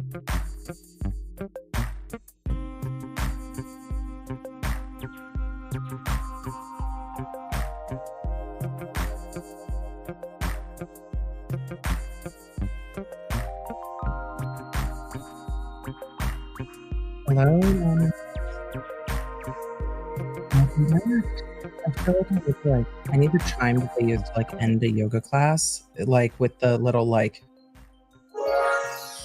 I don't know one of the judges I really loved working with, Judge Wyndham, had one on the bench, and he would just be like ding, and everybody would just like promptly turn around and be like, "Oh, that's so zen and calming." It's a great way to come back, but it looks like court is just coming back as well. I'm going to turn off our snazzy, fun background music, answer some questions as we're getting back from lunch.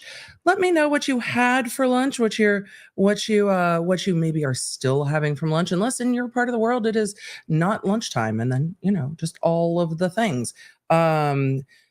Miguelina, not right now, but we will probably use that for later when we switch witnesses. What I'm going to do in a minute as we get rolling on the record is look at who our second witness was in the Hannah Gutierrez trial, and just take a look at if we're going to go in essentially the same order, but I'll do that once we get underway.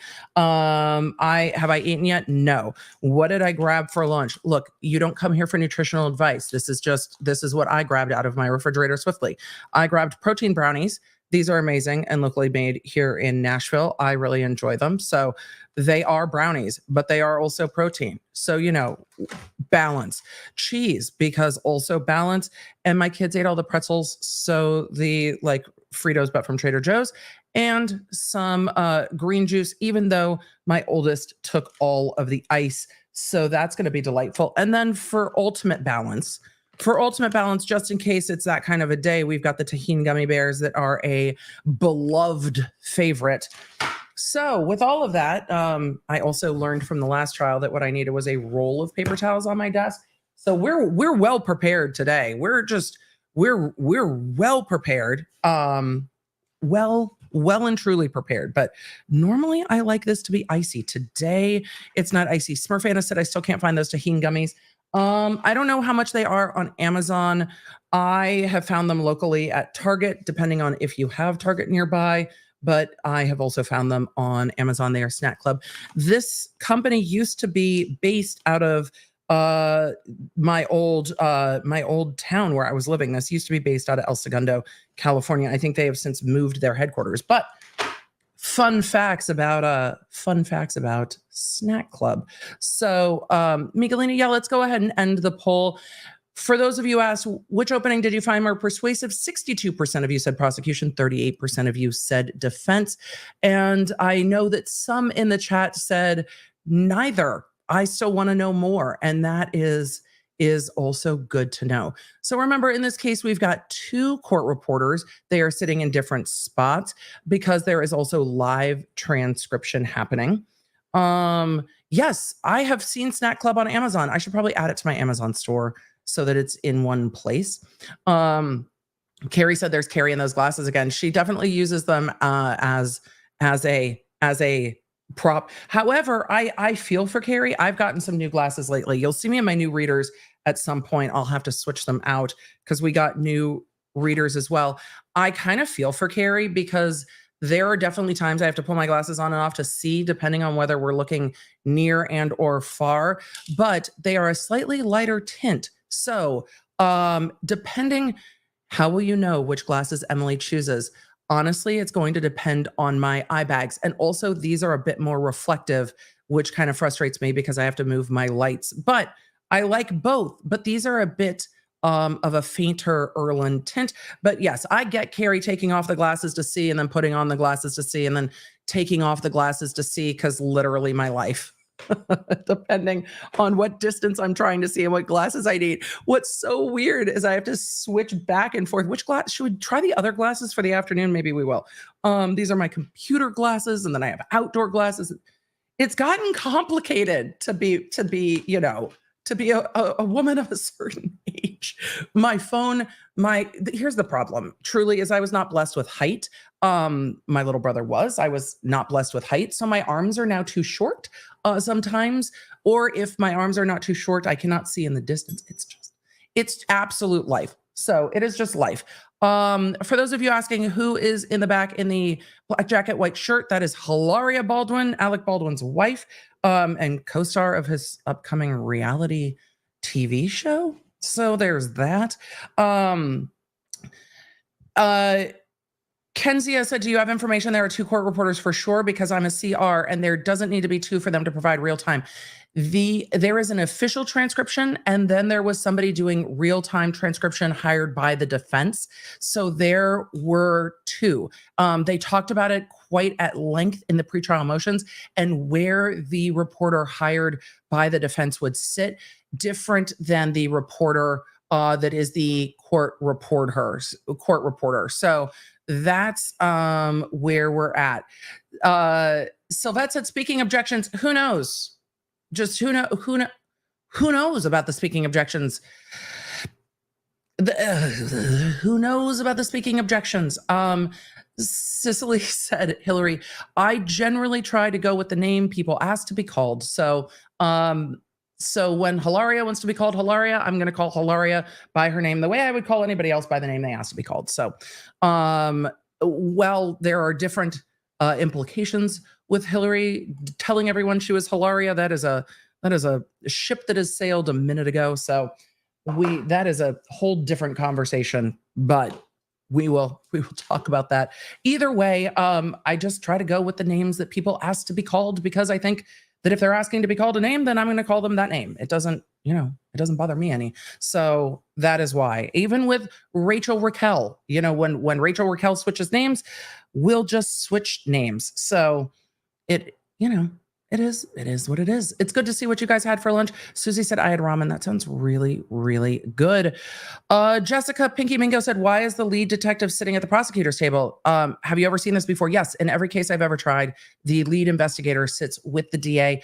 Oftentimes, if there's multiple DAs in between, and you talk to your lead investigator throughout trial. So it's more unusual to me to not see a lead investigator sitting with the prosecution throughout the entirety of the prosecution. I understood why in the Karen Reed trial that wouldn't be the case, and why they wouldn't have Trooper Michael Proctor sitting in court with them. But generally, I always preferred, if I could, to have my lead investigator sitting next to me, because they interviewed all the witnesses. They know everything. So sometimes they're passing notes. They are your investigator. So they are part of the prosecution team, and very clearly part of the prosecution team. So I'm not surprised. And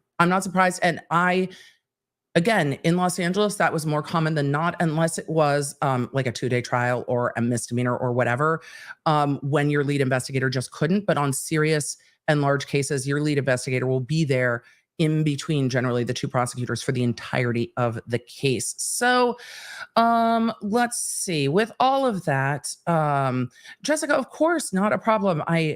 Again, if you have the question, somebody else probably does as well. So once got to see turkeys procreating. That would be an interesting thing, I would imagine. Let's see if I can. I'm trying to make this so it's easy for me to be seen over super chats, but also so that it is not blocking what's going on in court. Let's see if we can. But there we go. That might be better. We've got our super chat answering POV. That seems to work pretty well. Sure, why not? Here we go. Emily, are you going to stop messing with your StreamYard? Probably not. Probably not going to stop. Lauren said, Emily, thank you for being here. Look, Lauren, thank you for being here. Lawnards, thank you for being here. This is the most fun to do because of y'all. I learned from your questions. B, no one is funnier than this chat. Like, hands down, no one is funnier. The swiftness of humor with this chat is fantastic. We can talk about things and disagree. We can talk about difficult topics and still morph into 12-year-olds when we start talking about the FBI beating off the cock notch, which is going to happen at some point in this trial. It's just going to happen.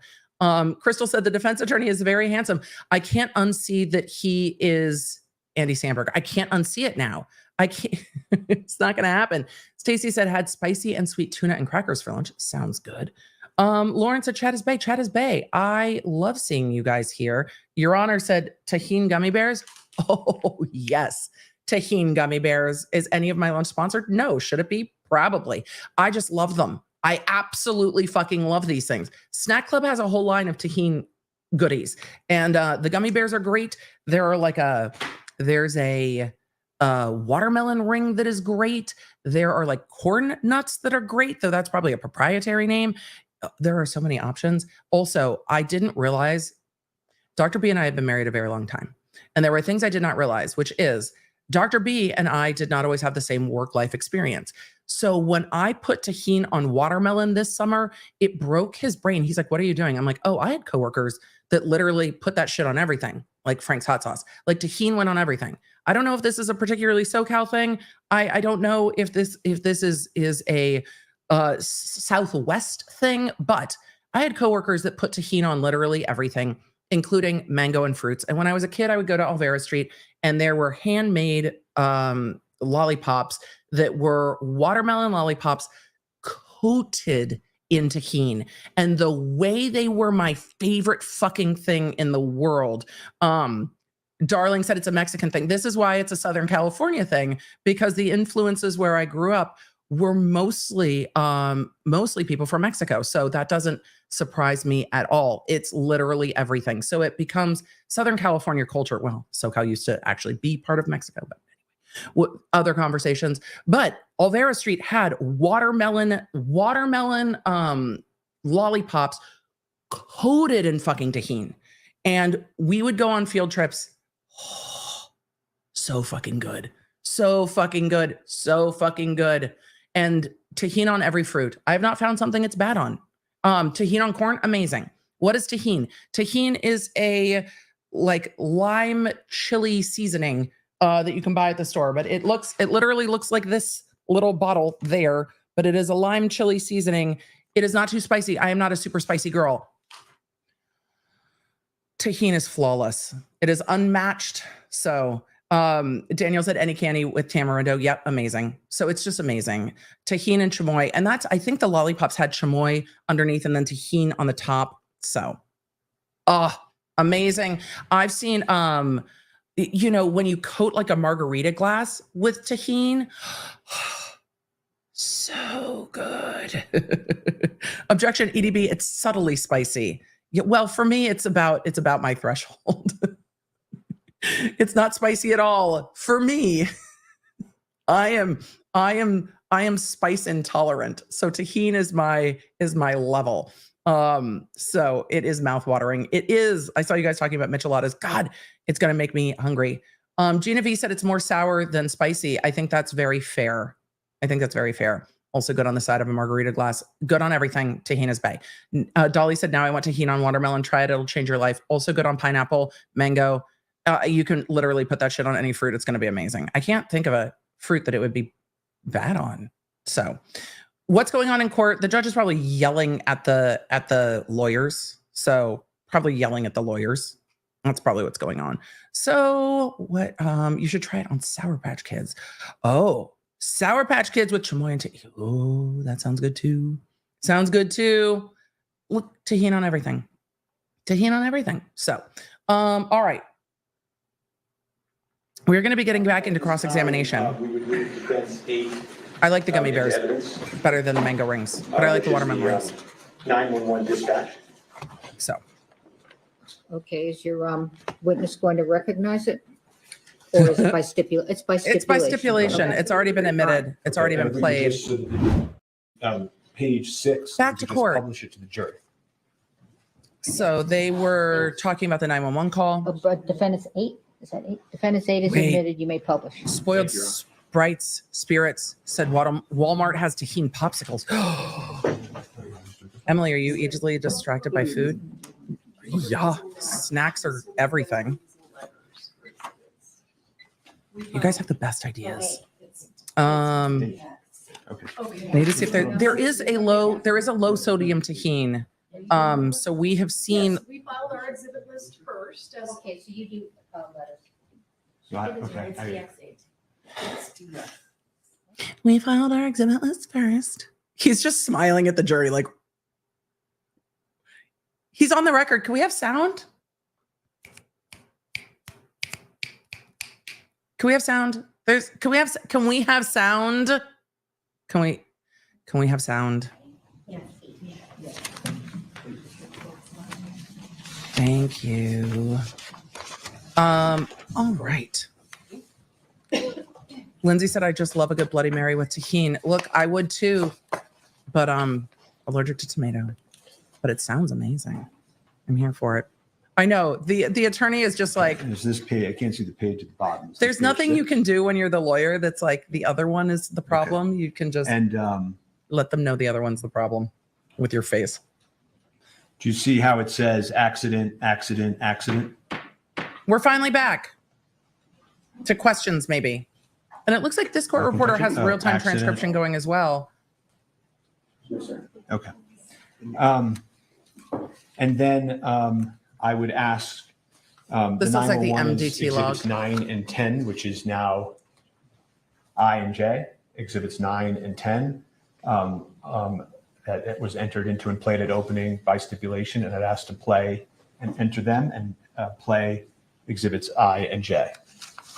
Becca, we Yes, sir. We're going to start doing both more. Again, the 911 calls? Yes. To work around that issue. Why are they for the two moment. exhibits? It just splits because of the EMS. It's the same Okay. three. All right. So upon stipulation, not being corrected otherwise, go ahead. Thank you. Okay, we turn the volume up. You may publish. Are we going back to the 911 call?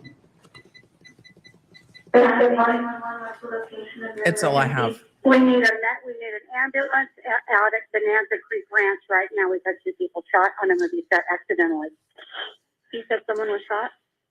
2 people accidentally with gunshots at on movie set, Bonanza Creek Ranch. Okay, I'll connect you with medical dispatch. Don't hang up. And again, Fire and EMS, what's the location of the emergency? Mamie Mitchell's going to testify why she talked about this, so we'll get there. And I saw a few more questions about why is the investigator from Hannah's trial sitting with prosecutors. That is the investigator for this case as well, and lead investigators are allowed to sit with the prosecution. They're part of the prosecution team. Bonanza Creek Ranch has had 2 people accidentally shot on a movie set by a prop gun. We need help immediately, okay? This fucking AG that yelled at me at lunch because asking about revisions, this motherfucker. Did you see him lean over my table and yell at me? She's clearly talking to somebody else. He's responsible for what's happening. He's responsible for No, the no, gun. no. I'm a script supervisor. How many people were injured? 2 that I know of. I was sitting, we were rehearsing, and it went off, and I ran out.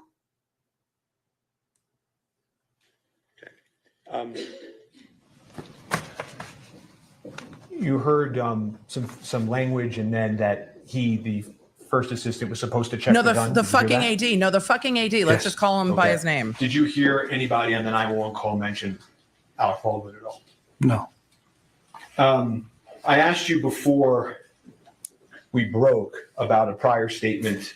I asked you if you made a prior statement that we talked about a few times. So I'm just going to approach quickly and refresh your recollection.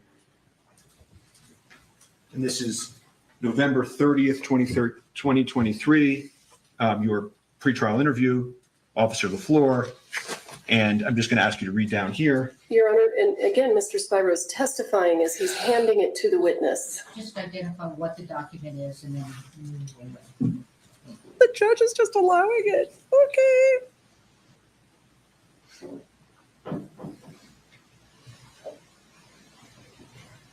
Mary E. asked, how did Bowles not play this call during Hannah's trial when cross-examining Mamie Mitchell? I don't know. Does that refresh your recollection, sir? Yes. So and I'm just going to take this back. It is fair that you said when asked that it came in as like it appeared to be, and what the dispatch said, it was an accidental shooting by a prop gun. So I didn't know if there was any. I took it as the way how everybody was acting, and that the individual who claimed to have been holding the firearm was still there. That there was Objection, Your Honor. the way he was. Objection, Your Honor. And now they're going to approach. Bowles did not object to a lot, though. There's a lot of things that Bowles could have objected to and didn't. So there's more there. I think we have lost all of our Zoom room. Did that refresh your recollection? Oh, wait, no. We had one more. I was walking back. My question was, did that refresh your recollection? Yes. Okay. I forgot our live court icon. Is it in fact true that in your earlier statement you said, and it came in like and appeared to be what the dispatch said it was, an accidental shooting by a prop gun. So I didn't know if there was any, I took it as the way, how everybody was acting and that the individual who claimed to have been holding the firearm was still there, that there was no, the way he was, his demeanor was that there wasn't any intention behind the act, as you could say, you know. Yes. You made that statement, correct? Yes. And I asked you also whether you remember receiving any information as to the ammunition, whether they be prop or otherwise, that was at the scene. If you recalled, Duran Curtin, one of the individuals in the church, giving you information. Do you remember that? There's a lot of people in the church giving information. Can you identify which one it was? Sure. I asked you, do you remember whether or not somebody told you that Sarah was shaking and going through the book? Objection, Your Honor. This is hearsay. This is hearsay coming in. Can we approach? I don't know. It's improper impeachment. Objection, Your Honor. Hearsay. Can we approach? Stop there. She's trying, though. Yeah, I heard her try. We heard the wheels turning. We heard her trying, but she's not used to being reined in. The judge needs to rein her in. He's trying to get in things he can't get into with this witness. It's improper impeachment. This witness didn't say he didn't say that. So for those of you saying what's improper impeachment, the defense is trying to impeach the witness, trying to be like, but you said this, not that. But the witness said, I don't see it that way. I don't remember if I said that or not. I could have said that, but sitting on the stand today, I don't feel that way. So he's trying to say to the witness, you've changed your testimony. And the witness didn't ever say, no, I didn't say that. He said, sitting here, I don't see it that way. So you can't impeach a witness with a prior statement or statements unless the witness is saying, I never said that. And then you can bring in that impeachment evidence under the rules of evidence. So it's the procedure he's trying to get this stuff in the first instance was improper, and that's why she is objecting. And now she is objecting because he is trying to read in somebody else's statement to this witness, which is not a proper introduction of hearsay statements of Mamie Mitchell. Mamie Mitchell's going to testify. Mamie Mitchell's on the witness list. Bring in Mamie Mitchell. As I was saying, officer, did you learn at the scene whether or not Sarah was going through the bullets? We heard it. I don't know how we heard it, sir. Did you learn that information? Do you recall? We are now in New Mexico and New York. I don't remember. If you could refresh my memory to which part, which person said what. To refresh his memory, you can approach, you show the witness the thing, you don't read it in court. And a lot of attorneys want to read it in court because they want the jury to hear the thing, right? But you have to approach and show it to him to refresh his recollection. And that's what he's trying to do now. But ultimately, it doesn't fucking matter because Mamie Mitchell's going to testify. Why do it with this witness? Refresh your recollection. Just ask Mamie. It appears it's a recording type out of what my body-worn camera recorded, yes. Okay. And when you learned this information, did you do anything with that information? To be honest, it's the first time I've seen that, heard it in that detail. Body cameras pick up more audio than our ears do. Interesting. Okay. You also testified that the gentleman in the orange jacket came up to you and said, Alec pulled the trigger, or words to that effect. Remember that testimony? That's what he said, yes. Mm-hmm. Yeah, and you know that witness has stated absolutely he did not say pull the trigger, correct? I don't know. At that point, I didn't know if he said that or not. Okay. He said that on the and then I just want to ask you about. Are you really trying to say that witness now says he never said that when we all heard it? Like literally we all heard it on the body-worn camera? Are you saying that the camera somehow is wrong? Because we all heard it. One other thing we talked about this morning was I asked you about your testimony on direct that Mr. Baldwin was effectively disobeying police orders. Do you remember that testimony on direct? He didn't say that exactly. And over the lunch break, have you had a chance to reflect on that testimony? Did you go think about it? Sure. No. It's like I went to the bathroom. Do you think it's a fair, honestly, sir, a fair characterization to this jury to say that Mr. Baldwin was disobeying police orders at the scene? He was given an order, but I didn't repeatedly tell him not to. As on my bad. And so don't you think that given what actually happened at the scene, that really, in all fairness to Mr. Baldwin, he wasn't really disobeying police orders, was he, sir? To an extent, yes. You were the first officer on scene. Yes. And you did your best, no question, right? Yes. And you're aware, right, because a lot of this testimony I'm not going to get into, you're aware as you sit here that the issue of Ms. Hutchins passing is not a contested issue by the defense. You know that? Yes. Okay. And you did sort of corral the witnesses, I think you said, right? He tried to. And then after you did that, you turned them over, in essence, to the lead detective, Detective Pinell. Yes. Okay. And he interviewed those witnesses, right? Yes. Okay. And do you know if he's testifying for the state in this case? Objection. I don't know. Relevance, Your Honor. Sure. Ignore the question and the non-answer or if we got one. Do you know how the live bullet got on set? I do not. Oh, this case. Do you know why the armorer loaded the live bullet into the pop gun? I do not. Do you know why the first assistant director, head of safety, failed to detect it? I do not. I have no further questions for this witness. Oh, boy.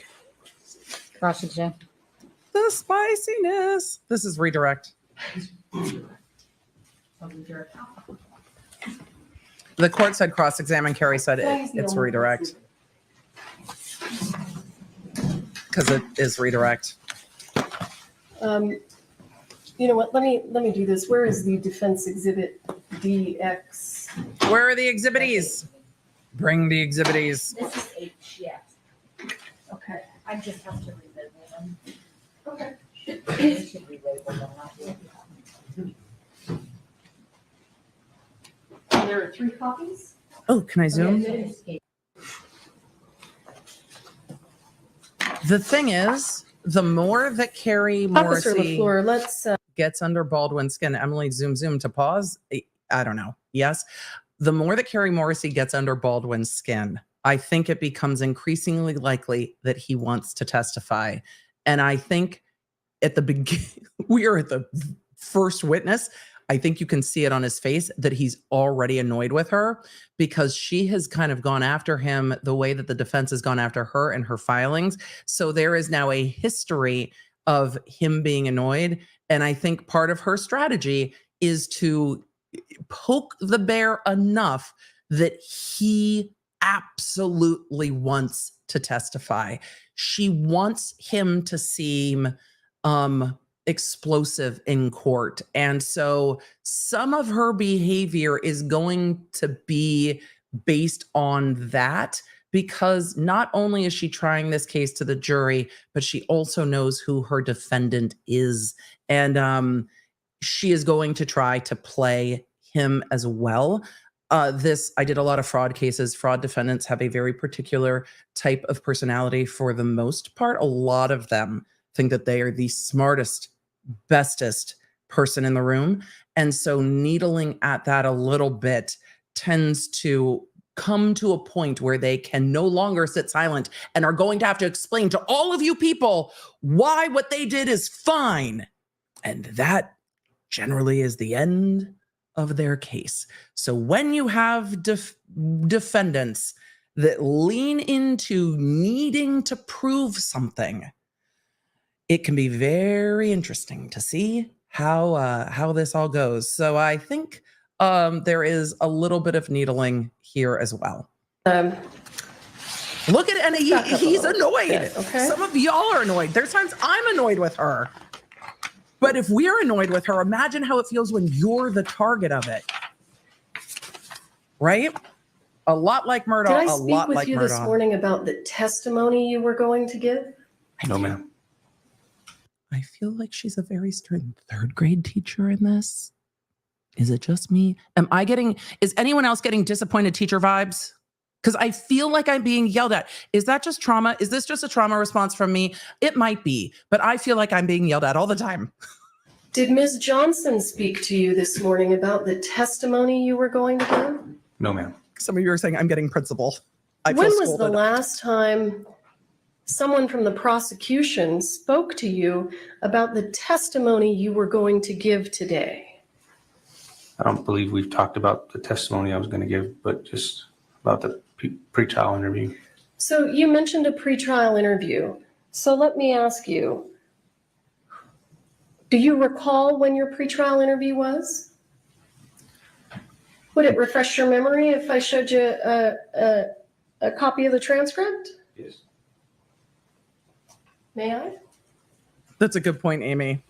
Amy Van Dyke and Rowan, Olympic champion Amy Van Dyke and Rowan. Let me know. Sports color commentator Amy Van Dyke and Rowan in the chat said, I honestly feel she plays up to this jury. Like, how silly were his questions, sir?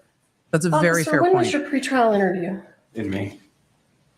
And do you recall who was there? Somebody from the defense and somebody from the state. Someone from the defense. She's like, sir, wrong answer. Okay, so just to be clear, at your pretrial interview, it wasn't the state just speaking to you. The defense attorneys were there also, right? Yes. And they got to ask you almost all the questions, isn't that right? Yes, if I could recall, the state didn't have anything to ask. Oh, that's interesting. So the prosecutors didn't ask you a single question. Not that I can remember, no. Well, that's a real good redirect, Carrie. That's a good redirect, man. Her tone puts me off. Do you agree with the defense attorney's assertion this morning that somehow you were coached to give your testimony? I'm objecting that characterization that he gave. This isn't a deposition. That question. What the fuck is that objection? This isn't a deposition. I'm going to object to the phrase of the question, but he can answer. We're not in depo, sir. This is trial. The word assertion, I believe, so why don't you rephrase it? Did Mr. Spyro indicate to you on cross-examination did he attempt to imply that the prosecution had told you how to testify? Essentially, it sounded like he asked if I was coached in my testimony. But the prosecutors haven't actually told you what to testify to, have they? No, ma'am.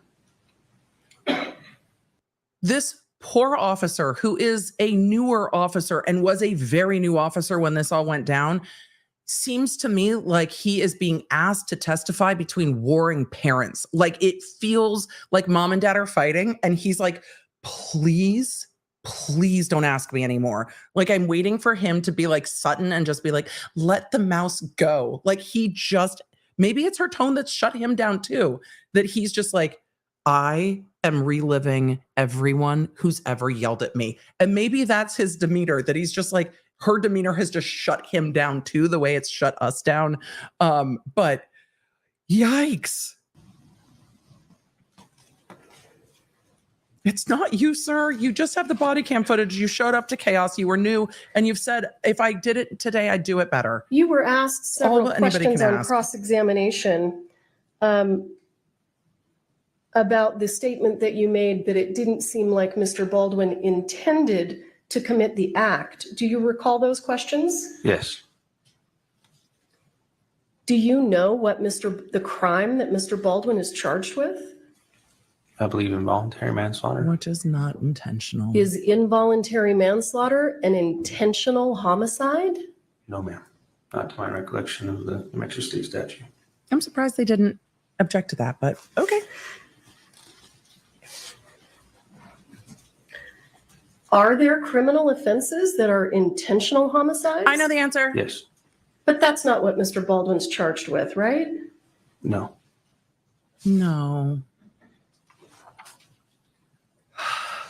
She didn't say what if any, chat. Look, we kind of get one or the other right now.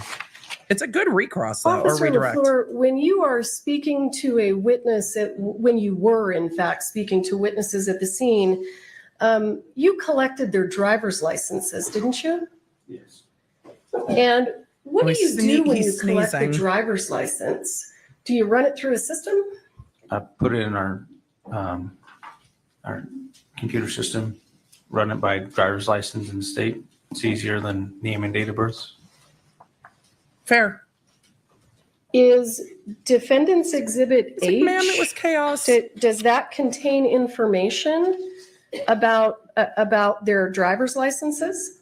Yes, it appeared that it was a page that showed each person's license being inputted and the return that came back from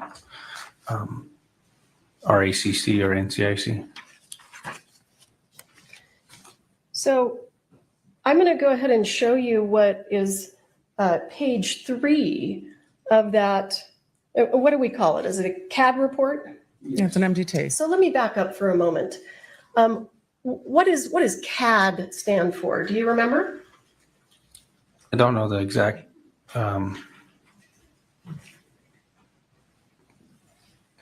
exactly what it stands for, no, but it's a reporting system that we use to dispatches us through. And So this is this a dispatch log? yes,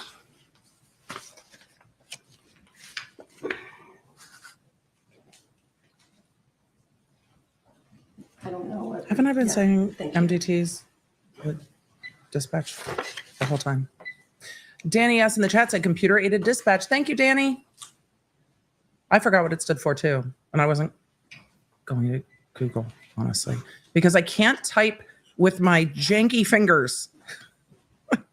I ripped off this nail this morning right before stream by accident because my long nails are my real nails. And I went to grab something and it just, I don't want to traumatize any of you who have had that happen. You can feel it, but it's gotten very hard to type today. Smaller, but I'm not sure what to do. Now we're going to get back to real time. Watch us, zoom, zoom. The top of the, and there's a 60, number 16, and there's a 16, and then there's a parentheses. yes. That What font does it say? is miserable. Posted speed limit and actual. What does posted speed limit and actual have to do with this incident? I'm not too sure. It just says everything. It looks like the individual who ran it, their name, I don't know who that is. Well, that's okay. Does this have anything to do with the incident involving Ms. Hutchins? No, So I want to take you down here to number 5, parentheses. What does that say? it says non-commercial class code D. What is that person talking about? Does it have anything to do with the shooting of Ms. Hutchins? Probably has to do with the No, nature of that's the return. It came back for a license. driver's license, it appears. That's the return that came back for a driver's license? Is that what you said? That's what it appears like, yes. Because they entered in all the driver's licenses. Let's go down to number 10. Do you see that? Yes. What does that say? Accident quantity, Keep reading. Sassy me, I can't even tell Christine 3 withdrawal. about my Looks like nail it's trying trauma. to say withdrawal. I'm embarrassed. Does that have anything to do with this incident? No.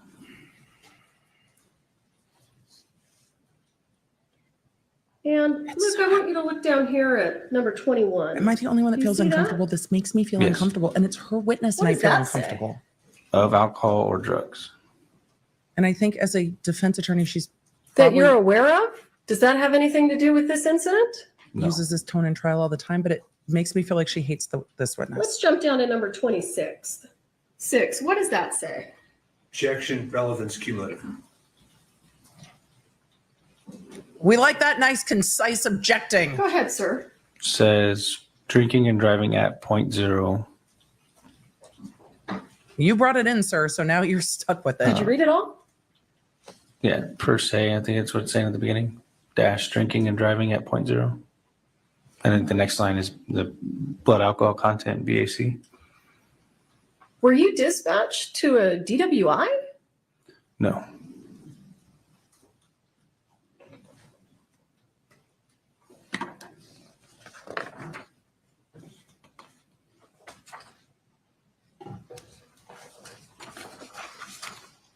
Let's have a look at page 5.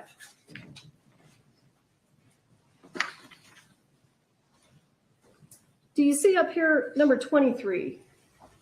23 is cut off on my screen. Oops. Yeah. Of alcohol or drugs.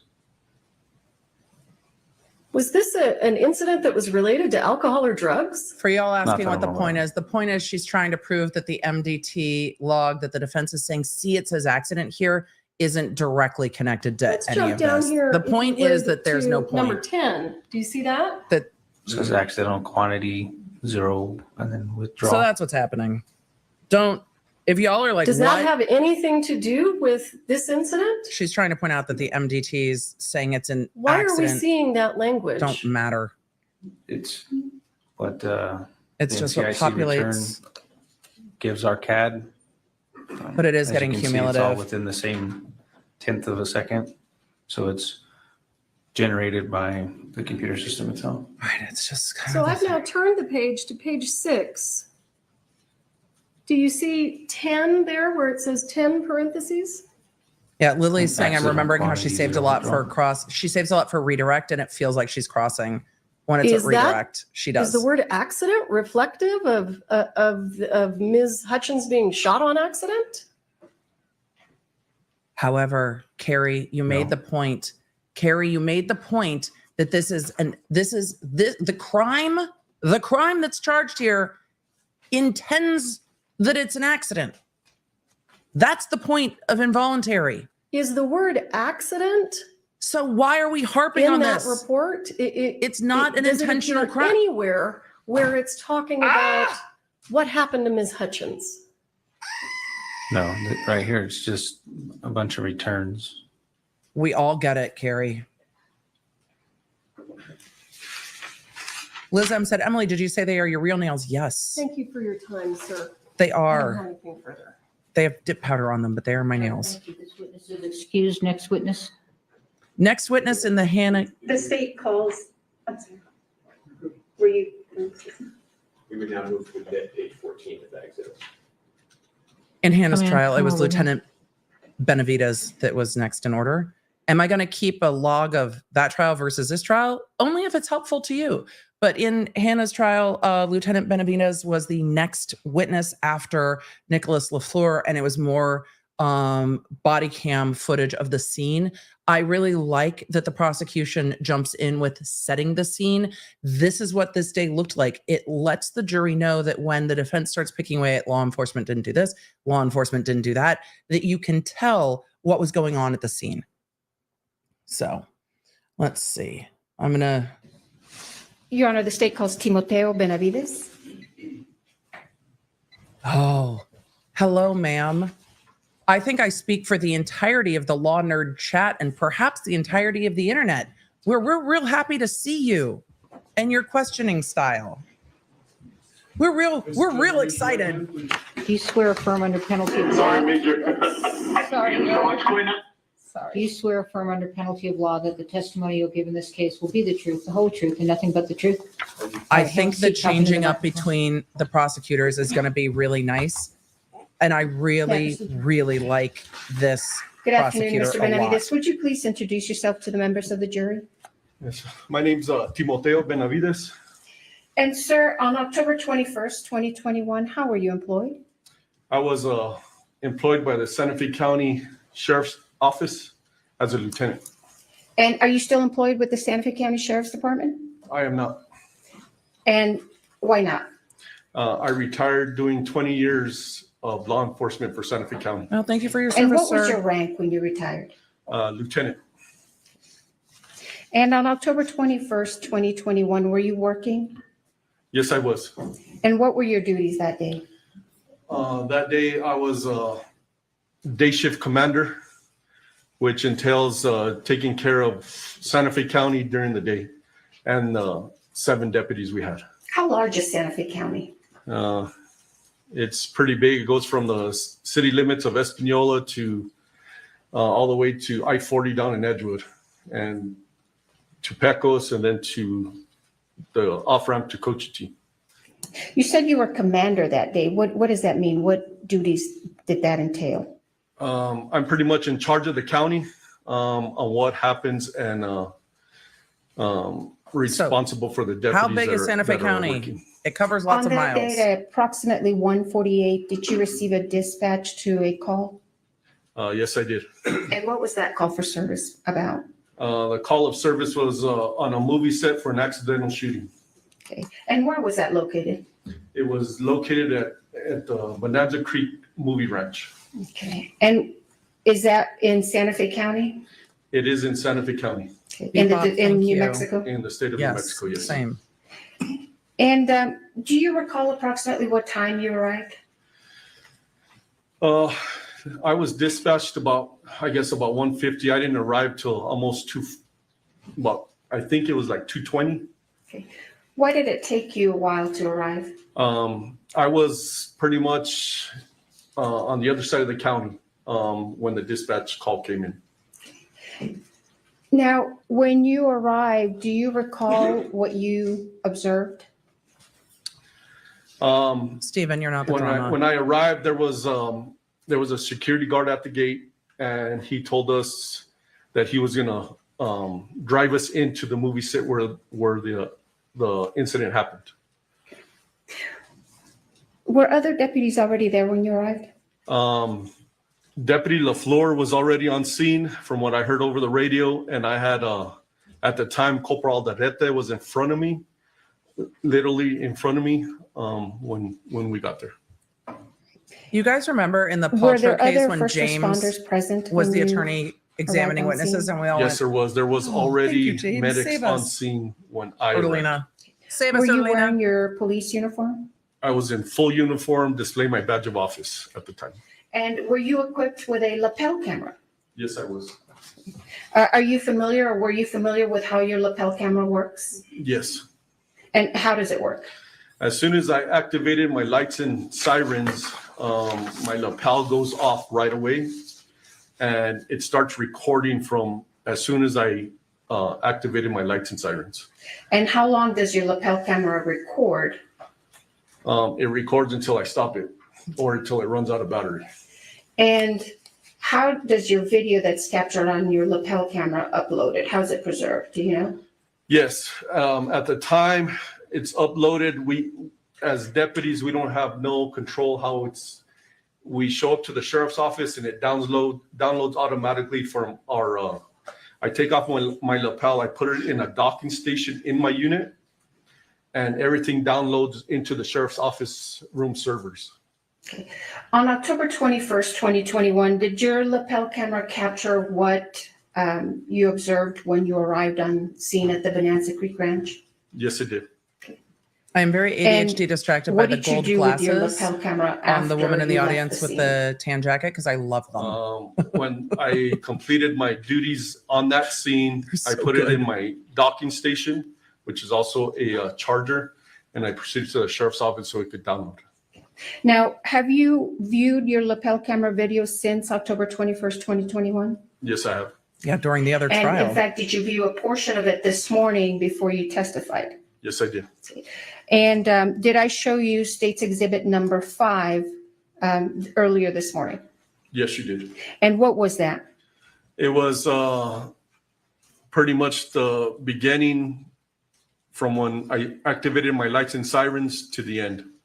What was it, the entire thing to the end, or was it part of it? It was part of it. It was not the entire thing because I did stop it several times to talk to commanders and deputies, and then I reactivated it. And how long is your entire lapel camera video? I arrived on scene about 2:20, and I didn't leave till almost 8:30 that night. So State's Exhibit 1 is just a portion of your lapel camera, That is correct. excuse me, video? Yes. Okay. After you viewed it, did you notice if it's been modified or changed in any way? It has not. Moo Boy Moo said, I Your Honor, miss I would James move Egan into from evidence Utah. States Exhibit number 5. Can someone please hire him for Corey Richins? I don't know if James Egan does criminal defense. I think they mostly do injury work, and he did a ton of the expert witnesses with the injury work. We're going to get into a bunch more body They cam. said that they. Let me pause it there. Is that your lapel camera video, Mr. Benavidez? Yes, it is. I'm going to forward it. How long does it take you to drive? How long are we going to watch you driving? It's about 20 minutes. Can we? So I'm going to fast we forward not? a little bit here to about 17 minutes. Thank Or you, excuse me, Alina. 15 minutes. We appreciate you. We appreciate you so much. She's like, I got you. We're gonna zoom, and we can get back to it later. Gonna be en route to Bonanza Creek. Hey, I got one shot in the chest. One shot in the chest, and one shot in the chest, and another shot in the stomach. So you have 2 victims up there? Two victims. Are you still driving? I am still driving, yes. It's a lot happening. Now, I've fast forwarded to 15 minutes and 59 seconds. Have you arrived on scene yet? Yes, I could see the makeshift church right in front of me. We're gonna secure the film and all the crew members. Why did you say you're going to secure the film and all the crew members? See if it was captured. Pretty much common sense. I'm not on scene yet, but I'm trying to picture everything that was going on, and maybe the film caught it. I don't know. Can you describe for the members of the jury, when you're pulling up to this church, what does it look like? How many people are you actually seeing? So this scene was probably the biggest scene I've been to. There was people everywhere. I had medics running in and out. From what I saw from the back of the church, there was medics going to their vehicles, grabbing items, and there was just people everywhere. As in people, I mean, I couldn't distinguish who it was. It was actors. It was film personnel, bystander. I didn't know, but there was a lot of people there. Do you know if some of those people were people who worked on the set? Yes, you could distinguish them. They had a lot of sunblock on, a lot of hats, big hats for the sun. So that's pretty much how I noticed. It's like, I figured the film crew was the one with hats and sunscreen. Good call, sir. Accurate. I have like 200 people out here, so. Alrighty, let's see if Yes, I already called for them. All right.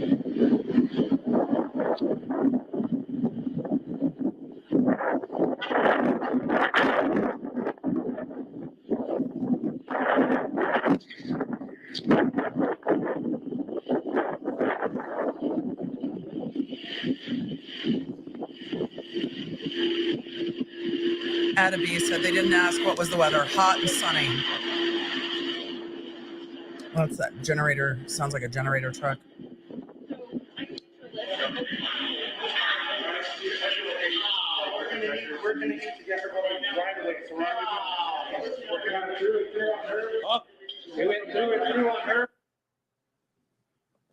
What's happening at this, excuse me, at this point? So as soon as I walked into the makeshift church, Deputy Lefleur started to let me know what was happening and what was going on with the victims. How would you describe this scene as soon as you walked into the church? The medics were doing a wonderful job. They had separated each other and they were working on the victims. How many victims did you have? I saw 2 on the ground.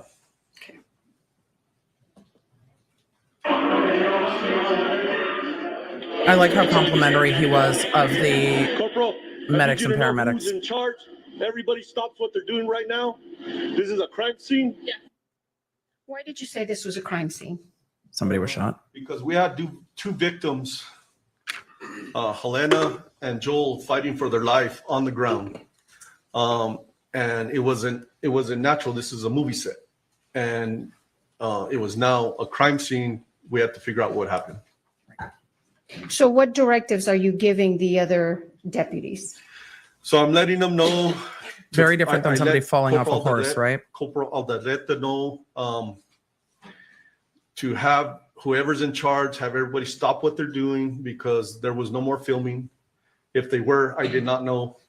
And so we could try to control what we could. Everybody stops what they're doing, and I need the field secured by whoever's in charge of the.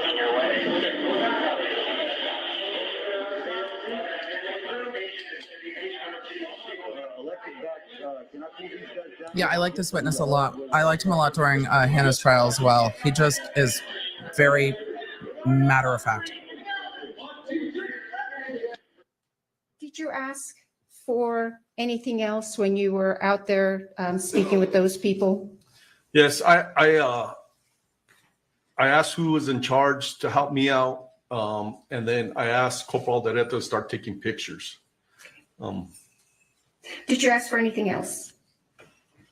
Not that I recall.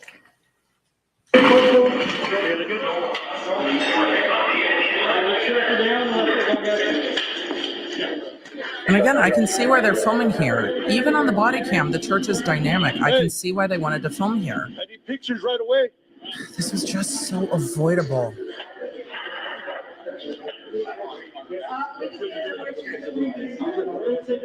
Where's the props guy? Why did you ask for pictures?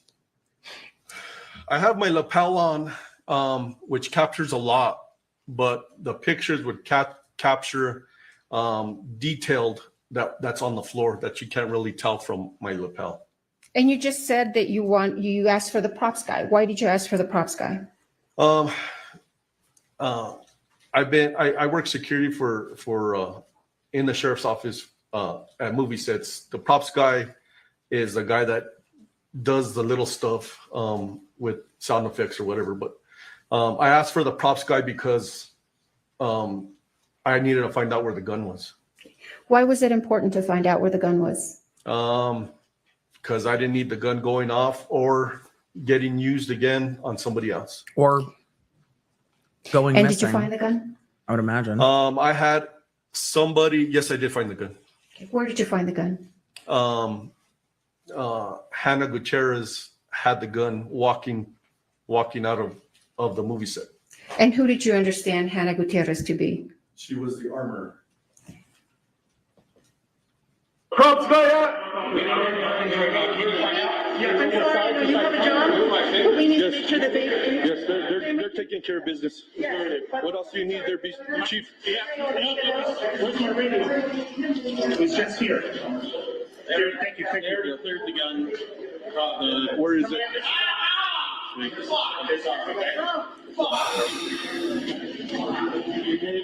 got the cleared gun?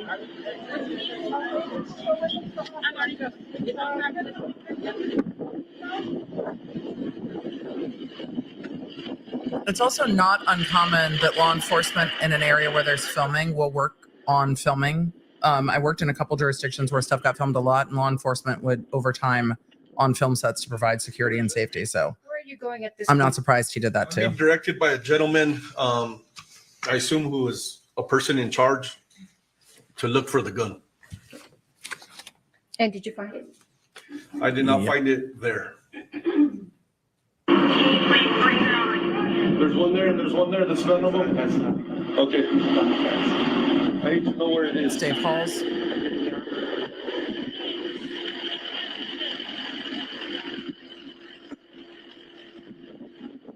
What is it that you are pointing at with this gentleman here? There was guns laid in the open on the cart, on this gray cart. I'm going to show you what's been marked as States Exhibits number 7 and number 8. May I approach, Your Honor?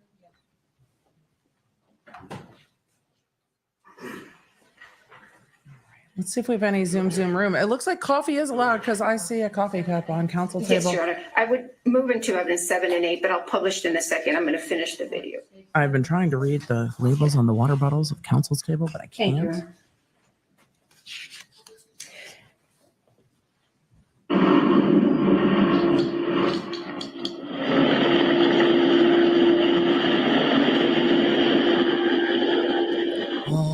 much of it all.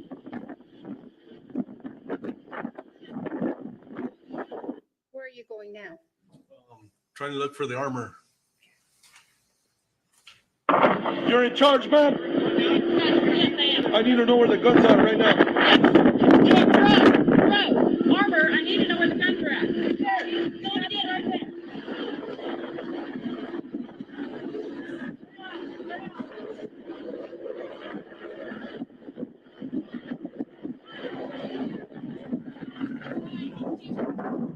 How do I know this is a gun? That's the gun. Okay. He's like, how do I know that? Who is that? That is Hannah Gutierrez. And who is she? She's the armor on set. And did you obtain anything from her? Yes, I did. I obtained a revolver she was carrying. And what did you understand that revolver to be? To be the revolver that shot the projectile into these two victims. May I have a minute, Your Honor, to bring up Exhibit 6? All right, I'm going to zoom. I think they're bringing in the revolver because I see a box. I see gloves. I see a deputy. All right. State's Exhibit 6 is going to be handed to you, Mr. Benavidez.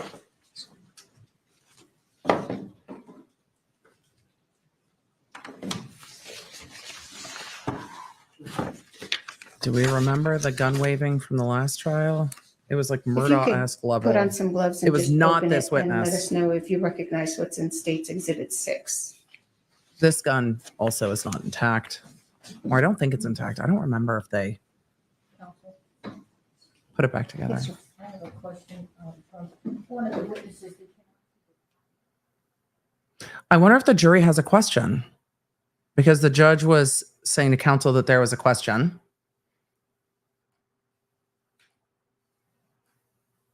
Hey, Brian. Brian. Come here for a second. Brian.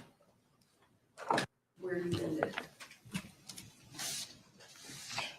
We need to fix this. The audio is not in sync with the video, and we have the time to show it. They are working on tech. Courtroom tech is constantly a thing. If somebody could streamline courtroom tech and could work with government contracts, I imagine they would do very well because courtroom tech in every courtroom I've ever worked in has been so difficult.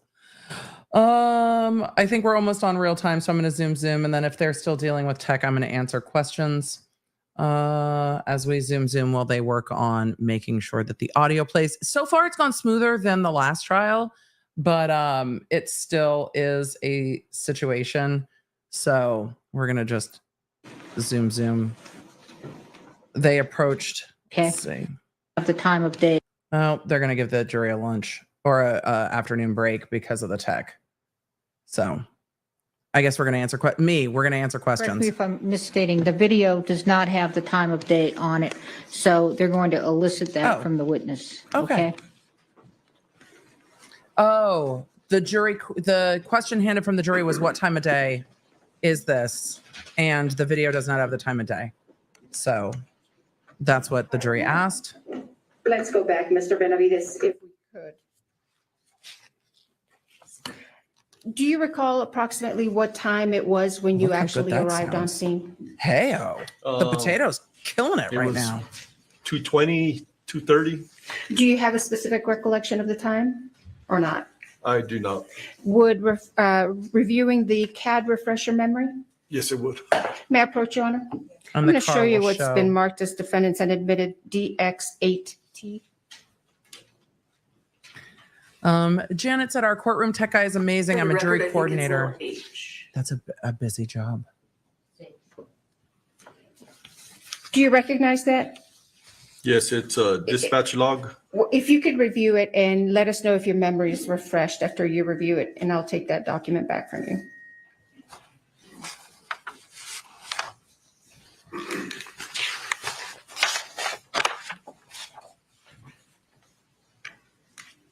Plant hoarder, I feel this in my soul, said, so nice the jury can ask questions. It is, and it's nice that they can just write them out and submit them to the court, and the court can handle it in the moment. Yes. Your memory's refreshed? Yes. All right, if I can make that one.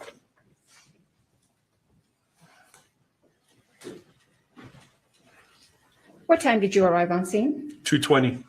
All right, and would your lapel camera video be at 2:20, start like at 2:20 when you arrive on scene? It started before that. It started when I Turn on first lights and sirens. activated my lights and sirens. So when I was dispatched at 1:49. Right, but when you arrive on scene, would it be 2:20 in the afternoon? Yes, it would be. Okay, so even though we can't see the actual time on your lapel cam, is this your lapel cam? Yes, it is. And would this accurately reflect what you are seeing around 2:20 or so in the afternoon? Yes, it is.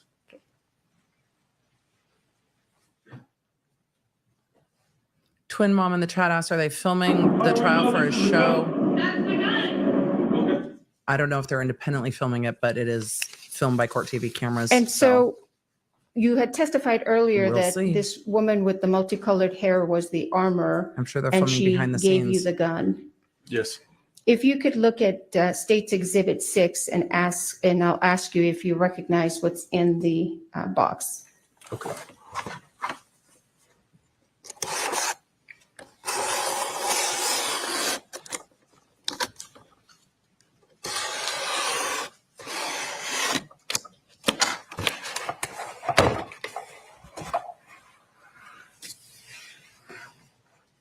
Do you recognize State's Look, Exhibit 6? evidence tape, an evidence box. Yes, I do. The evidence What is box it? denotes what it is. It is the gun that Hannah Gutierrez, the armor, handed to me. Now, what did you do with this gun once she handed it to you? I took custody of it from her and I walked it over to the passenger side of my unit, my marked sheriff's unit. What did you do with it once you walked over to I- Mark Sheriff's unit? I put it in the front seat and I locked it. I'm going to show you what's been marked as State's Exhibit 13.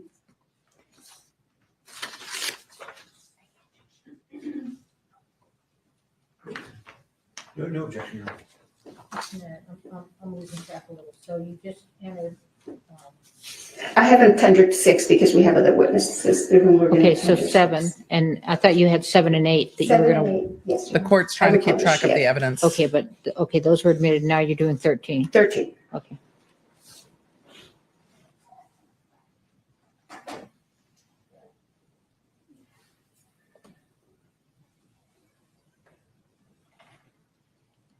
I feel like it's a good Do you moment recognize what's on to the take screen the there, opportunity Mr. to remind everybody that we are watching trial with an open mind.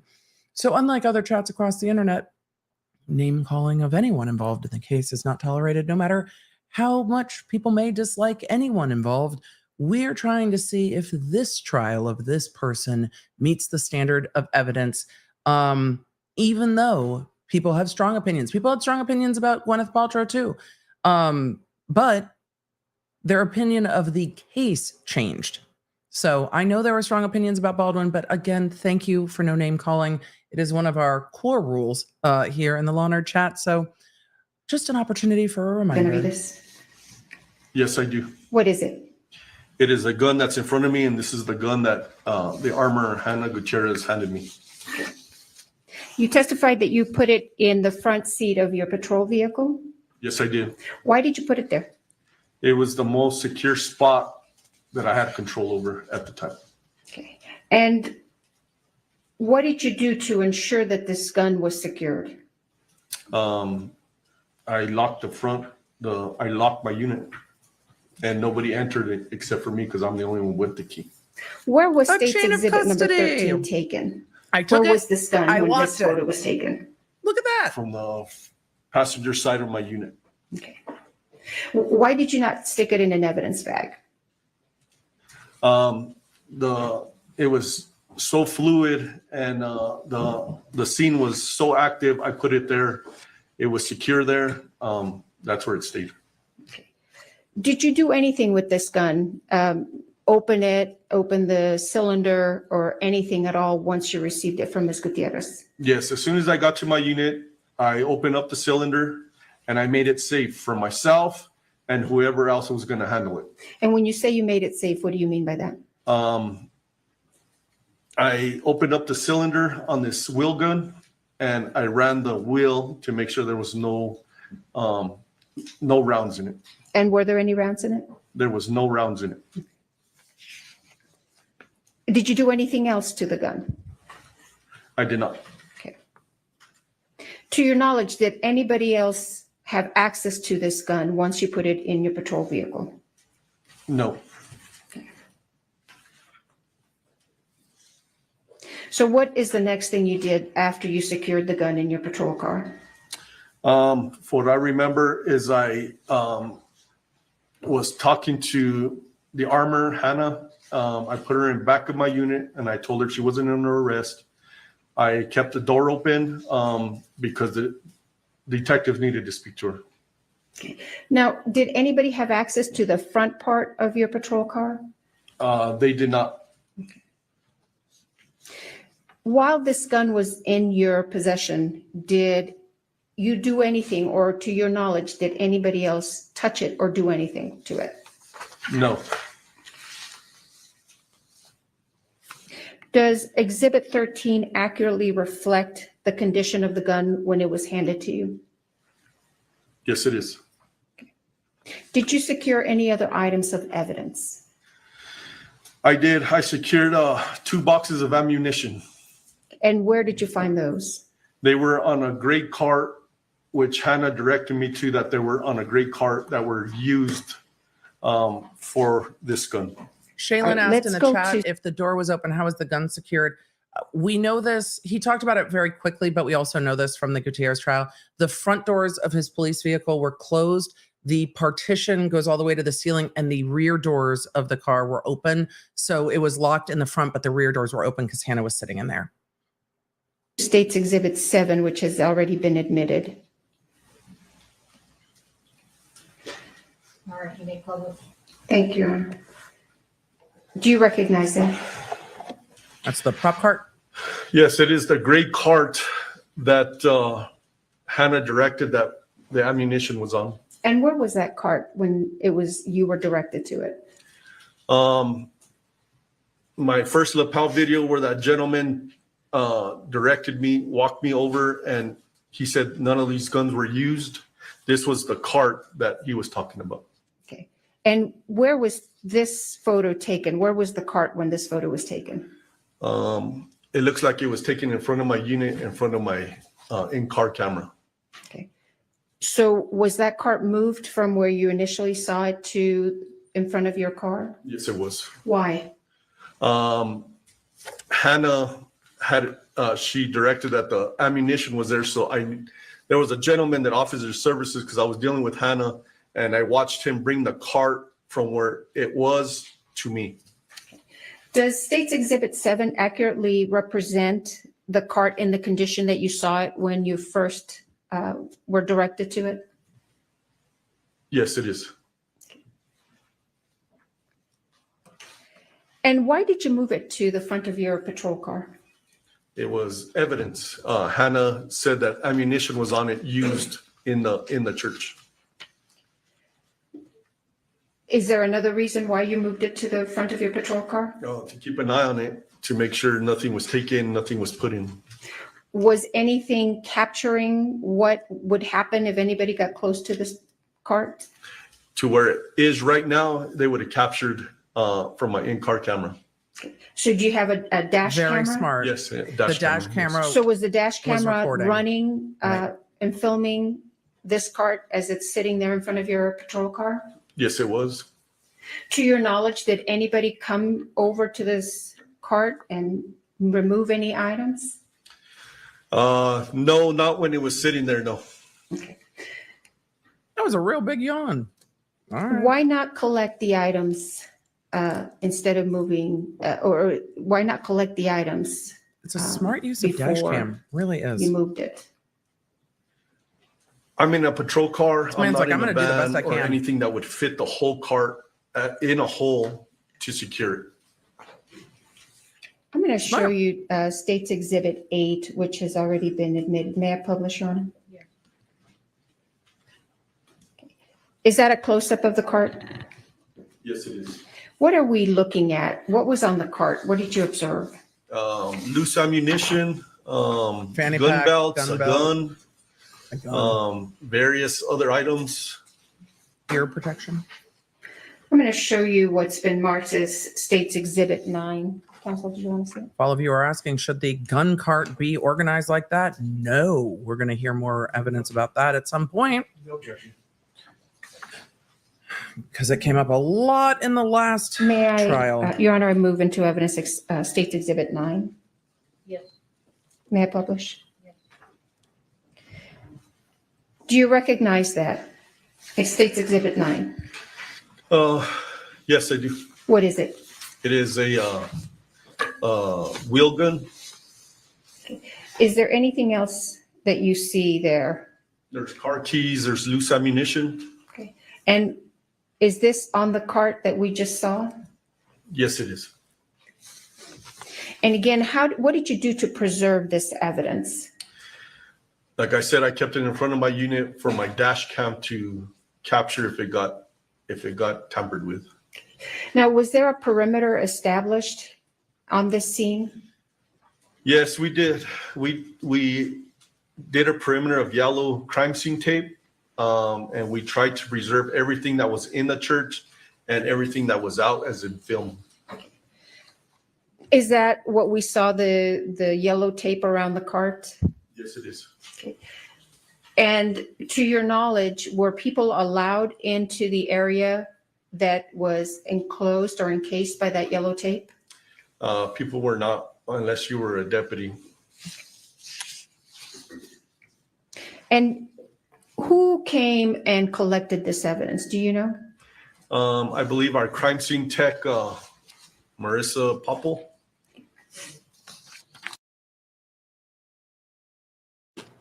Where did it go? I thought we were rolling around smoothly. I have food in my mouth, and all of a sudden the feed just cuts? Oh, I don't like this at all. Hold on. Emergency, emergency. What just happened to the court feed? Oh, I hate this the most. Let me zoom. I might have to check for other feeds real quick. Miguelina, I'm sure you're already doing it. Chat, I'm sure you are as well, but that seems like a feed directly from court issue because there we go. Nope, that is the outlet I had up Show issue. you State. Hold on. I'm going to switch feeds real quick. It's why we have multiple feeds.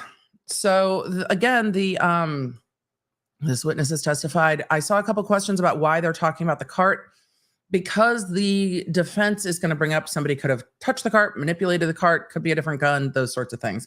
So it's to head off all of that immediately. All right, let's return to court. Exhibit number 12. Your Honor, I move into evidence State's Exhibit 12 and ask to publish. Yes. That was stressful. I hated that. What is State's Exhibit 12, Mr. Benavidez? They are a close-up of the two white boxes. And what kind of rounds are those? Those rounds say 45 long Colt dummies. Did you then turn these over to someone else, these boxes of ammunition? Yes. And who did you? Who said the feed got rehomed first? Y'all make me feel the way my heart stopped when the feed just went blank. I'm like, I have a mouthful of food. Yes, the feed got rehomed. The crime scene tech, Marissa Poppell. We're just trying to eat. Let's go back to your lapel cam. You had testified earlier that you had placed Ms. Gutierrez in your vehicle. What happened to Ms. Gutierrez after we're seeing her here at 20 minutes and 8 seconds? From this point, I took custody of the gun and we walked over to my marked sheriff unit.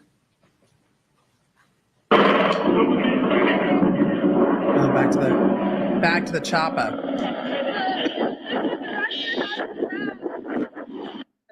me pause it there. This was the wrong copy. Prince Lover, I saw your comment in the chat. It's okay. Help at Emily D. Baker if you need it. Now,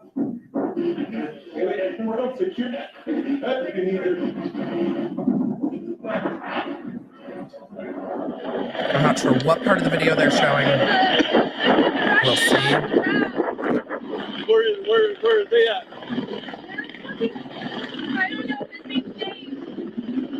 What are you being directed to at this point? I don't remember. I couldn't really hear her. Okay, let's go back.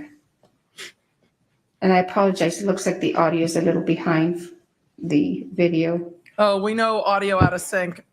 Erlina, we got you. It's all right.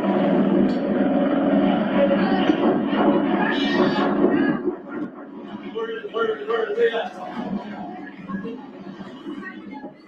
What were you referring to when you said, where are they at? She was telling me about the rounds.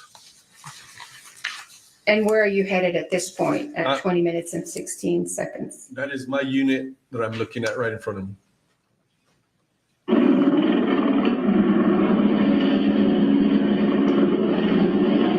Welcome, Gary. This one will be quick.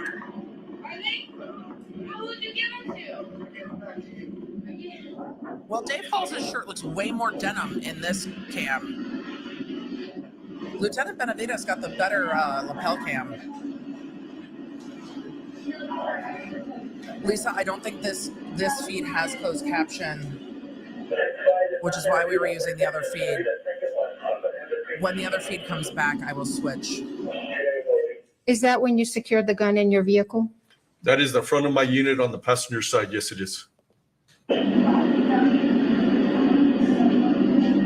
All right, it looks like the other feed is back up that has closed captions, so forgive me all a moment while I just switch back now that the other feed has been reestablished, because I think the closed caption are hugely helpful, but let's see.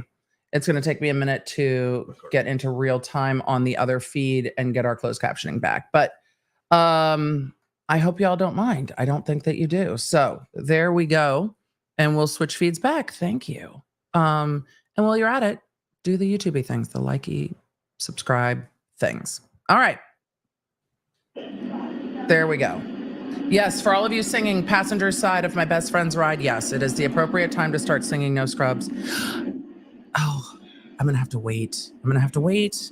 Members, I'll tell you all in the members only live about a playlist.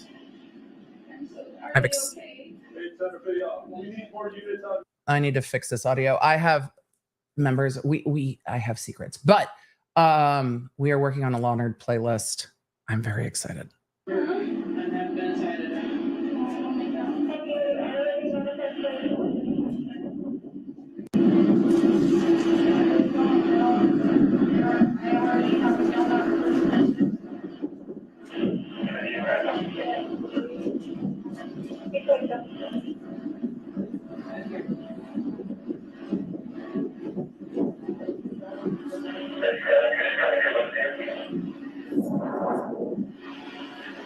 An interactive What is playlist. happening right now? There was a helicopter just landed. Hannah's there on my right-hand side. Hannah's distraught in these and I'm videos. watching the guy on the cart. Is somebody bringing the cart to you at this point? Yes, it was a gentleman. I didn't get his name, or I don't remember his name. That was bringing the cart. Your Honor, did you want us to approach?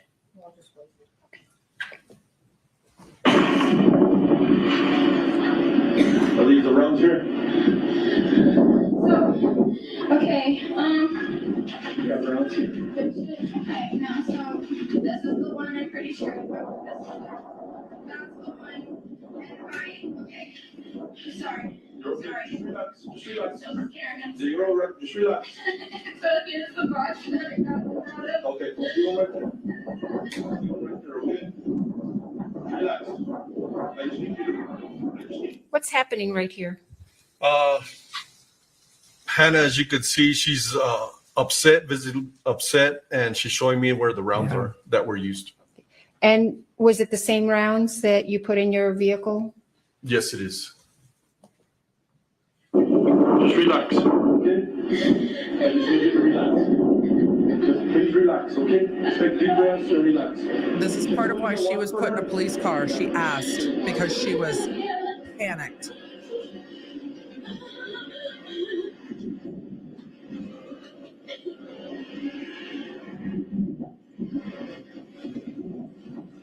Sussex Sandra Dave Halls was charged. He pled out immediately to a reduced charge. Well, to be clear, that was not a clear answer, but Sussex Sandra asked a great question. I agree with you. I don't disagree with you. I have said it a million times, and those of you who watch my coverage of this case are probably tired of hearing it.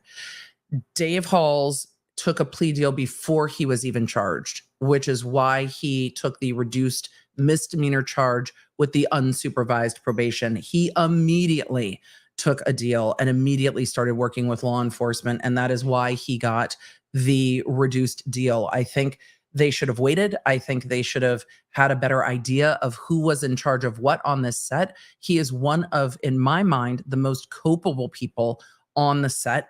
But again, that is a choice that was made before this team of prosecutors came in, and we will see. So anyway, but yes, Dave Halls immediately started working with law enforcement and got the benefit of that. The helicopter's here for. Where the fuck are these interviews? Is she okay? What other involvement did you have in this investigation, Mr. Benavidez? That's all the involvement was, just trying to control the scene and taking care of Hannah and taking care of the evidence. How long were you out there at the Bonanza Creek Ranch? I didn't leave until about 8:30 that night, so about 6 hours. May I have a moment, Your Honor?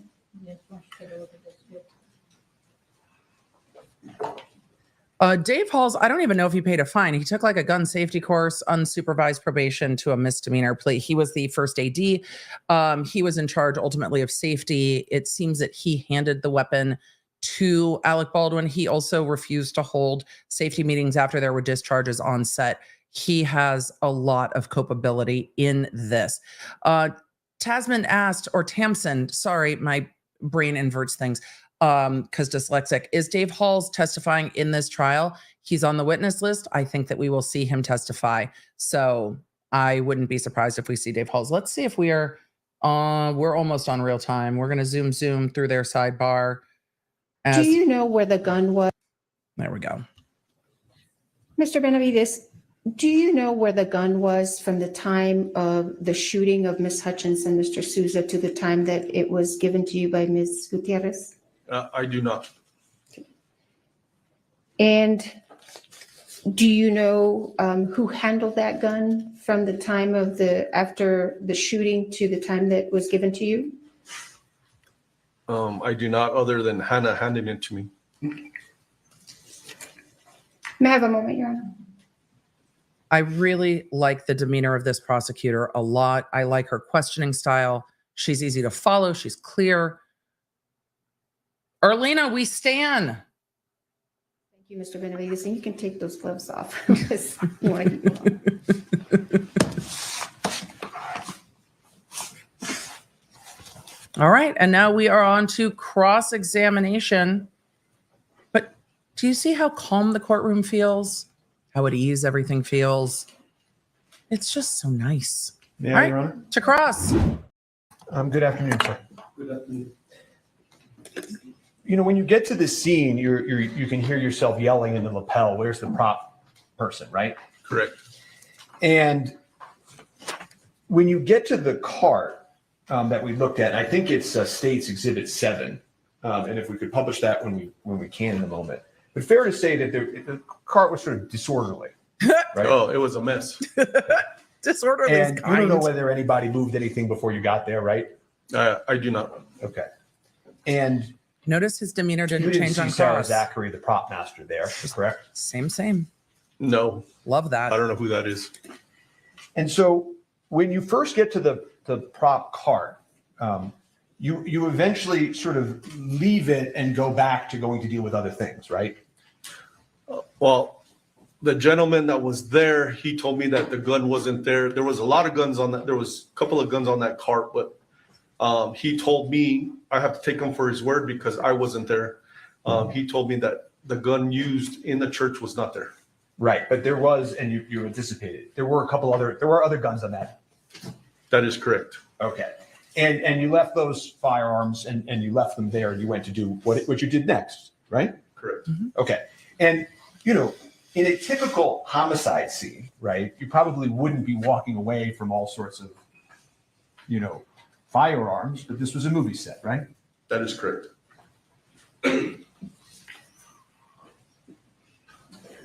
And an empty prop gun without live ammunition isn't going to hurt anybody, fair? I do not know, but Objection mischaracterizes the evidence. I mean, other than if you drop the empty gun on your toe or something, an empty gun, a completely empty gun, isn't going to hurt anybody, true? a complete. I mean, you could be whacked with it. Of course. It's not going to shoot anyone. I think it would hurt if you got hit in the head with it or had it thrown at you. And then you go back to the armorer and she hands you the firearm, right? Yes, they direct me to the armor because I didn't know who the armorer was, and they directed me to her. And I asked her, "Is this the gun?" And she said yes. And I can see you're wearing gloves as you're taking out the exhibit today, right? You've got purple gloves on. Yes, sir. Okay. I don't think you have to keep them on, by the way, if you don't want to keep them on. I didn't know if you wanted to see the gun or not. But the reason I'm asking this is, and I don't think you talked about this in direct, but the day you took the gun, you weren't wearing gloves, right? That is correct. Okay. And but you were sort of careful when you took it, and you sort of you took it without touching the trigger. So if somebody wanted to swab the trigger for DNA, they still could. Careful. The way I handled it was trying to be as safe as possible because I didn't have a holster for it. So I was trying to hold it so I didn't pull the trigger because I didn't know if it was empty or loaded or not. He had, and because you handled it that secured way, it, yeah. also somebody could have swabbed the trigger for DNA, right? I guess so, yes. Okay. Do you know if law enforcement ever swabbed the trigger for DNA? I have no idea. I mean, does it matter? So there was a question posed to you about, the prop gun, when you got it was empty, fair? Yes, when I cleared it at my unit, it was empty. But you don't know what happened exactly to the ammo that was in it at the time of the incident, right? No, I do not. And somebody told you that Dave, the first assistant director, head of safety, had the rounds, right? Objection assumes facts not in evidence. He's asking him. He's trying to establish it in evidence, though. I don't know who Dave is. I don't remember any of their Ask. names to this date, Okay. other than the victims. That's fair, sir. I like this witness a lot. Well, do you remember somebody telling you that the rounds were back at the cart? I believe Hannah was talking to somebody and they directed it to that they were on the cart. And was that a male? Yes, I believe so. Okay. And you don't know as you sit here today whether that was Dave Hall's head of safety at the set? Yeah, I don't remember. No, okay. I don't know. I'm going to refresh you in a moment on that. But while I'm doing that, I'm going to refresh you in a moment. I would like to be refreshed. What does that entail? You see the cart, right? It's being brought to you in a different location, right? The cart gets moved. Yes, Yeah? from the first time I saw it, where that gentleman directed me to it, and he said that the gun used wasn't there until the gentleman brought it to me. Yes. And you've said that ideally that's not how it would have gone down, right? No, not at all. But I was trying to improvise as much as I could. Okay.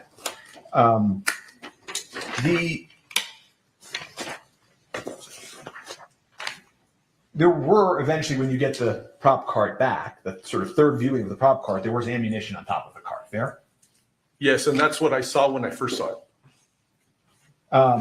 And you saw it again when the cart came back, right? Correct. And at one point, you actually sort of reached down and touched some of the ammunition, true? I believe I picked them up and put them down. I didn't know if they were live. I didn't know anything. So Yes. And another civilian came over and picked one up and showed you one was this and one was that, right? yeah, he explained real quick, which it didn't register too much to me, but he was trying to instruct me what to look for, I guess. And if I could just show the witness, I assume no objection to states 26. Okay. If I could offer, I don't know if I want to do this. If I could offer states 26, or should I make it an exhibit? Your Honor, we have no objection to admitting our own exhibits, so thank you. Great. So I'll admit states. They would normally admit it at the end of the witness. States 22. 26. Okay. So, and they didn't admit it at the end of the witness, so they're just noting states 26. This is the photo of the prop cart, or one of the photos of the prop cart. So.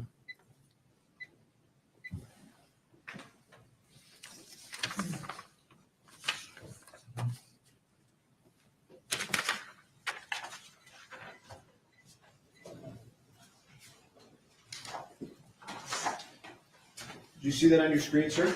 Yes, I do. And if you look sort of in the middle section, the 2 and 2, the 2 and the 2. Oh, April, we're going to be here a while. Court said they're Can running you tell to which one's 5 dummies Mountain. and lives? So That 6 Central. I do not. We're gonna be here a bit more. We can take that down. Where was the backup? You're talking about a lot in direct about how, this happens and that happens. And I'm just sort of curious, where was backup? Backup is in. That's in more, reinforcements, sir, so that you didn't have to try to manage all of this. So that day I had 7 deputies, including myself, That's on duty it? here in Santa Fe County. What? I had. This is the county sheriffs for Santa Fe County. We've established a large county. They had 7 on-duty deputies that day. I had forgotten that from the Gutierrez trial. I remember it was not a lot, but 7 for the entire county. And points of the county can be, 30 plus minutes away from each other. That is not very many deputies on duty that Deputy day for such a Lefleur was a large swing incident. shift deputy, so he was coming into work. I believe he lives somewhere in Albuquerque, and he was coming into work when the call came in. And it was myself and the corporal who were available That's at fair. the time. A lot of you in chat So said there was large only county, 3 low of us, population. and the That's rest fair. were northern part of the county and the eastern part of the county and the southern part of the county. And you called backups for the That's state police, low right? population is I fair. did. And they, that request for backup was denied by supervisors, correct? As if I remember correctly, yes. Or they didn't have. I don't remember if they said they didn't have enough, or they didn't have availability, or the supervisor just said no.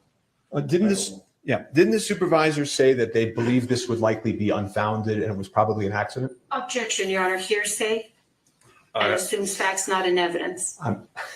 It's a proper question, obviously, because I'm asking why the backup didn't come and if he knows that. Oh, the eye roll. Oh, the sass. All right. Well, sir, look, this is not on the defense because the gloves came off with Carrie Morrissey. She's the one that started acting like that. And the defense is like, oh, this is what we're doing? Let's go. But I'm going to play that again because, oh my God. She's like, you can't ask that question. What are you doing? That's hearsay. And he was just like, obviously it's proper. We do this now. Okay, if the judge isn't stopping it, we're rolling. Or they didn't have. I don't remember if they said they didn't have enough, or they didn't have availability, or the supervisor just said no. Didn't the supervisors say that they believed this would likely be unfounded and it was probably an accident? Objection, Your Honor. Hearsay and assumes facts not in evidence. It's a proper question, obviously, because I'm asking why the backup didn't come and if he knows that. We're this trial is gonna be spicy, but it is hearsay. He know. Oh boy. All right, let's see if we've got any zoom left in us at the moment as they approach. He's like, obviously it's a proper question I can ask because the supervisor saying we don't have backup because it's probably unfounded is not a proper question. But the proper procedure left the room with Carrie Morrissey starting to argue back. So the jury is, I don't know if the jury is going to be amused or if the jury is going to be annoyed. An answer, and he can rephrase. Thank you. He can rephrase. Thank you.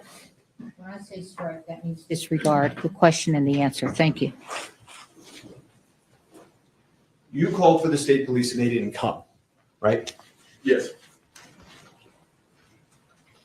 That's it. Call And that state would have been the police. supervisor's call, not yours, correct?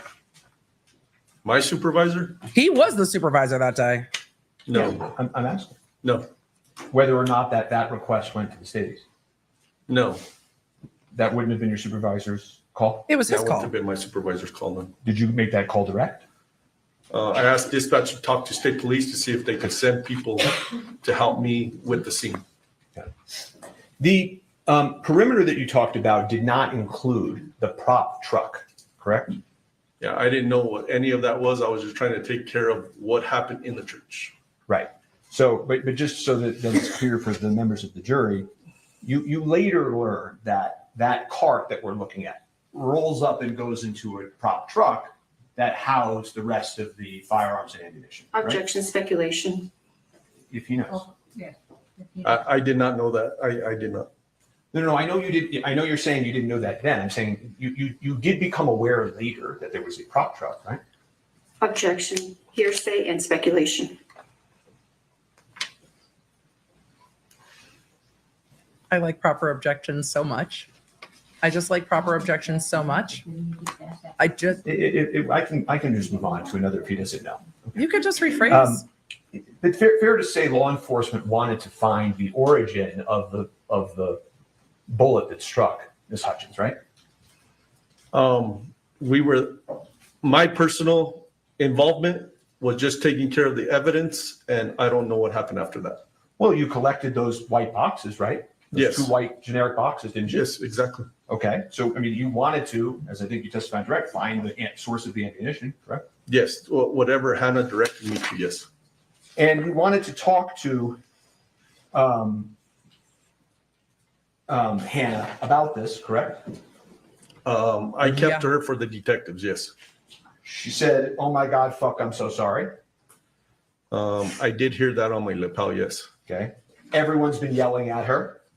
I did hear that in my lapel. And you placed her in the police car, right? In the back She of my asked. patrol car, yes. Right. Nobody placed Mr. Baldwin in a police car, correct? Objection, relevance. No, I think that's proper. Correct. They're going to Now- ask on redirect why Hannah was placed in a police car and why. You know, when Baldwin you're at the wasn't, scene but talking to witnesses, which it's a which you good can hear question yourself from the doing on defense that to try to lapel, indicate who's you more know, responsible, right? You're letting witnesses give you information. Fair? Yes. You're not, trying to put words in their mouth, right? No. You're not cutting them off, right? I probably did some of them, but I try to listen to them, yes. Well, you're trying to look at the facts and circumstances Honesty. and trying to figure out whether or not a crime occurred or whether this was an accident. Fair? All I was trying to do was preserve the evidence for the detectives. That's all I To was figure it trying to out. And you understood that the detectives were trying to rule out that it was a crime, correct? do. Objection, speculation. overruled. He can ask if he understood that or not. You understood from meeting with the detectives that they were trying to figure out and rule out if this was a crime. Well, that's our main function, is to see if there was a crime committed or not. So you agree with me, right? That's our main function as law enforcement, yes. Okay. You don't know how the live bullet got on the movie set? I do not.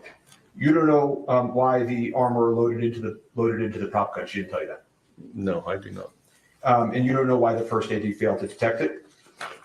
The what? The first assistant director, that guy David. The who what with the what? I do not. I don't. The who what with the what? And you still work for the Santa Fe Sheriff's Office?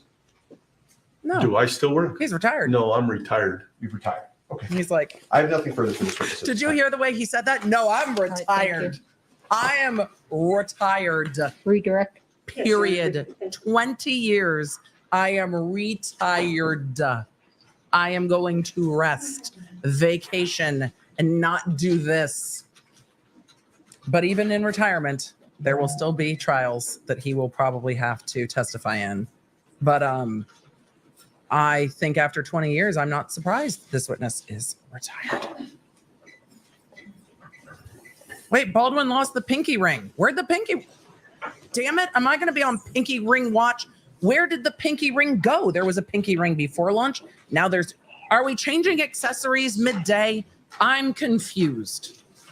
Mr. Benavidez, you were shown State's Exhibit 26 on cross-examination. It's on the other hand. Thank you, Tricia. Do you know where those I'm on watch. rounds that we see on 26 came from? I do not.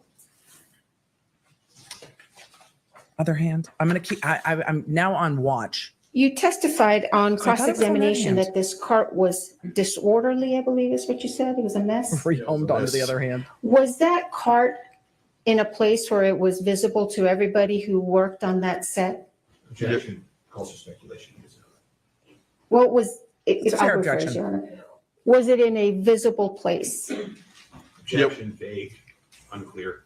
Why don't you describe where you saw it? I believe it was next to a tent, and there was people all around it. Now, you were asked a question about leaving the cart, this prop cart, unattended. Did you leave it unattended where anybody would come and be able to remove and take things off it? When I took custody, when I saw the gentleman bringing it Yes, to sir. front of my unit, Yes, it sir. stayed right there, and nobody messed with it. No. Now, you were shown photos of the, let me show you State's Exhibit number 7. So for those of you coming in this afternoon asking who is this, Erlinda Johnson is the added special prosecutor. She was added in, I don't know, a month and a half ago maybe to this case. The other special prosecutor Showing from you the State's Hannah Exhibit number prosecution 9. Did you have any had reason to? other things, I suppose, but she works as a defense attorney, but has also been a federal prosecutor. I very, very much like her demeanor. I like her questioning style. And it's nice to see these two attorneys vis-a-vis because the objection style has tampered down a little bit, right? We see them just objection and grounds. The court's rule that you must approach for everything is just gone, just out the window because everybody's just like, we're not doing that. And the judge didn't tell them to not do anything. So I really enjoy this prosecutor. So that's where we're going to get the difference between the two. She's also quite an experienced trial attorney. So we are going to get, I think, a nice back and forth, not with all of the testimony being from, or all of the witnesses being from Carrie Morrissey. To believe that was a fake gun? It was a movie set. I did not know if it was fake or real. How about State's Exhibit number 6 that you have in front of you? When you took that into custody, did you have any reason to believe that that was not a real gun? No. And yes, for those asking, the special prosecutors are not from the Santa Fe prosecutor's office. They were brought in specially for this case. Did you have any involvement they in work this in their own prop practices truck in other that you ways? were asked about? No, at the time I didn't know anything about a prop truck. Why did you place Ms. Gutierrez in the back of your police car? There's the question I was waiting for. She was a main person that was handling the firearm. And common sense told me that detectives wanted to speak to her. Were you asked about where to place Mr. Baldwin? No, I believe Deputy Lefleur asked me, but there was so many witnesses on his side. I just told him to keep him separated from everybody and everybody from each other. And the offspring has entered the chat. Now, is the reason he was not placed in a police car because he wasn't a suspect? At the time, I don't remember if somebody told. At the time, I don't remember if somebody told me he was handling the gun. I don't remember. So no. So he wasn't placed in a police car just because there were other reasons? She has not asked the question yet. So. I'll rephrase, Your Honor. Now, Mr. Spiro asked you, you didn't place Mr. Baldwin in a police car, but you placed Hannah. Is it because Mr. Baldwin was different from Hannah, or was it other reasons? It was other reasons. Like I said, Deputy Lefleur had a lot of people on his side of the movie set. So keeping one person in a police car, you got to watch them, and then you got to watch everybody else. So he was able to watch everybody all at once. May I have a moment here? All right, let's see if we are, all of you singing The Offspring in the chat. All I right, we're going to appreciate take our you. bathroom break. We'll be back at 3:15. Please don't talk among yourselves or anyone else about the evidence received here in court. We are in recess. 15-minute break. All right, I'm going to catch us up to real time and answer some questions. Am I going to take a break during this? No, probably not. Nope. We got it. All right. So we are, look, I really like this deputy. I think his testimony is clear and direct. He took custody of the prop cart. He talks about why he had custody of Hannah Gutierrez. He talks about why Baldwin wasn't put in a car. We already heard from the last witness as to why Hannah was. The defense is going to try to make it seem that that's because Hannah was more culpable. The prosecution is going to try to make it seem that this was just practical, and the jury will take away what they will take away. So with all of that, we are going to get to your questions, because you've got questions, I've got questions. Also, do the YouTube things. Also, if you're new here, hi, welcome to live trial coverage. I'm Emily, nice to see you. We also have an app to keep you in the loop. So if you can't make every moment of live trial, I got you. Don't worry. We will let you know when we're back from lunch. We will let you know when key witnesses take the stand. We will let you know if Alec Baldwin chooses to testify. A lot. We will let you know a lot if Alec Baldwin chooses to testify. And that is what we will do. So with all of that, let's keep moving into questions, because I've got questions, you've got questions, there's questions, and we've got a break. Did I cut myself off with my own swoop? Yes, I did. Yes, I did. Hannah said, shout out to my girl, Megan L. Miss you.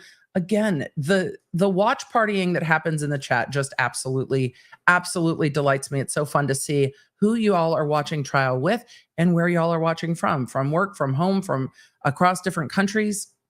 It's delightful, and I love it. I love this community. Stephen, good to see you. Am I the drama? No, you're never the drama. Or is the defense attorney's constant smirking at the jury real fucking off-putting? There's been some of that, hasn't there? I would loathe him if I was on the jury and not want to hear anything he had to say. Look, the snarking between him and Carrie Morrissey makes me like uncomfortable. The way that Carrie's tone is just like disappointed teacher. The kind of condescending tone also makes me uncomfortable. So I just feel so relaxed when we get to the other special prosecutor, Erlinda. I'm just like, it's so nice. It's so nice to hear. So Olga said, when you put it all into perspective, stark contrast of how law enforcement did everything they could, even in the midst of a chaotic crime scene, they stayed focused. Canton police did not. Yeah. And when we watch trials so close together, some of those differences are going to be much more noticeable. I forget how much just my own perception of things, because I've done so many trials of my own. I've watched so many trials of my colleagues. I've worked in this. When you work in it day in and day out, sometimes you pick up different contrasts than when you're watching a case here and watching a case there. But yes, you can see the stark differences in the cases we've covered just on this channel together with Chat, because Chat is Bay. From civil cases like Depp v. Heard and Gwyneth Paltrow to other criminal cases. So we've seen a lot of difference in locality, in attorneys, in cases. We've seen cases that are supposed to be 3 weeks be 7. Murdaugh. We've seen the after trial aftermath of things. Like, it's just we've seen quite a lot in the last few years here. Tom D911 said, EDB, thanks for the zoom term. I now say it to my older teens, so they will get to the point of whatever. I say it a bit at my house too. It's nice to offset their goofy vocabulary. I do. I'm like, can we zoom to like Can we zoom to the point and then tell me the why? Like, what are you asking me? And then back up. So I do that as well. Colleen gifted 5 memberships. Thank you. There was a comment earlier about Mazda using Zoom. I think in the different context, I'm sure Mazda does not have a performance trademark on the Zoom, except in commercials in connection with cars. So I think in the court context, we're probably clear. Would I ever make merch? Probably not. But in the court context, are we clear? I think so. We all know what it means. We're like, Zoom. Lisa Ann said, good morning. Let's ride. Law Nerds EDB, glad to see you are feeling better. I am. I'm still a bit tired, to be honest, after 9 weeks of streaming trial, but we're here, aren't we? My voice is doing much better, though. Phoenix Paw said, did Baldwin hold the gun and he pointed it at Hutchins? Yes. And pulled the trigger while the hammer was fully cocked. Did he have his finger on the trigger? Yes. But he has not been charged with first-degree murder, and there is nothing to show that it was volitional, that he chose or wanted to or knew it was loaded. So that's why we're in this realm of involuntary manslaughter, which is a accident, but it should have been known that the action was dangerous, right? The jury instruction will tell the jurors that Baldwin should have known of the danger involved by his actions. His actions in this case being pointing a gun and pulling a trigger with the hammer all the way back of the weapon. So that's what they're going to have to prove here as we get into this case that should be done next Friday. So a pretty quick one. Unreal. Defense attorney didn't watch the Hannah trial. They definitely watched some of it because it came up in their motions. Did they watch all of it? I don't know if they did. Crazy Asian said, excited for a new trial. Emily in chat, make crochet days more fun. We're here, but ADHD doesn't help and I get invested and I forget to work. Me too. My kiddo is like, when are we playing Animal Crossing? I'm like, if I could play Animal Crossing and stream trial competently, I probably would. If I was watching trial, I absolutely would. Like, I would absolutely be gaming right now if I was y'all. I'd be in the chat. I'd be either mobile gaming or Switch gaming or doing other work. I would definitely... I put streams on in the background when I work all the time. Amber said, intrigued to see the differences between Hannah and Alec's trials, lawyers, testimonies, etc. Glad to be back in New Mexico with EDB. I mean, the one thing that's so staggering about this case is A, how preventable this was and how many people had to fail catastrophically for this to happen. And B, I can see why they chose this film set for this film. When we first saw some of those shots and establishing shots and blocking shots in Hannah's trial, I was like, oh my God, this is gorgeous. Like, I understand the sky is massive.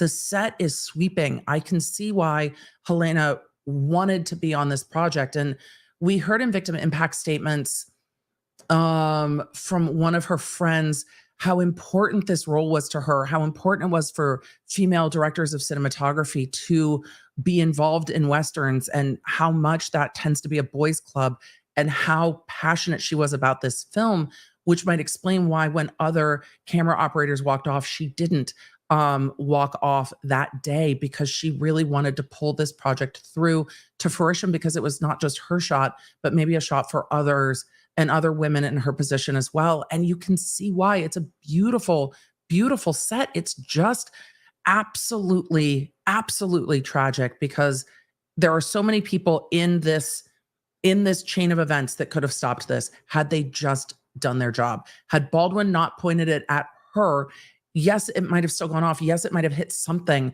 but would it have been as catastrophic? Maybe not. Had Hannah done her job, there wouldn't have been a live round in there. So Baldwin doing stuff, it might have been a blank, but it would not have been as catastrophic. Had Dave Halls done his job when there were misfires on set, we might not have even been here. It's so frustrating to watch because it's so avoidable. It's so deeply frustrating. And the thing with a jury is someone has died and they might want to hold someone accountable. Is Baldwin the right person?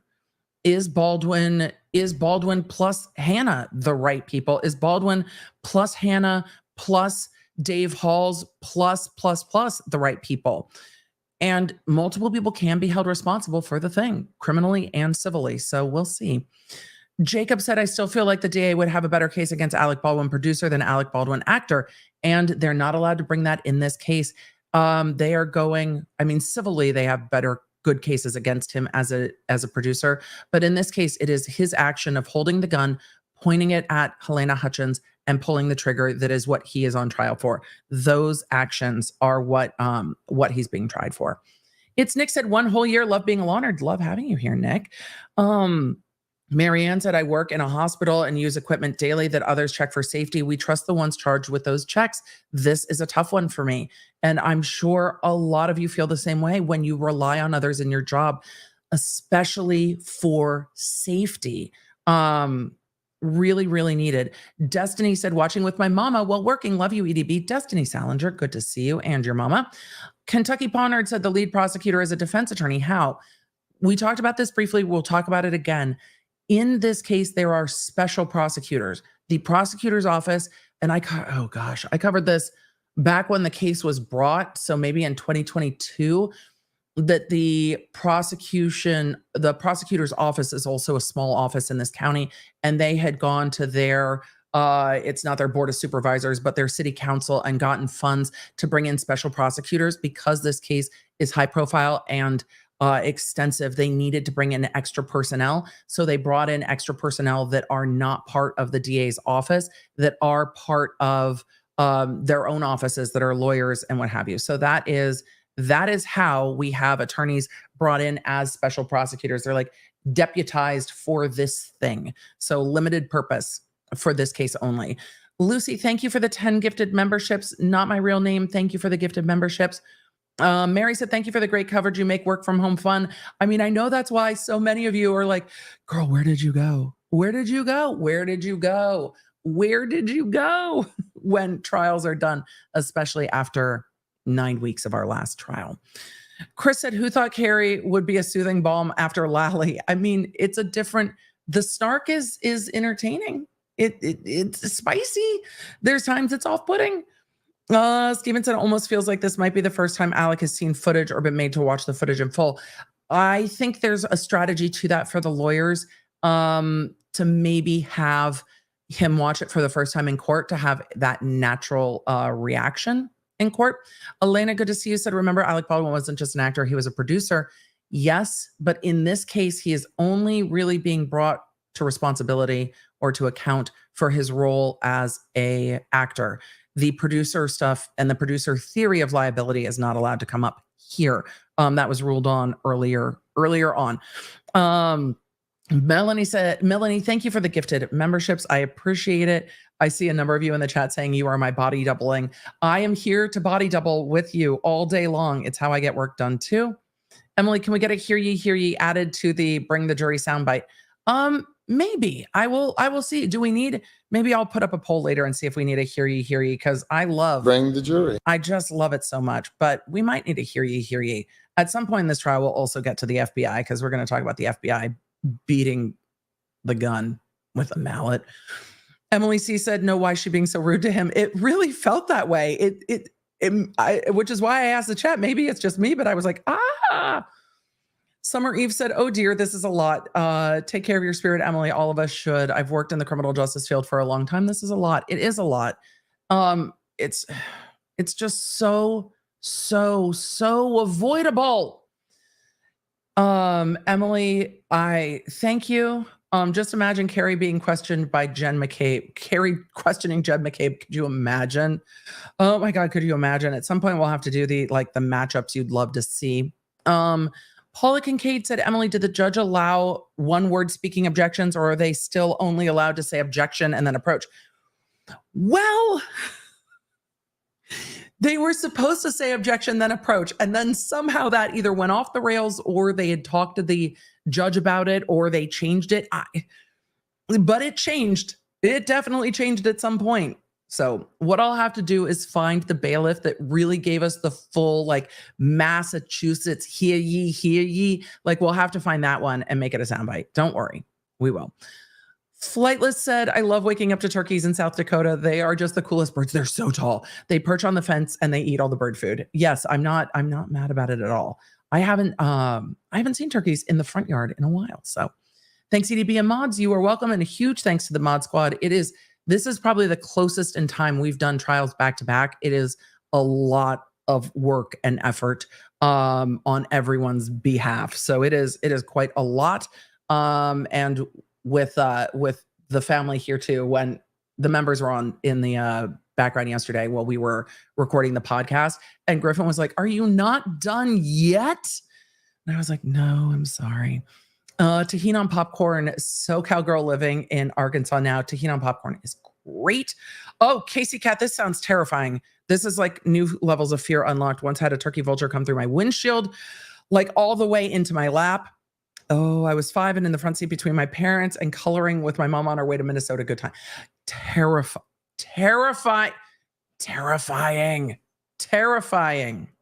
Dude, have you guys seen the video of like the car wash like collapsing in a vehicle that has been going around social media? That also terrifies me. There's levels of like, tell us you watched Final Destination as a teen without telling us you watched Final Destination as a teen. Things coming through my windshield are like fear levels unlocked on unlocked on unlocked.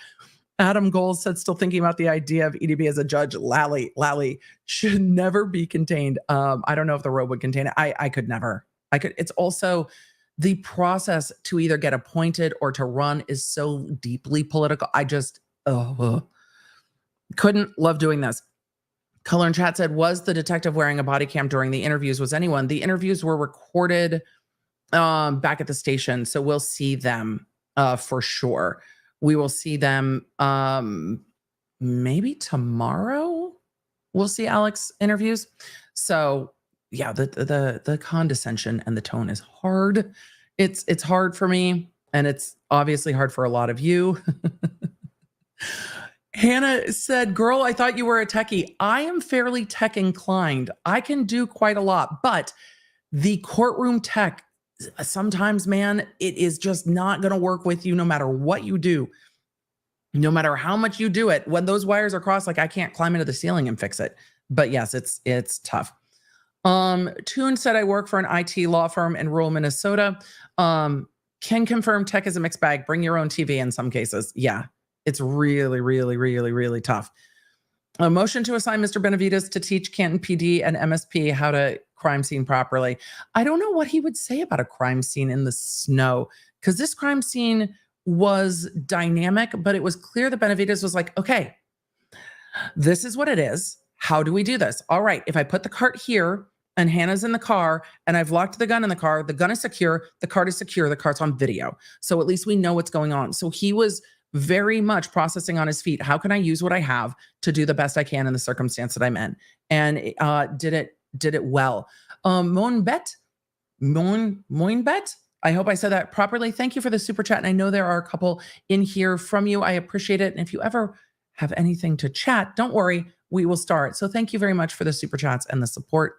Shazam, thank you for the gifted memberships.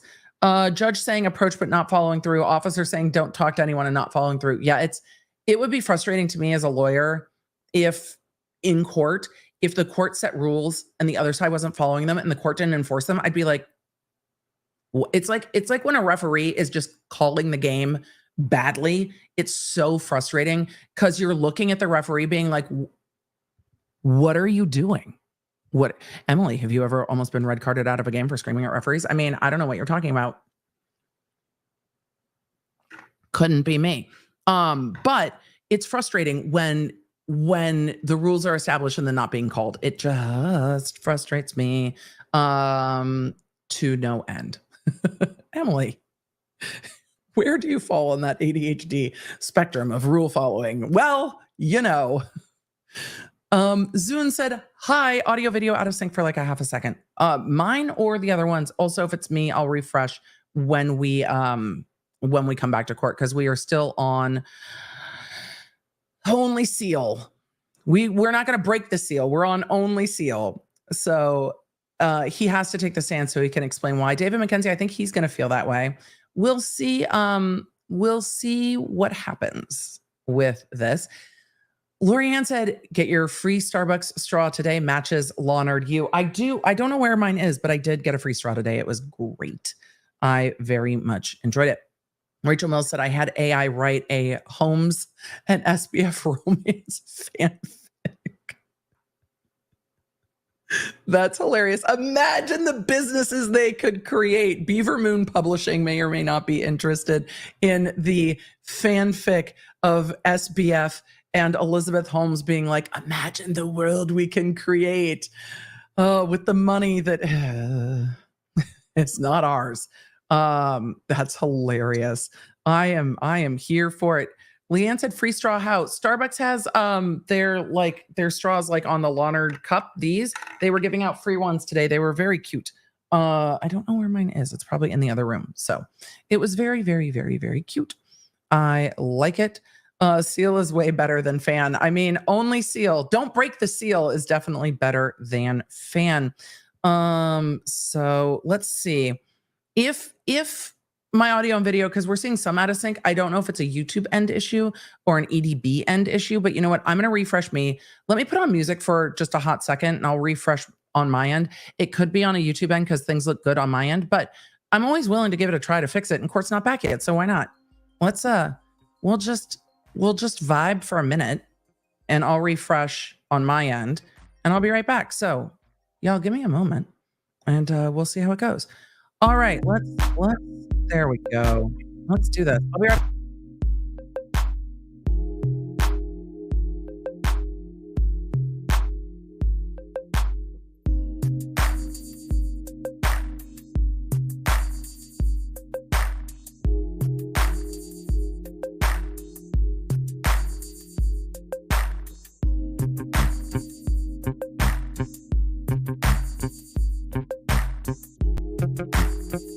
All right, well, let's see if that works. We're gonna. It really is a vibe. Not gonna lie, I enjoy it. Might I leave our vibey music on low in the background if it's not too distracting while we answer questions? I might. Also, we're still at only seal, but let me bring that back up because now it's yeeted my seal. That's. I can't ever complain about the court being. I can't ever complain about the court being late because I'm me. I'm the problem. It's me. I can't complain about court being late, but court is a few minutes late. It got worse. Oh no. Oh no. Oh no. All right. One more time. Let's see if we can make it better. All right. Let me eat myself one more time.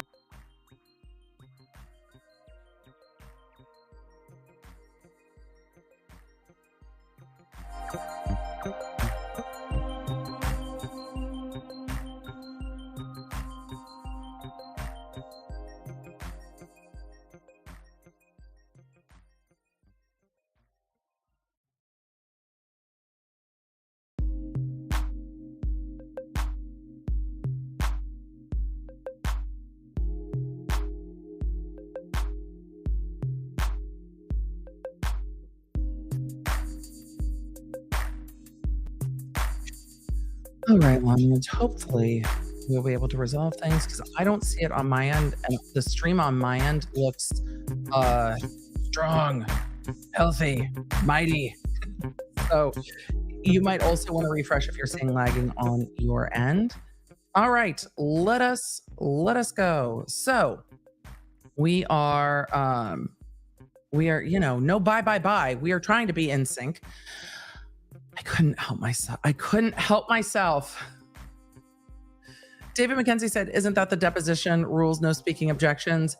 It depends. It can depend on jurisdiction, but normally it's objection grounds and then you allow it. So it just depends. Also, let me share my screen again, but we are still waiting for court to come back.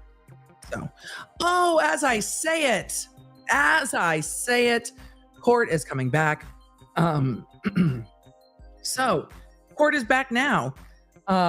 Yay for all of us. So let's even though our vibe is a vibe, we've got to unvibe the vibe. Let me make sure our audio is still up. Good. Audio is not back in court. Court is coming back from their break. That's amazing. So, all right, let us continue. It's only a little wonky after I refresh. All right. Well, if you refresh on your end, hopefully it will fix because I see on our end, it looks good. Let's see. I'm 48, diagnosed with ADHD 1 hour ago. Thanks to you. CH, look, knowing how your brain it's my opinion that knowing how your brain works always helps, because then you know what you're working with. It's just like anything else. I mean, if my car wasn't working, I would go try to figure out what was working. So when my brain also wasn't working for me the way I really thought maybe it should, I wanted to know why. And once I can figure out why, then I can figure out how to work with it. So that is why I continue to try to understand my own varying neurospiciness.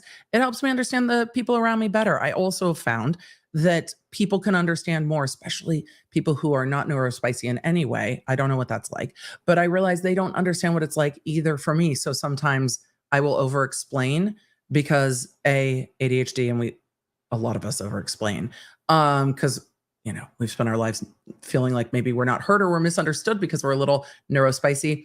And I also hope it helps people relate to each other, going, oh, maybe we're not understanding each other because maybe we're just not communicating well or understanding each other. So I try to explain those things, hoping it helps y'all understand yourselves, but also the world around us, because we're all carrying all kinds of different shit with us every single day. And if we all tried to understand each other a little bit better, I think the Law Nerd chat is an example of how things can actually be better. So yes, I don't know which Baldwin brother is in court. I think it is Stephen, and he has You swear affirm under penalty of... Oh, we're on another witness. Didn't hear what witness they're bringing in, but he has a court assisted listening device so he can hear in court. So that's what he's been holding up to his ear. So I think it's Stephen. Law that the testimony you'll give in this case will be the truth, the whole I truth, didn't and hear the nothing but the witness, truth. but All right, have Steve talk into the microphone. let me guess. Who was? Good afternoon, Deputy Lujan. Would you please introduce yourself to the members of the jury? This witness, Deputy, I think she said Lujan, is different because we went to Marissa Poppell, the crime scene technician, next in Hannah Gutierrez's trial. So third witness, I think she said Lujan. Deputy Joseph Lujan, Santa Fe County Sheriff's Office. Would you pull that microphone a little bit closer to you, sir? Thank you. So they were done with the last witness? With the Santa Fe County Sheriff's Department. Witness and how number long have you been 3. with the Santa Fe County Sheriff's Department? A little over 10 years now. And what are your duties? Currently, I'm assigned to the Court Services Division. And how long have you been assigned to the Court Services Division? About 10 months now, I believe. And prior to that, where were you assigned? I was on the Patrol Division. And what does a patrol division do? We answer calls throughout the county, anything from DWI, crash investigations, criminal investigations, that type of thing.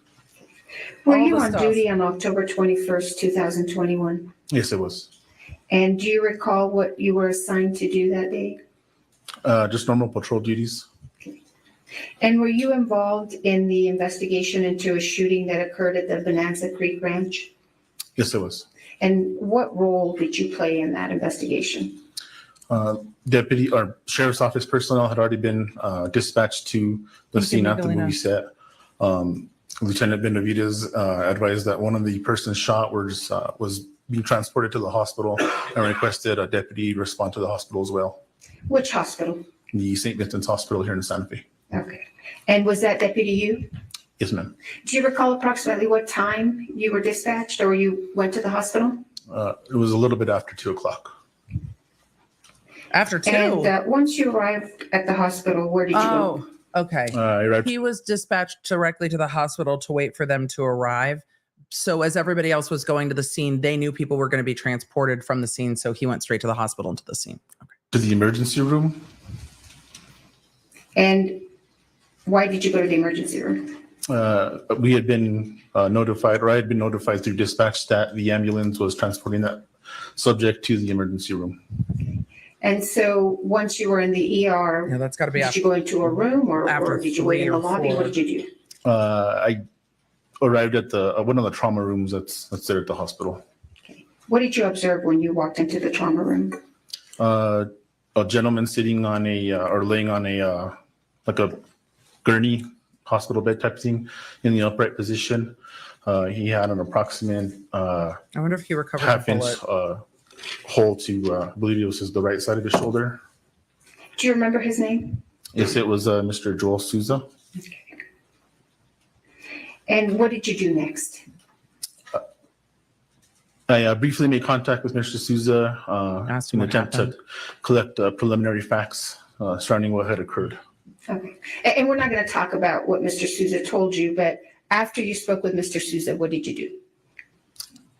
I observed medical doctors administer some sort of medication to him, and then they retrieved a projectile from his shoulder. Okay. Were you watching this as it was taking place? Yes, it was. So did you watch doctors retrieve that projectile from his shoulder? Yes, ma'am. And what happened to that projectile once it was taken out of Mr. Souza's shoulder?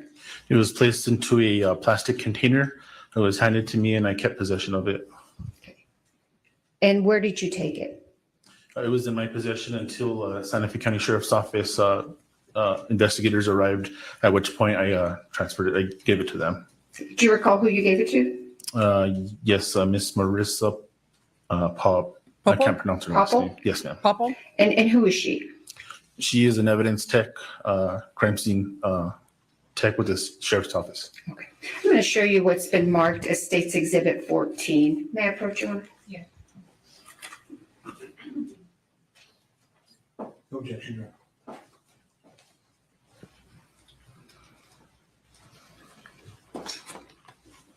Do you recognize State's Exhibit 14? Yes, ma'am. What is it? That was the projectile that was retrieved by medical staff at the hospital out of Mr. Joel Souza. Bullet. Does Exhibit 14 appear to be in the same condition it was in when it was given to you by doctors? Yes, ma'am. Your Honor, the state would move into evidence State's Exhibit 14. Yes. Thank you. So after you provided this to the crime scene technician, did you have any other involvement in this investigation? Other than just writing a report, and that was it. May I have a moment, Your Honor? I have nothing further. Thank you, Deputy. Chain of custody. Do you really need to cross on that?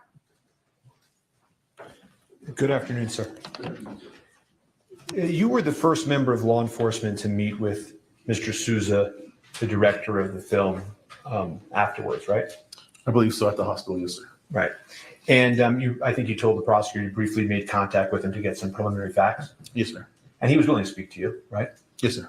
And he never once mentioned Alec Baldwin, did he? Objection, calls for hearsay. Not hearsay. Never once mentioned Alec Baldwin, correct? Objection, hearsay. All right. I don't think that, no, I'm going to overrule.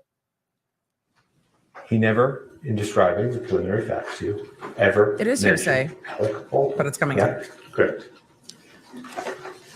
No further questions for this witness. Any redirect? No, Your Honor. All right. Thank you, sir. You're excused.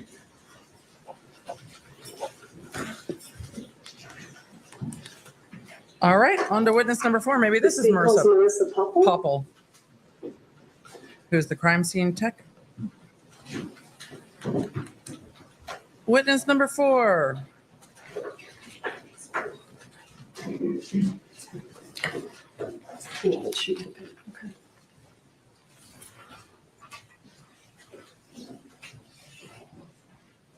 It's funny because this was the last witness on day 1 of Hannah's trial.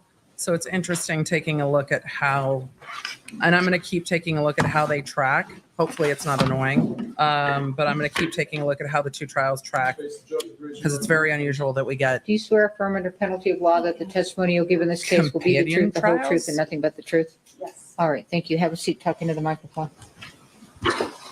So a lot of you will remember this witness from our last trial. Good afternoon. Good afternoon. Please state your name for the record. Marissa Poppell. Would you spell your last name? Poppell. How are you currently employed? I'm a crime scene technician with Santa Fe County Sheriff's Office. How long have you held that position? 3 years. Prior to being the crime scene technician for Santa Fe County Sheriff's Office, were you a crime scene technician elsewhere? Yes. Well, where was that? With the Fort Myers Police Department in Fort Myers, Florida. And how long did you do crime scene technician work in Florida? 4 years. The microphone's And objecting. Can you briefly describe for the ladies and gentlemen of the jury what a crime scene technician does? Yes, as a crime scene technician, I respond I'm to waiting all for her to say, sorts of "What's so different scenes, special whether about being they're a death special agent?" investigations, burglaries, robberies. Whenever there's an abundance of evidence or an abundance of documentation that's needed, I take photographs of the scenes, of the evidence. I collect the evidence and then I package it at our office. And do you ever send any of the evidence that you collect somewhere else for additional testing? Yes. And tell us, where would you send things and give us an idea? Sometimes things are sent to our local state lab here in Santa Fe. Sometimes they are sent to private labs, or sometimes they are sent to the FBI if they're working with us. Wait a second. Why would you send things to any of those places? Court's too loud. There we go. State lab is local, so it's nice to be able to have them in the backyard so that they can help us with more common day items. For independent labs, if we have something that needs done within a very quick time frame, we'll utilize them, but they require us to pay for the testing ourselves. Or if the FBI is assisting with us, sometimes they can do additional testing that maybe our local lab wouldn't be able to do. I want you to give the ladies and gentlemen of the jury an idea of what kind of testing you are requesting when you send items out. Yes, this could be latent print analysis, DNA analysis, firearms testing, things of that nature. And Ms. Poppell, how did you become involved in this case? I was asked to respond to a scene of a shooting along with my criminal investigations division. That would be the detectives and myself responding to a scene on October 21st of 2021. Do you recall approximately what time you arrived on scene? I believe it was between 2:30 and 3 o'clock in the afternoon. And when you arrived on scene, kind of walk us through what you were tasked with doing. Wrangling the first thing I chaos. was asked to do was photograph the initial scene and what was going on around me, essentially. And can you give us an idea of, so you indicated that you were asked to photograph the initial scene. Is that common? Yes. And generally speaking, Very common. after you photograph the initial scene, One might almost say do you photograph preferred. other things? Yes. And what do you photograph?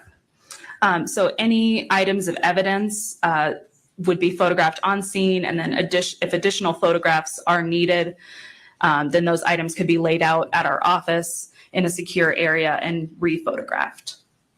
And did you take photographs of items of evidence at the scene? Yes. Did you also take photographs of some of those same items back at the sheriff's department? Yes. What's the point to that? If there are areas of detail that would be difficult to photograph on scene, we can do so at the office in controlled lighting conditions, areas where we could move the objects in order to see different parts of it. Excuse me, Carrie, we like to have good photos, not terrible photos. So did you, I don't want to get too much into the details photos. right now, but did you also participate in the execution of search warrants? Yes. And why do you, as the crime scene technician, participate in the execution of search warrants? Part of my duties when we're executing a search warrant is I'm not only documenting all of the evidence on scene, but I'm also collecting all of that evidence, and that evidence stays in my custody. Other than collecting evidence at the scene itself, And yes, the chain did by you Fleetwood collect Mac is evidence, appropriate here, 'cause in that's other what we're talking places about. pursuant to search warrants? Yes. Go ahead and explain to the jury the different places that you went to, just to kind of give them an overview before we get into it. I was asked to collect evidence at the initial scene at the church. I was then later asked to collect evidence out of a prop truck that was nearby. And then at an even later date, asked to assist with a search warrant at an office in Albuquerque. Can I have the Elmo? Let's maybe start that way. And Court the is not done for the office day. We're going in till, Albuquerque, I think, 5. that you were asked Mountain. to participate in a search Another of. hour and a bit. What office was that? That was a PDQ warehouse. And do you know now what PDQ is? Arm and Prop. Yes, it's a prop supply company. And that's in Albuquerque? Yes. Did you search and take your photographs at PDQ in Albuquerque on the same day as this incident?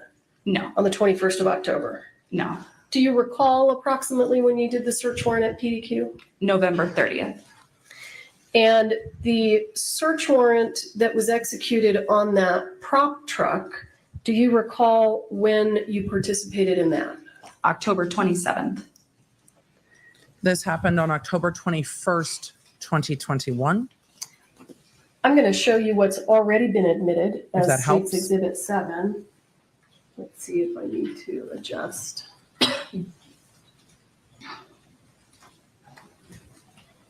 Kathy you take O'Toole that said, I thought only photograph? teachers know Yes, what an I did. Elmo is. Oh, Court loves an And Elmo. why did you take that photograph? They're easy and reliable. This photograph is of the prop truck that was at our initial scene. Did you say, is this a truck? Or, I apologize, a prop cart at our initial scene.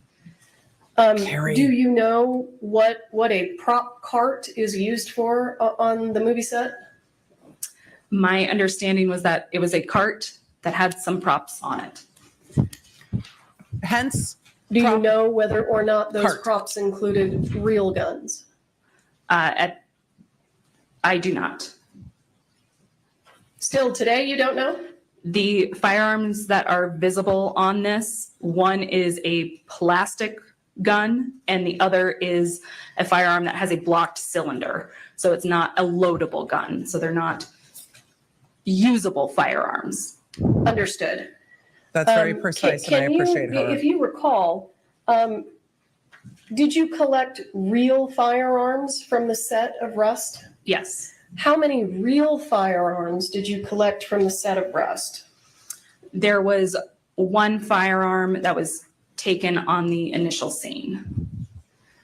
But when you continued your searching, when you you indicated you searched the prop Carrie's truck, is that right? Yes. Glitching. So let This me witness back is up. very precise, Carrie. The initial real firearm that you took, where was it when you first saw it?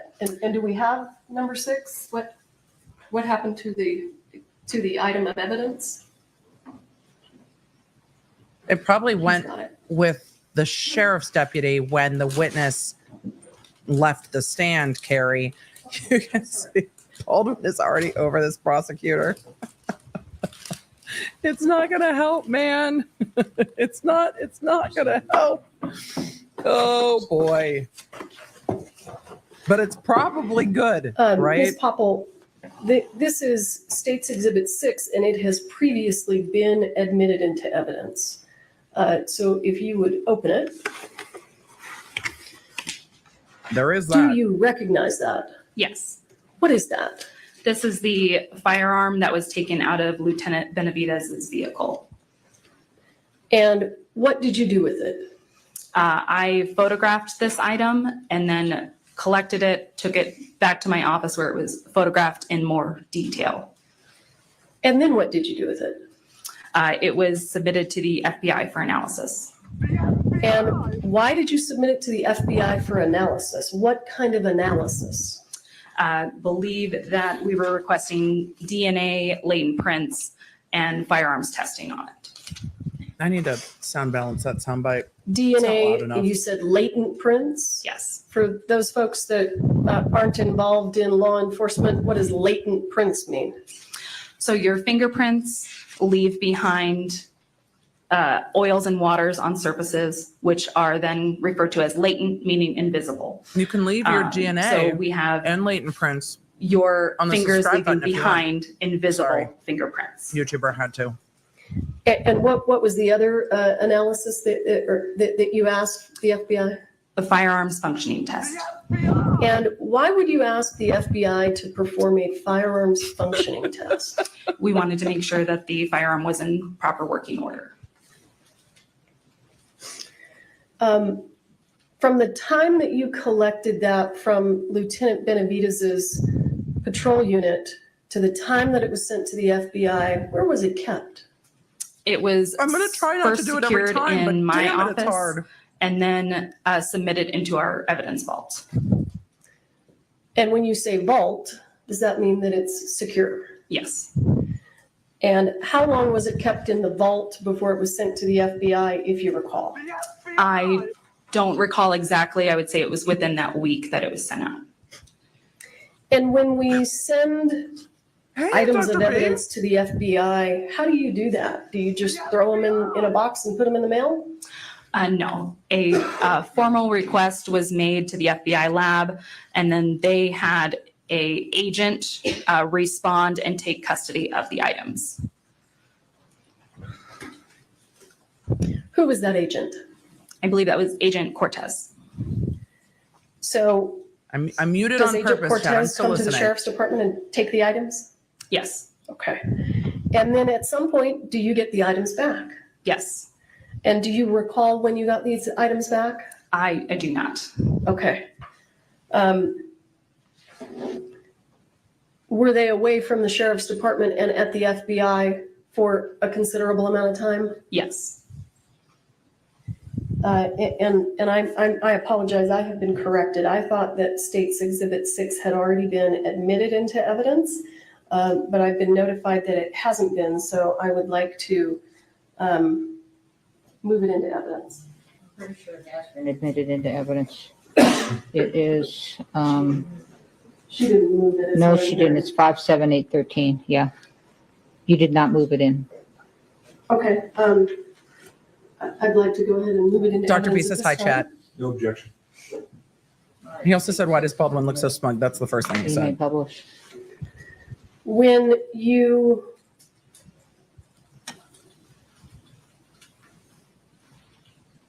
you sent this firearm to the FBI, did it appear intact? Yes.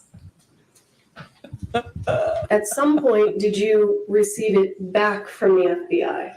Yes. Had its condition changed? Yes. Describe it just generally. Get her a when you opened the windshield. box, what had changed about its condition? The cylinder of the firearm had been removed and placed separately, The FBI and took there it appears apart. to be an internal component that was bagged in a small plastic bag. I'm gonna make it separate from the louder. firearm. Okay. And I'm going to And sound may balance I it tonight. approach? I just want to, I haven't actually seen what's in the box. Yes.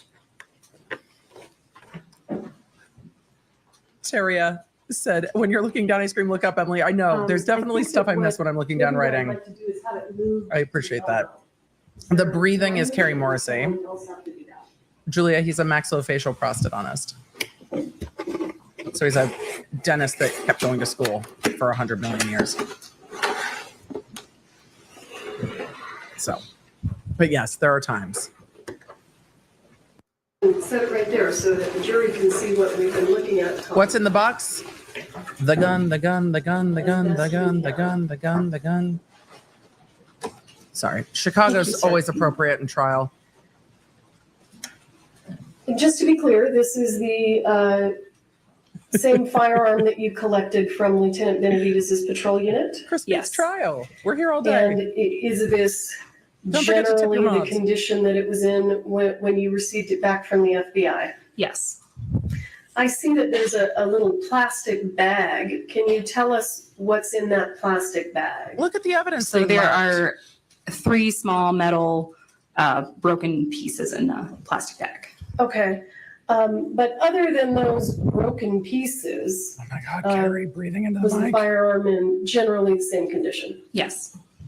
Okay. thank Carrie, you. your breathing has triggered all of us neurospicy folks. especially And those of us that are particularly sound Does this distractible. stay at the courthouse overnight? Yes. Okay, so I don't know if you can sit back there with it or. Pamela the Camel said it. That's exactly right. It is the cock notch, the broken cock notch. I want to go back to State's Exhibit 7 if we can. This cart, did you go through That's the the witness items breathing that on the were on mic. it? Yes. And did you photograph them? Yes. Can you give the jury an idea yeah, of that's the witness. what's on Fair that enough. cart? Because it's kind of hard to see everything. There were multiple boxes of ammunition on the bottom section of the cart, bags, the fake firearms, gun belts with ammunition, earplugs, candy, a fanny pack with ammunition inside, just a multitude of items. It was a shit show. Did that cart, did those items appear to be in any discernible order? No. I see you, chat. Was there loose ammunition on the cart? Yes. And No, did you Nightbot, collect not that? you. Yes. Tasman, I And wasn't looking. When you collected that ammunition, did you take it back to the sheriff's office? Yes. And what did you do with it when you got it back there? It was then laid out and photographed. Now, is this the first time that you've been called to an investigation on a movie set? Yes. And have you learned, based on your work on this case, what a dummy round is? Yes. Can you explain to the ladies and gentlemen of the jury what a dummy round is? A dummy round is essentially ammunition that is not designed to fire a projectile. It is ammunition that's made distinct by either a hole being drilled through the side of it, so it's obvious that there's no gunpowder inside. The primer has been removed so that it can't be fired, so it makes it obvious that it's a dummy round. And I'm going to stop you real quick. I want you to explain to the ladies and gentlemen of the jury what you mean when you say primer. The primer is the base of the round. So it's the small circle that the firing pin hits. So since that's removed, there's nothing there for the firing pin to hit and project that projectile. The dummy rounds are also indicated by, if you shake them, they make a rattle sound. Instead of having gunpowder inside, they have ball bearings inside so that you can shake them and know that they're not live ammunition. So you just kind of went through some of the distinguishing characteristics of dummy rounds. Would a dummy round have all three of those distinguishing characteristics? No, it could have 2 out of the 3, but I haven't run into any that have had all 3. So approximately how many dummy rounds did you end up taking into evidence? Specifically that were dummy rounds, I think we have 50. I might be mistaken about that. I apologize. I'm not sure of the exact number of dummy rounds that we have. And let me just ask you this. You talked about how a round may have a ball bearing in it. Is that right? Correct. Would that dummy round that has the ball bearing in it, that's what was being done in the video, so she's doing it in have court. a hole in the side? No, because then the ball bearings would fall out. Okay, so do the dummy rounds either have a hole in the side or a ball bearing? Correct. And based on your work on this case, how would someone know that the dummy round with the ball bearing in it is actually inert? They would shake it and it would make a rattle noise. Okay. And did many of the dummy rounds that you took to the sheriff's department make those noises? Yes. Did you also collect any other kind of ammunition from the movie set? Any other types? Yes. What other types of ammunition? It's a type of ammunition that's referred to as a blank. And Can you describe to the ladies and gentlemen of the jury generally what a blank is? So a blank is a Shooting round of ammunition that has gunpowder in it. However, it does not have a projectile head on the top. So it has a crimped end, kind of like you would see a dumpling have crimps. That's such a good And that way, analogy. there's nothing for that gunpowder to project. Emily, you just out like the snack analogies. barrel. Yes.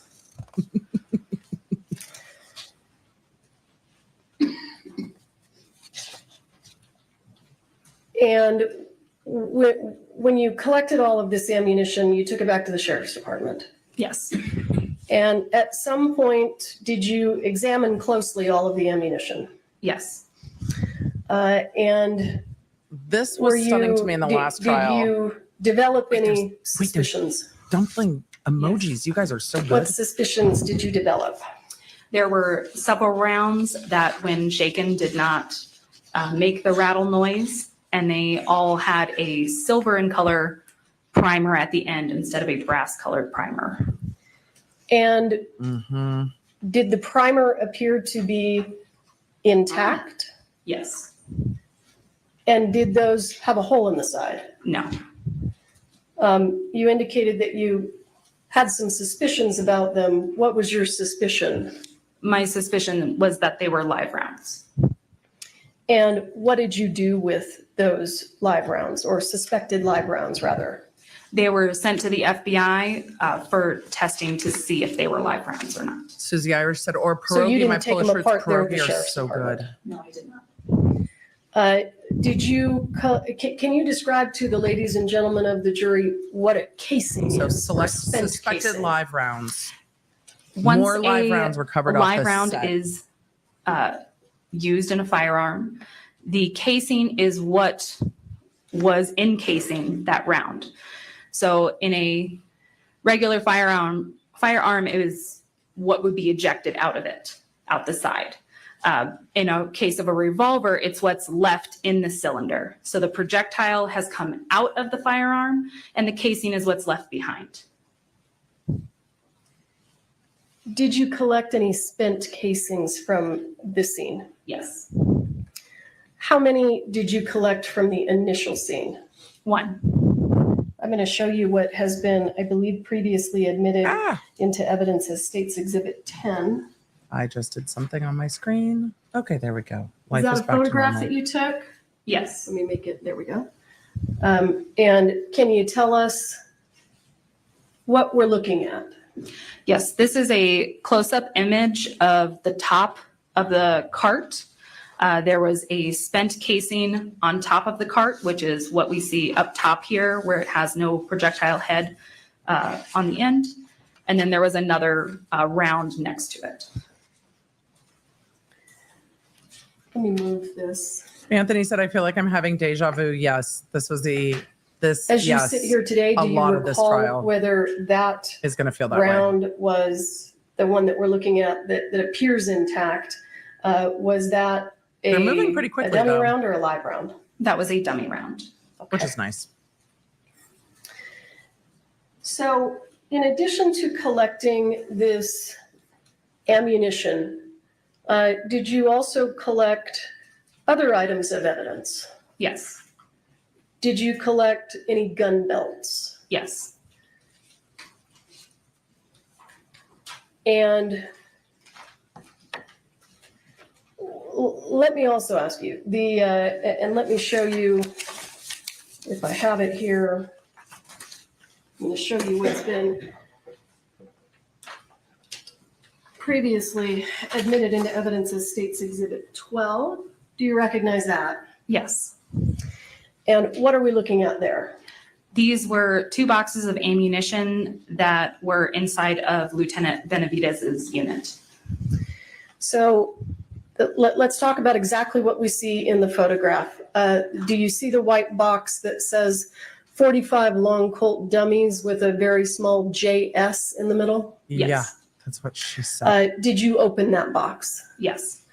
And what was inside that box? There were rounds inside of the box in a foam insert. Some of them were marked as 45 LC. Some of them were 4440 rounds. And what's the difference between 45 LC and 4440? They are different caliber rounds. And were there any rounds inside that box that you suspected to be live rounds? Yes. How many? One. Let me ask you this. How many rounds altogether did you discover that you thought were suspected live rounds on the set of Rust? 5 and the spent casing, so 6 in total. And 6 in total. I want to talk a little bit about where those rounds were located. So we've got one that you It's sad to me this happened. suspected came out of this box. Is that Scary right? to me this could have been worse. And just so So that we're scary to clear, me the this could have box been on the worse. right in the photograph, what was inside that box? There were blank rounds inside that box.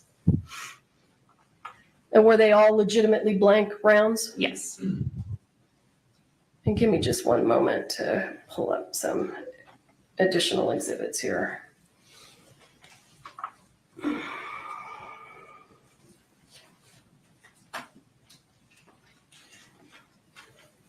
I want to zoom. Let's see if we can zoom. I think we probably can. I think I've paused to talk enough that we have zoom ability. The church, is that correct? Or zoomable. Yes, correct. She was in the church. Did you collect any gun belts from inside the church? Yes. How many, if you recall? There was a gun holster, just one inside the church.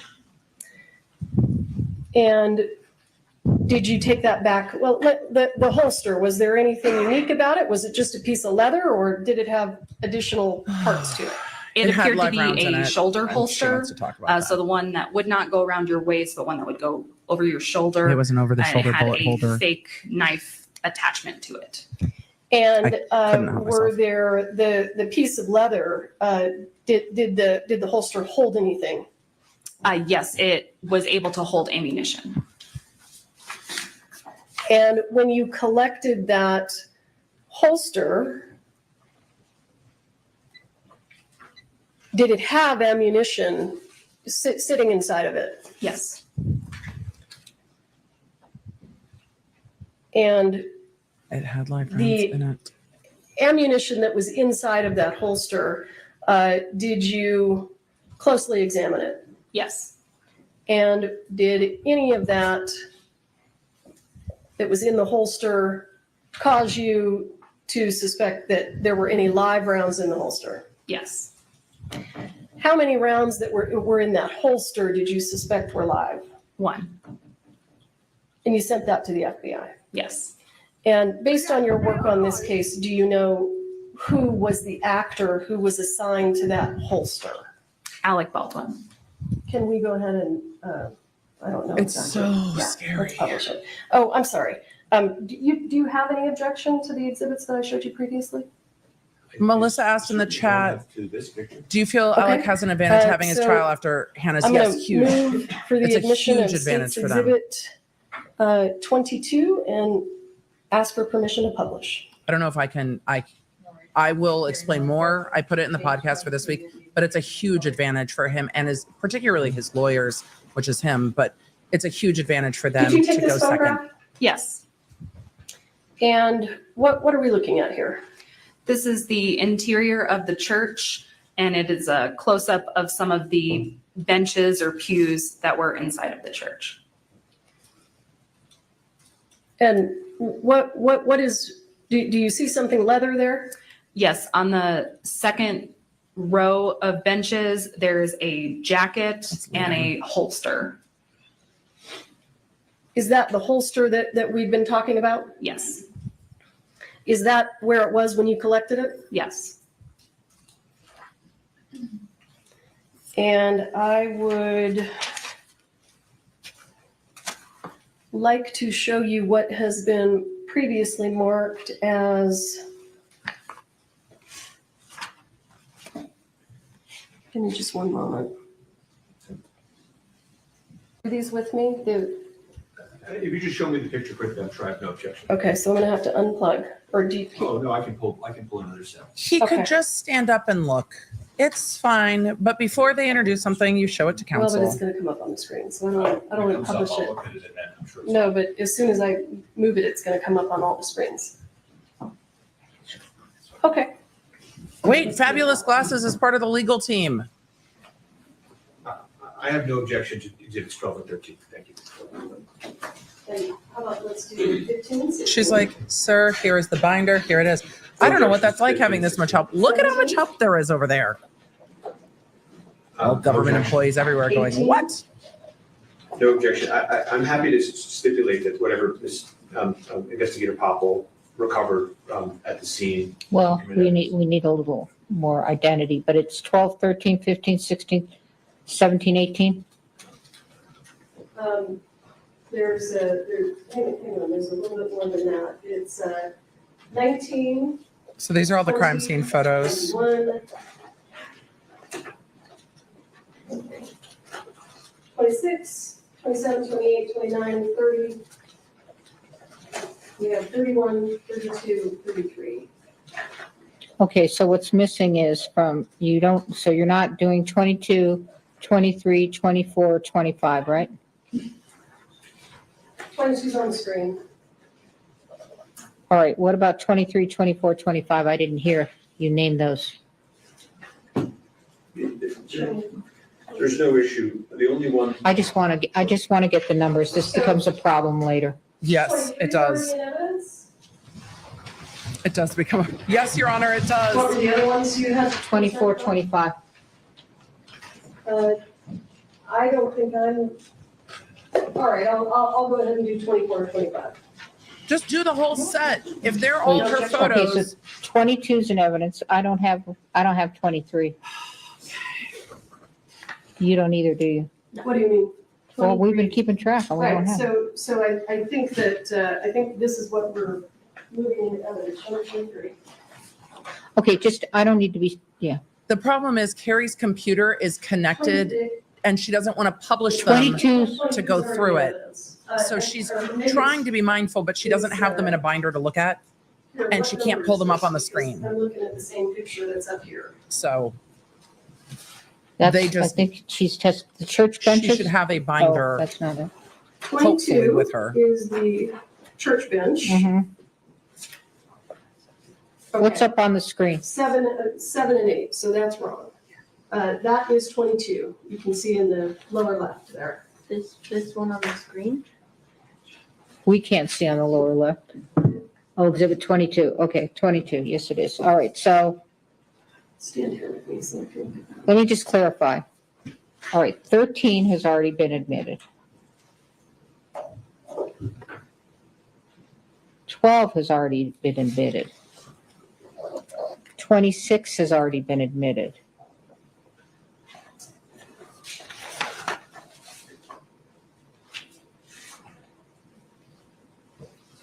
You're tracking me as well, right?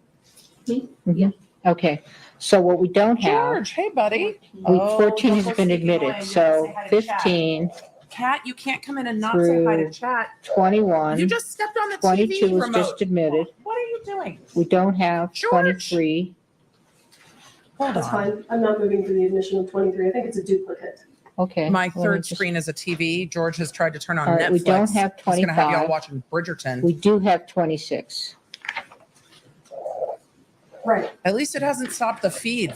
So did Okay. you want, so you said, what We about don't- 25? Emily, we can't watch House of Dragon right now. Stop it. Stop it, TV. Yes. My TV's like, would you like to watch House of Dragon? Okay, and then 27, 28, 29, 30, 31, 32, 33. Stepped on the remote. Correct. Okay, so on the record, the court is going to admit 15, 16, 17, 18, 19, 20, 21, 23, 25, 27, 28, 29, 30, 31, 32, 33. Your Honor, there's objections, as I think the court might remember, Also, 31, 32. Kat didn't want to say hi because Kat wanted to see birds. All right, well, let's not confuse me at the late day, so I'm just going to write down what's been admitted, and then we will go from there. Thank you. Okay. You're good. This gets to be a real mess later, so 15, She's like, don't confuse me late in the day. Organizing exhibits. So we've got 15.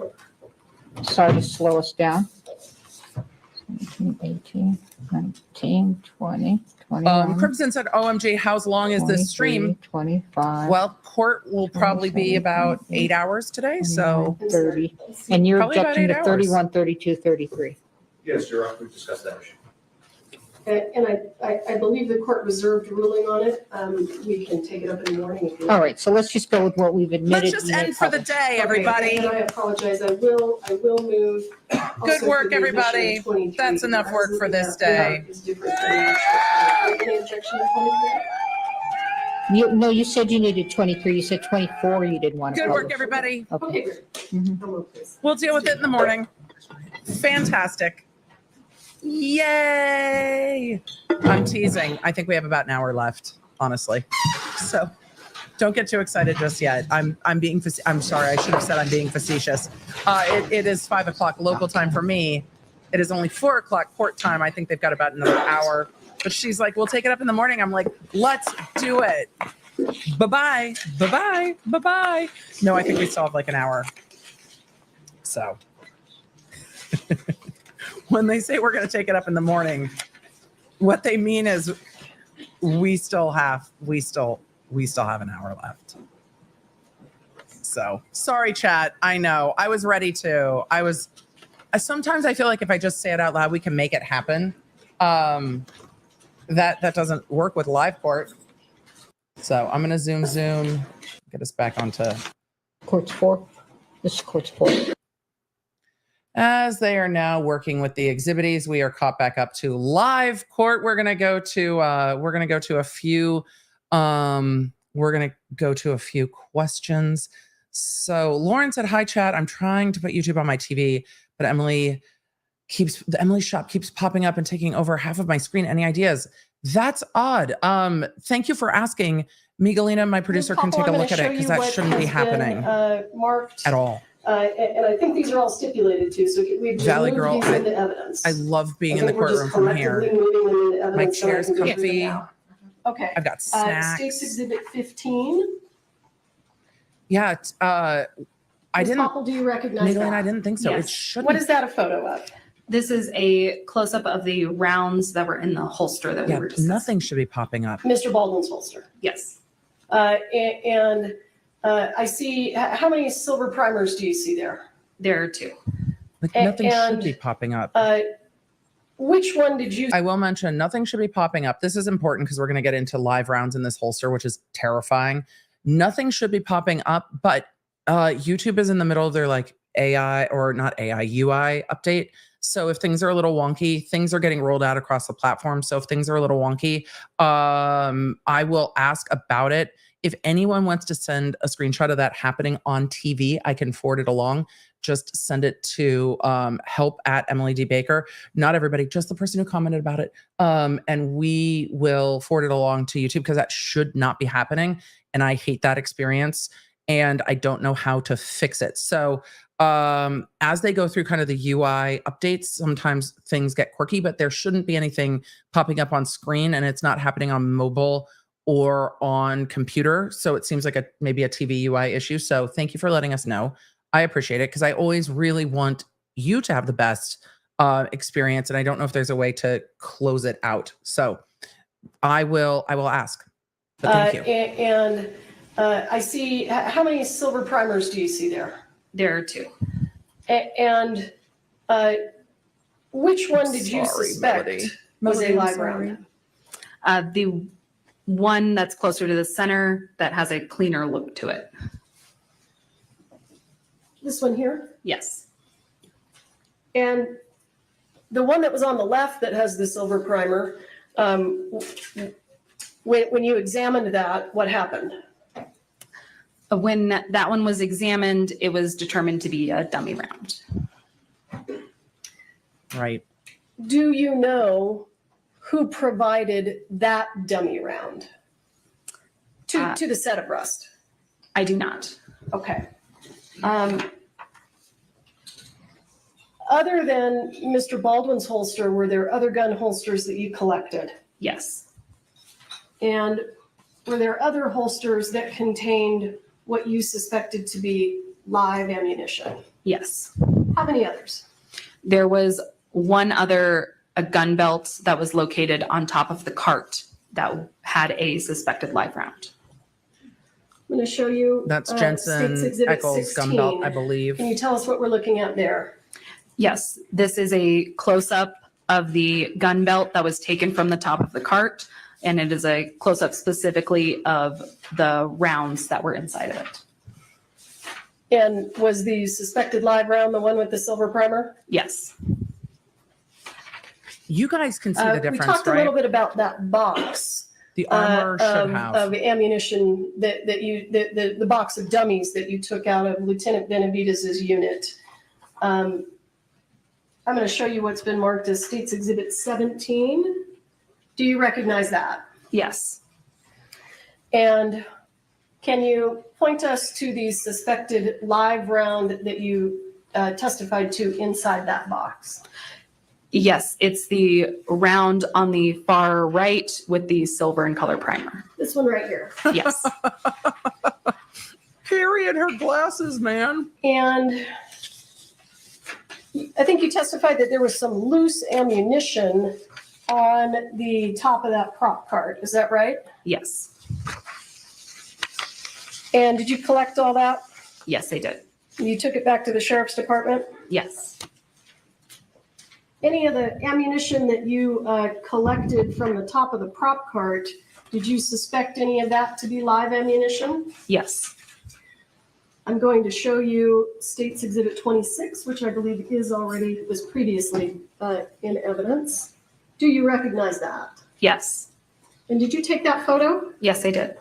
So what is this a photo of?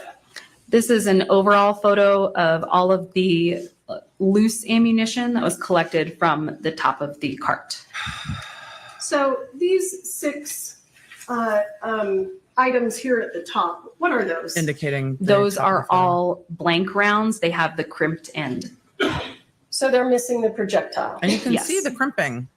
Or at least I can see the crimping. Do they ignite? Do they make a sound? If you know. Yes. Yes, they do. Do they have gunpowder in them? Yes. What are they missing? Just the projectile? Correct. And these here on the left, these 2 rounds that look very much like each other, were you able to determine whether those were dummies or suspected live rounds? And yes, Those were dummy rounds. for all of you asking, there are leading bits to these questions. You know, as she says, those 2 that look a lot like the other, those little things that slide in are leading. They're not objecting to it. And it's the cleaner rounds versus the dirtier rounds or whatever, the shinier ones, I guess. Maybe she doesn't want to say shiny now. And the after 2 that rounds opening. over here on the right, when you examined those, did you have any concerns? Yes. What were your concerns? My concern was that they were live rounds. And did you send those to the FBI? Yes. Damn And it, then I'm on we the wrong see this screen. round down here at the bottom.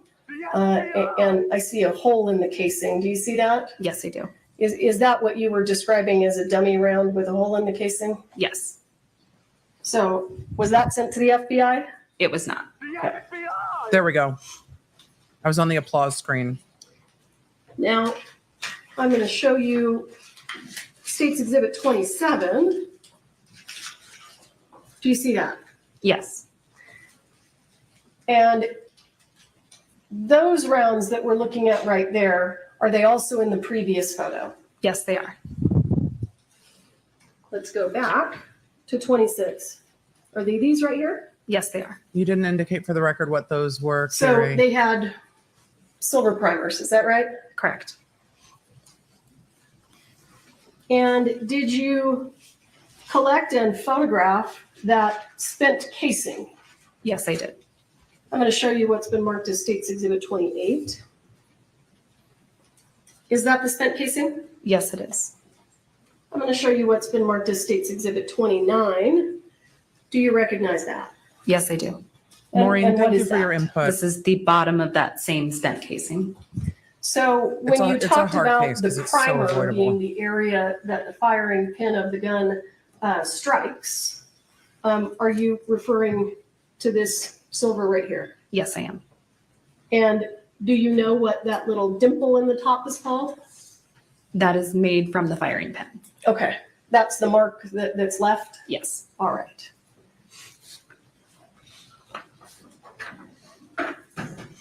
Now, when you ultimately conducted a search of the prop Raylan truck. asked about the woman at the prosecutor's Did table in you yellow. collect That's the lead additional investigator, ammunition? Hancock. Yes. And Yes, the lead investigator's last was name is there any Hancock. live case. ammunition Yes, it is. found in the prop truck? No. Or any suspected live ammunition, rather? No? No. So what kind of ammunition did you take out of the prop truck? We took blanks and dummy rounds.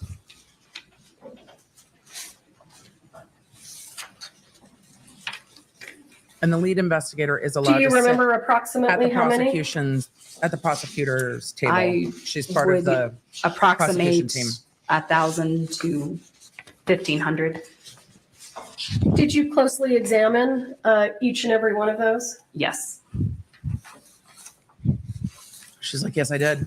Every single one. Here we go. I also have done this testimony. I'm going to show you what's been Before. marked as State's Exhibit All of it. 19. Do you recognize that? Yes, I do. And where was that located? This was located in a bag on the prop truck. And when you say on the prop truck, because we weren't there, can you describe this truck? I apologize. It is a storage truck, so almost like you would see a moving vehicle. Chad, It has this will that probably amount be of the rest of storage the in back testimony area for of it. today. And does it have a door that comes down? Yes. I don't know if we'll get to cross today. So you found this inside that prop truck in a bag, is that They're right? tracking where those rounds might have come And from to answer that Did question in this you case. go Defense posted an through opening. the contents of this box? Yes, I did. So And there were not no dummy just rounds? one live round on set. I'm sorry, there were no suspected live rounds. There was one round that did not make a sound, so it was sent to the FBI as well. But Okay. Hi, I'm T. going to show you what has been marked as State's Exhibit 30. Do you recognize that? Yes. And what is that and how does it Did you just relate come to into the my office previous to photo that we steal the saw? cat? These are the rounds that were inside of that box, but they were taken out of the Listen to box him and laid out yelling to at be you. photographed. He's so happy to see you. Is there anything Travis is George's um, human. unusual or noteworthy But also about birds. these dummy rounds compared to the other dummy rounds that you found on set? Yes. What is that? The dummy rounds found on set had this almost new shine to them. These rounds that were located have this antique look to them. And do you mean that kind of brown color, that sort of antique color on the brass? Yes. And was one of these dummy rounds Stolen located cat. in Mr. Baldwin's The chat bedroom? is calling you the cat Yes. burglar. Let's just jump back for a moment. I'm going to show you Bye, what's T. been marked as State's Exhibit 23. Just for completeness, can you tell us what that is? Yes, this is a close-up of the jacket and holster that were found on the bench inside of the church. And I'm going to show you what's been marked as State's And those are Exhibit Baldwin's 25. props. Can you tell us what that is? This is a projectile that was recovered from Joel Souza's shoulder. And how did you get that? I responded to the hospital and received it from Deputy Lujan. And when you took it from Deputy Lujan, what was it in? It was in a plastic cylinder container. And what did you do with it? I took it to the office and photographed it with Right. scale. In a chain of custody. And after you photographed it, this is your picture here, right? Yes. After you photographed it, did it get sent anywhere? Yes, it got sent to the FBI lab. State's Exhibit 20, can you just tell us what that is? This is the exterior of the church. State's Exhibit 21, can you tell us what that is? This is the interior of the church. State's Exhibit 24. Did you take that photo? Yes, I did. When did you take that photo? This was after the firearm was recovered from Lieutenant Benavidez's vehicle. Is this the condition the firearm was in when you recovered it from Lieutenant Benavidez's vehicle? Yes. Is this the condition it was in when it was sent to the FBI? Yes. All right, bear with me. Let me catch up with you here.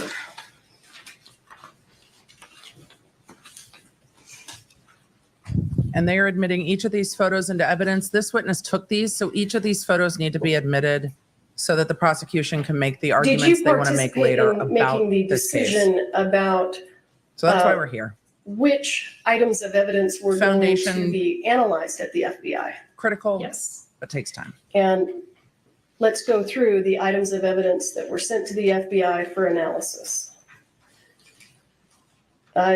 Oh, the turkey's back. State's Exhibit 24, we understand it was sent, correct? Yes. And I think you testified previously that you sent it for DNA testing, is that right? Yes. And without talking about specifically that testing, did you get results back? Yes. Did you, I think you indicated that you sent it for functionality testing, is that right? Yes. And did you get the results of that? Yes. And then at some point, did you participate in a discussion or a decision to have additional testing done on this gun? I believe I was part of that conversation, yes. Okay. And so was additional testing of this gun requested at the FBI? Yes. And do you recall generally what that requested testing was? I'm uncertain as to what they phrase it as, but I believe it was a drop test. That was Okay. requested. And what did you intend them to test for? That the firearm, whether or not it would be able to go off without the trigger being pulled, I believe. Okay. And did you send some of the boxes of ammunition to the FBI? Yes. Why? We sent all of the cats are scared of suspected the rounds, turkeys. The turkeys are suspected so much live bigger than they rounds to determine if they were in fact live rounds. It's hard One to additional hear it round again, was sent that did not make a sound to but it's determine needed. whether or not it was a dummy round. And I believe that in the case of the box that was recovered from Lieutenant Benavidez's vehicle, they wanted it in its entirety, so we sent them the entire box. Okay. And when you're talking about the box, are you talking about the box that we saw earlier that said 45 long Colt dummies with a JS in the middle? Yes. And what kind of analysis did you want done on the box? Did it have anything to do with the box itself? We wanted latent prints completed on the box itself. Okay. And is it customary, if you can explain to us how this works, is it customary that the sheriff's department swabs items of evidence for DNA? There are times where we will swab items for DNA. However, most labs, when we are requesting that they assist us, they want the items in their entirety. So they want to complete the swabbing themselves. So with regard to Missy, State's Exhibit no. 24, which is a photograph of the Foundational firearm, with stuff can regard be to that dragging. It's the end of the firearm, day. did you swab it for DNA? The Why not? critical parts of this Because we will were sending it come to the together lab later and in the that case. determination had already been made. This is that We foundation. wanted to send it in its entirety to the lab. And I missed a couple. I So missed a was it couple swabbed opportunities at to the say FBI? Yes. yeah. So no, And foundational stuff is needed, but it can in terms of be slow moving at the end of the day. The importance of all of this will get argued Sounded later. like you did another search. You did a search of a business in Albuquerque. Is that right? Yes. Do you know why the I'm sheriff's sorry, department Baldwin. wanted We're gonna have search to that we're gonna have to location? block Baldwin from the It chat. was my understanding that because the humorous. owner of that business had assisted in just supplying can't. dummy rounds to the set, that we wanted to ensure that we weren't Not finding the real any Baldwin chat. additional live rounds. YouTube makes it very and easy to change names. Determine that we needed to photos. search that warehouse as well. And what was that person's name? The person We who have a owned no that business? impersonator Seth Kenny. situation. And was Mr. Kinney there when you conducted the search? Yes. And did you find live ammunition inside that business? Yes. Visibly, in terms of the details of the ammunition, did it appear to be identical to the live ammunition that you collected from the set of Rust? No. What did you do with the live ammunition that you collected from PDQ, Mr. Kinney's business? It was sent to the FBI. Why? What were you asking them to do? We were asking them to compare the gunpowder inside of the rounds found at PDQ to the gunpowder found inside the live rounds on set. Would it be gunpowder Why? and lead? We wanted to It's going on determine the if playlist. they originated from the same place. And they are different. And did you The get the discs results back? versus Yes. the loops. Thank you, Sassy J, for the gift of memberships. And if you would, I see that you've got a box with you. Yes, they do. I see that Can you you've got a pull that box. box out for us? Oh, what's in the box? We know what's in the box. So, for all of you that did not watch the Hannah Gutierrez case, again, this will come up more in closing, but the defense has already argued where the rounds came from is critical. The prosecution's going to get May I into that approach? with some of this and showing that they didn't come from PDQ Arm and Prop. But with not being able to argue that he's negligent in hiring because he's not the producer, some of it, I don't know. I don't know if it could go faster. We'll see.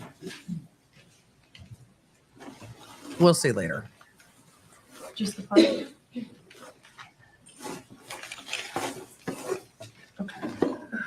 Teach Love Crate said, shout out to my hubs who came home and sat down to trial. Welcome home. They cut the sound as these two are talking about what's in the box, apparently. That one chick said the yellowish tint to the feed makes me feel like I'm watching a VHS recording of a trial in the 90s. The white balance is appalling in the courtroom. I don't know if it's the color of the walls or if it's the lights or a combination of both, but yes, it's I'm going to It's show not great. you what I am going to mark as the NTM said I'm playing a video game while State's listening to this in the background and I am 34. retired. I would totally be doing the Mr. same. Spyro, do you want to have a look? Simply Nailogical is playing video games. It looks fascinating. I think because it's in the box, I don't have a. Do you want to come up here and have a look? He wants to look in the box too. Lisa Ann said, question, were there other live rounds on set? Where were they found? That's exactly the testimony we're going over. Some on the prop cart, some in the holsters, one in Jensen Eckel's gun belt. So yes, there were multiple other live rounds. But I also appreciate the collegiality of the attorneys in this. No objection to 34. Okay, I'm going to show you what I've marked as State's Buttercup, Exhibit 34. congratulations. And I would ask you to I'm really excited for tell you. us what we're looking at here. And I'm sure the chat has already So said this- congratulations, but congratulations. This is the live round that was taken from the box located in Lieutenant Benavidez's vehicle. It's been deconstructed by the FBI. Therefore, we have the casing, the projectile, and the gunpowder that was inside all separated. And is the gunpowder in this container here? Yes. Where's the lead? Where Q For gunpowder's and lead? all of the 5 live rounds, suspected live rounds that were sent to the FBI, It's too much. It's too were they much. all disassembled by the FBI? Yes. And were they all returned to you in this condition? Yes. It's too much, Carrie. Do they all look exactly the same? Yes.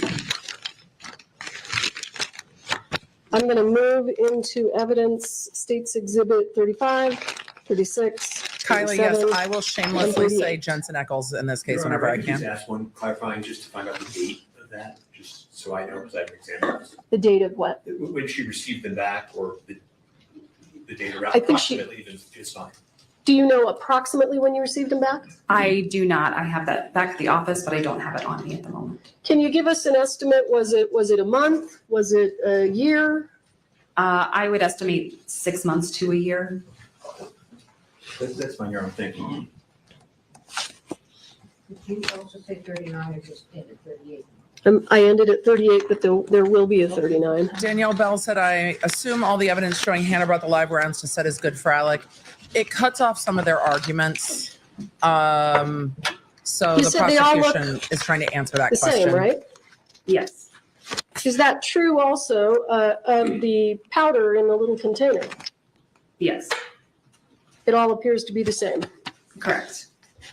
And The defense I'm is asking showing the you, date sorry, these I things keep came throwing them back down. from the 35, FBI. 36, Jane here's Ensign. 37, Jensen's not going to here's testify. 38.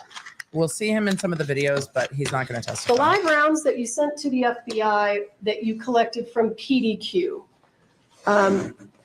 did those live rounds come back in kind of this same condition, disassembled? Yes. And I do Are you have the able to bro zoom button out? done. It's late in the day. Now I'm just amusing myself. I apologize, chat. is the glare? Would Donna, it be easier if I just handed it to you? yes, It's Alec was Well, offered can I a approach, and I'll hand you a what's been marked plea as deals States to Exhibit a 38. misdemeanor negligent Yes. handling of a firearm we learned in court filings. So he was For offered the record, these have all been that. admitted and published. For a Yes, plea they deal that all was returned in this non-supervised such probation, same as Dave Hall's. And then it was withdrawn. So the live rounds that you took from PDQ, did I ask you to bring those here today? You did not. Do you have them back at the sheriff's department? Yes. And when they were returned to you from the FBI, they were deconstructed like this, right? Yes. So you had a casing, a projectile, and a container of powder. Yes. Did the container that holds the gunpowder just visibly, did it appear the same or different than the live rounds that came from the set of Rust? It was different. And you could just see that with your eye. Correct. We could see it And with our eye. I'm going to show you what has been, or what I will mark right now as States Exhibit 39, just for completeness. White 007 asked, why was And the what is plea deal that? withdrawn? The This is prosecution, the prosecution said the plea deal was withdrawn because they found out Alec Baldwin was doing a documentary about returning to the set of Rust.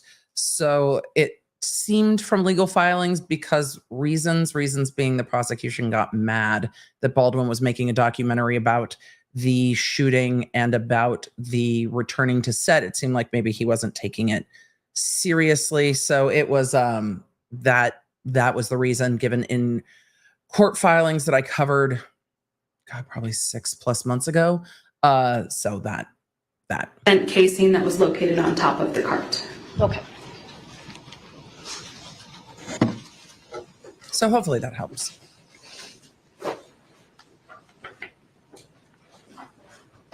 Is there anything else that you did in this case, generally?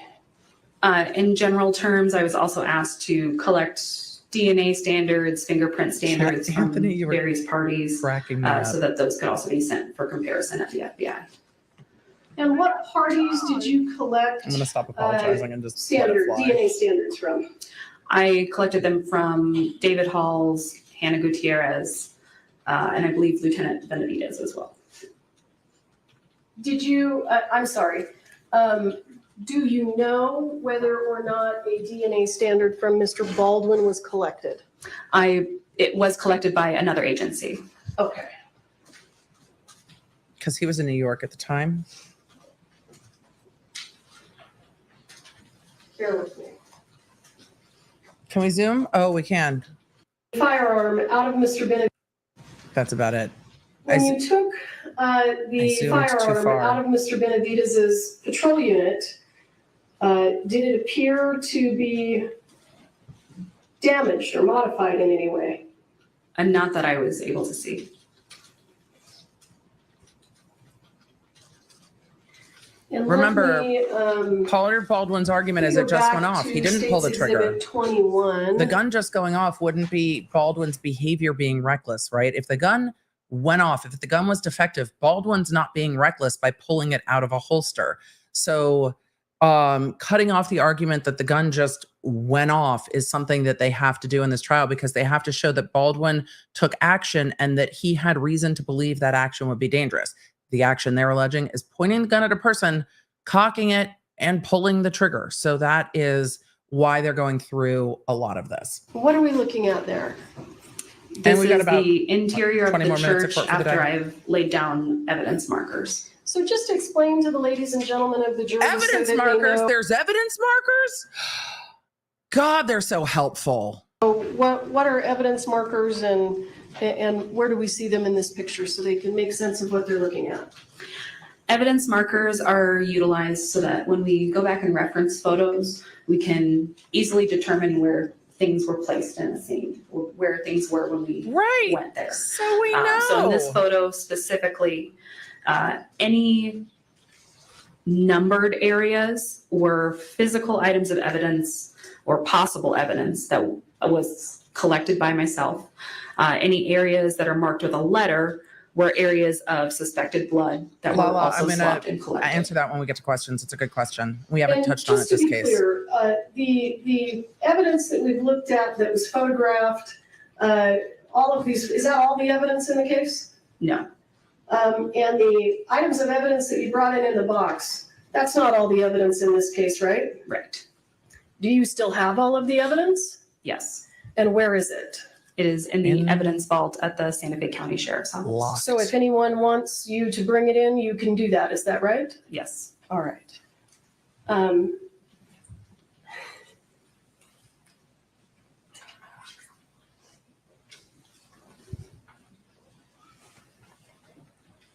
Do we need to zoom? Thank you. I will pass the witness. Oh, we might get to cross today. Look at us. I think we're going to end for the day so that you all can get your exhibits together. Faith. Okay. I'm sorry. Only reacting in real time gives us those moments. Okay, thank you. Jury, please don't talk among yourselves or anyone else about the evidence received here in court. Don't be looking at anything about the trial. Don't be anything looking about at the anything. subject matter, either on TV, Googling, research, whatever, news accounts, what the caution I've told you, okay? No noodly Googling. At 8:30, according to Steve Bing. Have a good evening. Thank you. Well, rise to the jury. Jury out. Good job, everybody. Good work for this day. Well done, everybody. All right. We're going to see if they go back on the record briefly, and then we'll get to Q&A. Only when you live react do you get it. Oh, we are going to get to cross today and done for the day. Like immediately with that. So let us see if the judge. Seated. Is there anything we need to put on the record before we recess? Just two quick things from the defense. First is, I just want to confirm I'm testifying tomorrow. I thought you all agreed to that with the order that I haven't seen. It's en route, Your Honor. You haven't seen it. She is sassing right back at the lawyers. Do you look at Judge Summers' sass? She's just like, y'all should have sorted it out. Kids, get it together. I'll turn this trial around. Anything we need to put on the record before we recess? Just two quick things from the defense. First is, I just want to confirm I'm testifying tomorrow. I thought you all agreed to that with the order that I haven't seen. It's en route, Your Honor.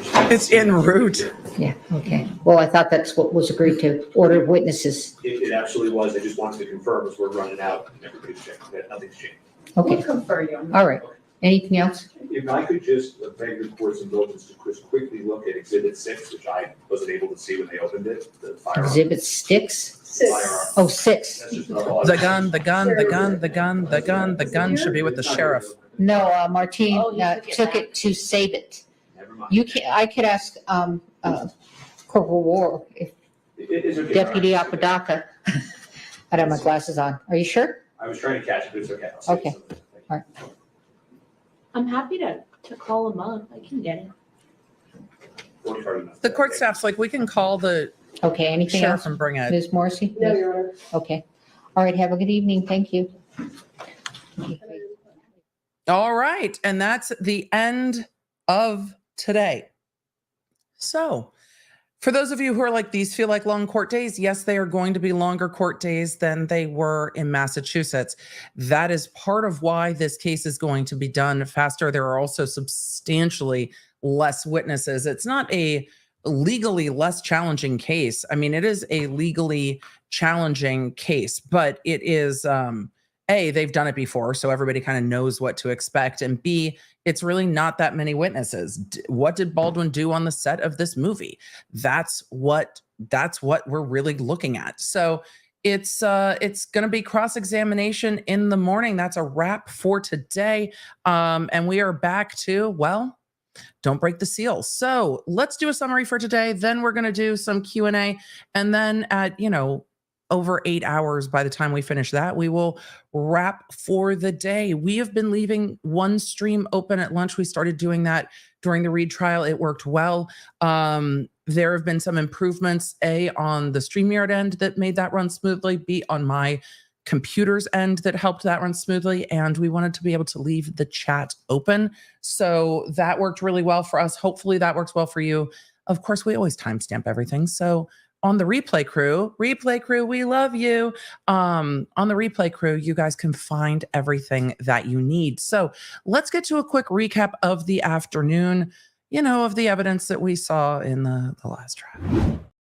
As we got into the afternoon today, the attorneys actually seemed to work fairly well with one another. Part of that seems to be because Erlinda Johnson, A, is delightful, but B, the objections ran a bit more smoothly with objection and then the grounds, and then either the attorney would rephrase or the judge would rule.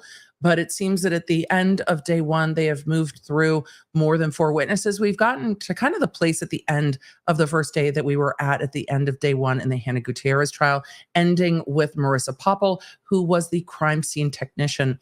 And she was going through all the foundational evidence, the rounds of ammunition that were recovered on set, both dummy rounds, live rounds, because there were 6 of them that were recovered and sent to the FBI for testing, the inert rounds or the completely blank rounds. No, the dummy rounds are the inert ones, the blank rounds that can go bang and pop, as the defense said in opening. It's been a long day in court. And then the suspected live rounds that were sent out and tested to the FBI that were determined to be live rounds. In the photos, it's pretty staggering to see the differences, because you can see that bright silver primer. It looks starkly different than all of the other rounds. And you saw those in on the cart. You saw those in Alec Baldwin's shoulder bandolier that had bullets in it. And you saw those in the gun belt that we learned in Gutierrez's trial was for actor Jensen Ackles. So we saw where all those different rounds are from with this witness. This lays a lot of foundation also for the fact that the gun was recovered in an operable manner. The gun was operating smoothly before it was sent out to the FBI. Remember, if this gun went off accidentally, if it was malfunctioning, then Baldwin didn't take the action necessary to be here. So the prosecution is heading off those arguments of the gun just went off, especially if they intend to play any of the interview with Alec Baldwin and George Stephanopoulos. In that interview, Baldwin is like, I pulled the weapon and the gun went off. Like, I pulled it and bang, the gun went off. So if they are going to play any of that to show that his statements changed, they may not, they may, then we're going to, or the prosecution's going to want to head that off and show that the gun wouldn't have just gone bang, essentially, without Baldwin both cocking it and pulling the trigger. And even in opening statement, the defense used video of Baldwin trying to put the jury in the shoes of the actor. And even in all those videos, you saw Baldwin with his finger inside the trigger guard, even when they were not, I don't know if they were rolling for film and set, but we'll see as we get further into this trial. But you saw his finger inside that trigger guard. So the argument that the gun malfunctioned is going to come up, the argument that Baldwin had no intent, but the intent that matters really is, did he pull the trigger? Because this is a non-intentional crime. If it was an intentional crime, it would be a different degree of homicide. It wouldn't be an involuntary manslaughter. Involuntary manslaughter by nature is an accident that you should have known you were doing something dangerous and you didn't act with due caution or circumscription, or you broke the law in a way where you should have known that it was dangerous. You see those involves in reckless driving cases where people are going so substantially above the speed limit and weaving in and out of traffic. If they get in a collision, they didn't mean to kill somebody, but it's more than a car accident because they knew the action was dangerous. You also see some of this in the, depending on the jurisdiction in the DUI laws, where drinking and driving is dangerous, so you can be charged with those DUI related homicides. This law all kind of comes from the same area. So without getting into that too much, we had a great question from the chat that I'm going to answer in our summary. Why isn't there a charge for Joel Souza, who was also shot? Why is there only a charge for Helena Hutchins? And that's because of the intention. Alec Baldwin didn't intend to fire a gun at anyone that had a bullet in it. He didn't think there was a live round here. So when you're looking at the assault language and the assault charges, because that would be an assault with a deadly weapon, or you could look at the attempted murder statutes, but he's not attempting to kill anyone here. He's not intending to assault anyone here. He doesn't think that the gun is loaded. No one's arguing that he does. Should he have known that a gun can be dangerous? That's what the jury's going to have to decide. But as to Joel Souza, he survived. So when you're looking at the laws under how do you treat this if somebody survives, there really aren't laws that are going to encompass that behavior for Joel Souza the same way. So that intentionality not being there is different. Could New Mexico have some misdemeanors that might fit? Maybe, but they chose not to charge it. I don't know if Joel Souza wanted anybody to charge it, but that misdemeanor negligent handling of a firearm can also be the basis for this involuntary manslaughter. And is that really what this case is? A negligent handling of a firearm? That's what Dave Hall's pled to. That misdemeanor. If they find that Alec Baldwin negligently handled a firearm and it caused Helena Hutchins' death, they can then charge him with the invol, because that's one of the two theories, the violating that law versus the without due caution or circumscription. So with all of that, that's where we are with this. So how they made that charging decision, it'd be interesting to see if the prosecution ever talks about it. I don't know if Joel Souza ever wanted it, but there's plenty of civil lawsuits in this case. And I don't know if Joel Souza ever thought that he wanted to be testifying in this case as a victim. So with all of that, we're going to get through to some of your questions. I've got questions. You've got questions. We've got questions. Law nerds, thank you for being here. Thank you for being you. It's always so good to see you in the chat. Don't forget to do the like, subscribe things because, YouTube-y things. I appreciate it.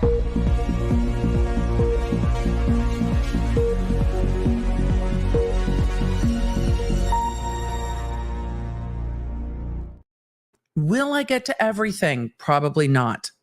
I'm going to do my best. Is Joel suing Alec? Joel sued Alec, I think, in his role as a producer. That lawsuit has settled, and he sued not Alec alone. He sued everyone in production. So it was Rust Movie Pictures, Alec, and the rest of them. Mila asked, will Sarah Zachary be testifying? I expect we will see from Sarah Zachary testifying. Lawnerd24 said Baldwin wasn't making a documentary. The prosecution lied. I don't know if the prosecution lied, but they said that that's what they thought. So when explaining why they did it, they said why. So I don't know if Baldwin ever intended to do that or not, but that's what the prosecution believed. And that's why they say they withdrew the plea deal. Can the prosecution choose to withdraw a plea deal? Yes, they can. Giving plea deals with deadlines and dates is odd to me, but I don't know if Alec Baldwin ever had any intention of pleading, and they definitely didn't seem to ask if they were going to reopen that. Pale Rogue One said, I'm getting a pic with Jensen this Sunday in San Francisco. There must be a con going on. Pale Rogue One, let us know what con is going on. And La, thank you for that question that we answered just a bit earlier. SF said, it's not in the Sally Port. Nothing in a Sally Port. Stuff got locked into evidence in this case. And said, every time she says, do you know, I say the Muffin Man, which also makes me just think of all the Shrek movies. Lisanne said, shout out for the Hub's 71st birthday and now being hooked on watching Trials with EDB. Love you, Rick, my personal Santa. Well, Lisanne, I always feel like I'm like coast to coast after dark. Rick, this one's for you from Lisanne. Happy birthday. And we're so glad you're here watching Trials with us. I can't help myself. It's the end of the day. Dorothy says, in my opinion, or my humble opinion, defense lawyer is my new crash daddy. Look at those shoulders. Chat, you guys are amazing. Ice Baby, good to see you. I once tanked a job interview I really wanted because I talked about an ex-friend ruined the end of 7 by telling me what was in the box. I'm going to need to hear the rest of that story at some point, Jen. Olga said, I'm dying with laughter of Emily's random usage of the FBI soundbite. Look, man, I grew up listening to Kevin and Bean on K-Rock, the world famous 106.7 K-Rock. So this soundbite, I need to sound balance this better. Yeah, because it's too low. But this is a soundbite that they used on their show and it lived in my head. So as I was at the DA's office, I worked in a courthouse with a DA who was also interviewing at the time for the FBI. We've talked about this. And the way he ate his yogurt, I'm sorry if you ever watch my streams, but it was very slurpy and loud, and I am very ADHD and triggered by sounds. So either way, he joined the FBI, but the entire time he was talking about interviewing for the FBI and joining the FBI and training for the FBI and like running at lunch because he was going to join the FBI. Every time he said FBI, my brain just went. So as we got into cases where started happening, it's the sound in my head. It's just, the Kevin and Bean of the thing is just stuck in my brain. And every time someone says the FBI, that is what I hear. And I welcome all of you to that now. And I don't apologize because now every time somebody says the FBI, that's what you're going to hear in your head.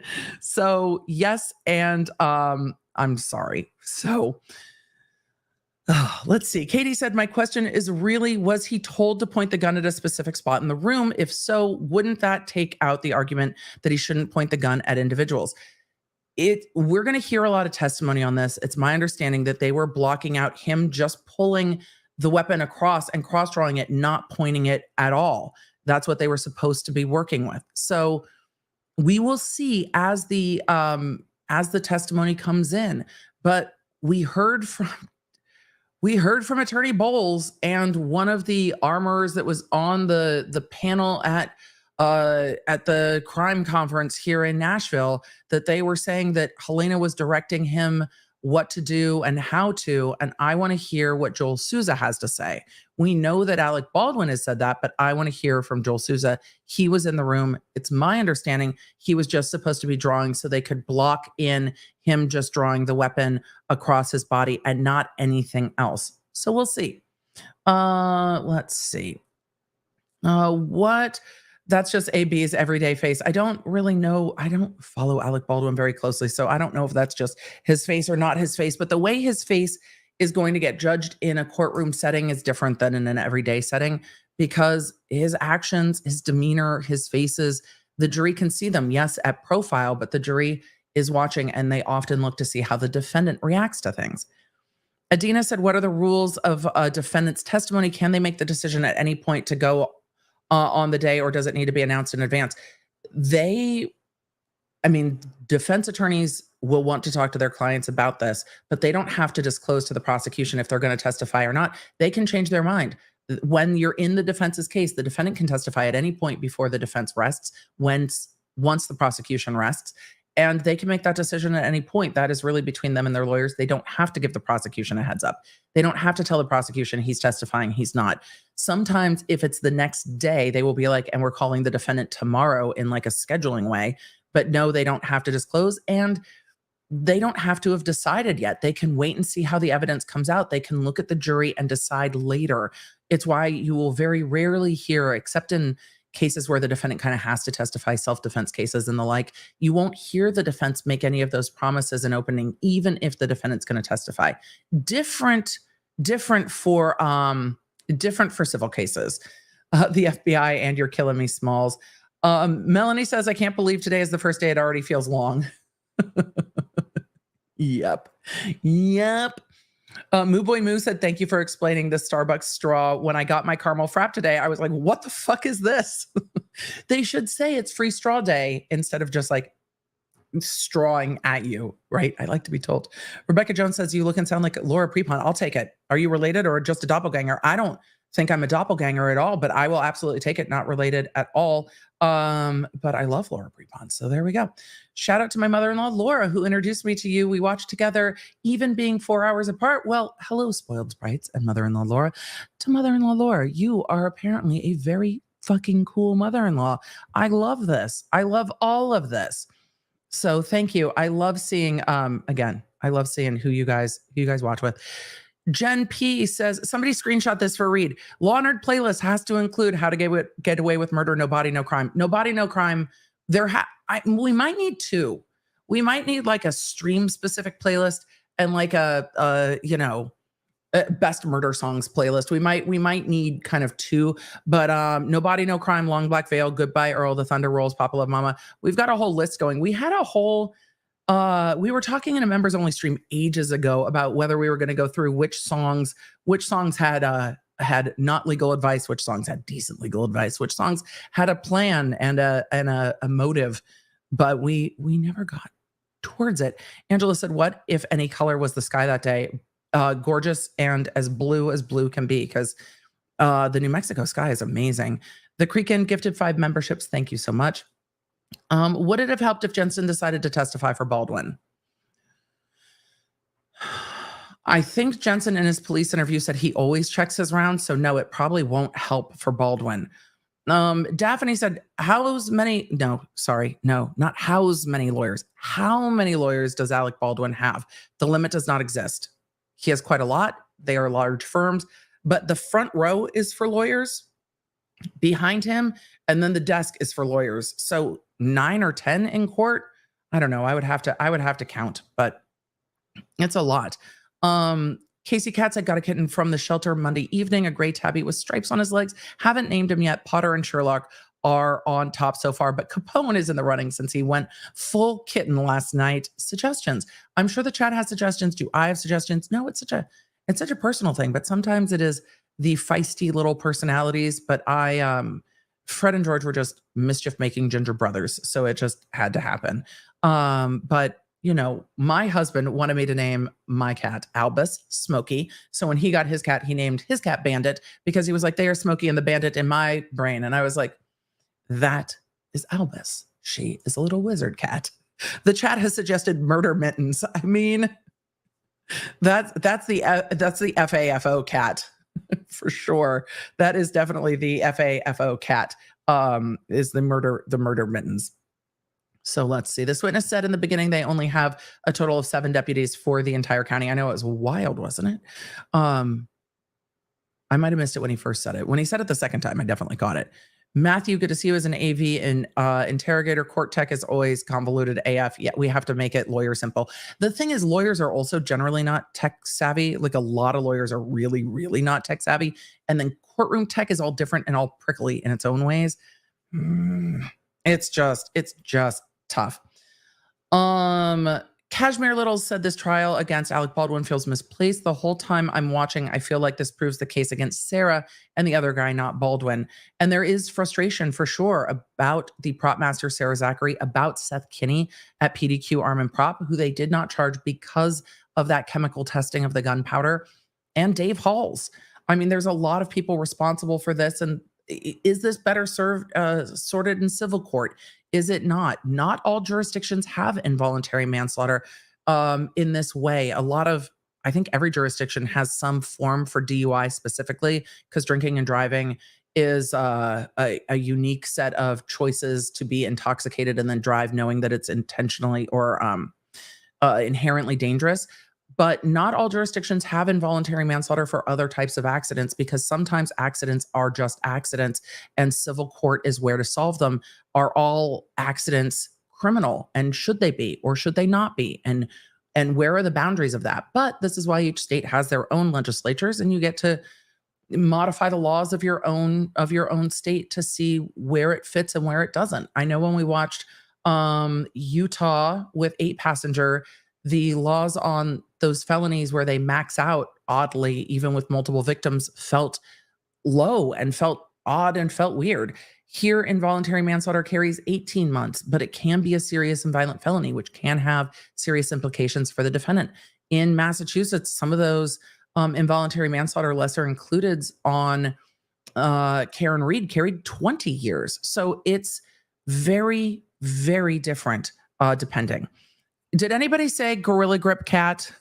Gorilla grip pussy pal? Did anyone say it? Did anyone say just name the cat GGPP? For anyone new to this case and not watching the last case, Hannah Gutierrez, the defendant in that case, named her phone Gorilla Grip Pussy Pal. So I'm just, as we're talking about cats, I'm just saying there's an opportunity there or just pal, just short pal, kitty pal for short. But it just depends. EDB is Baldwin 18 months.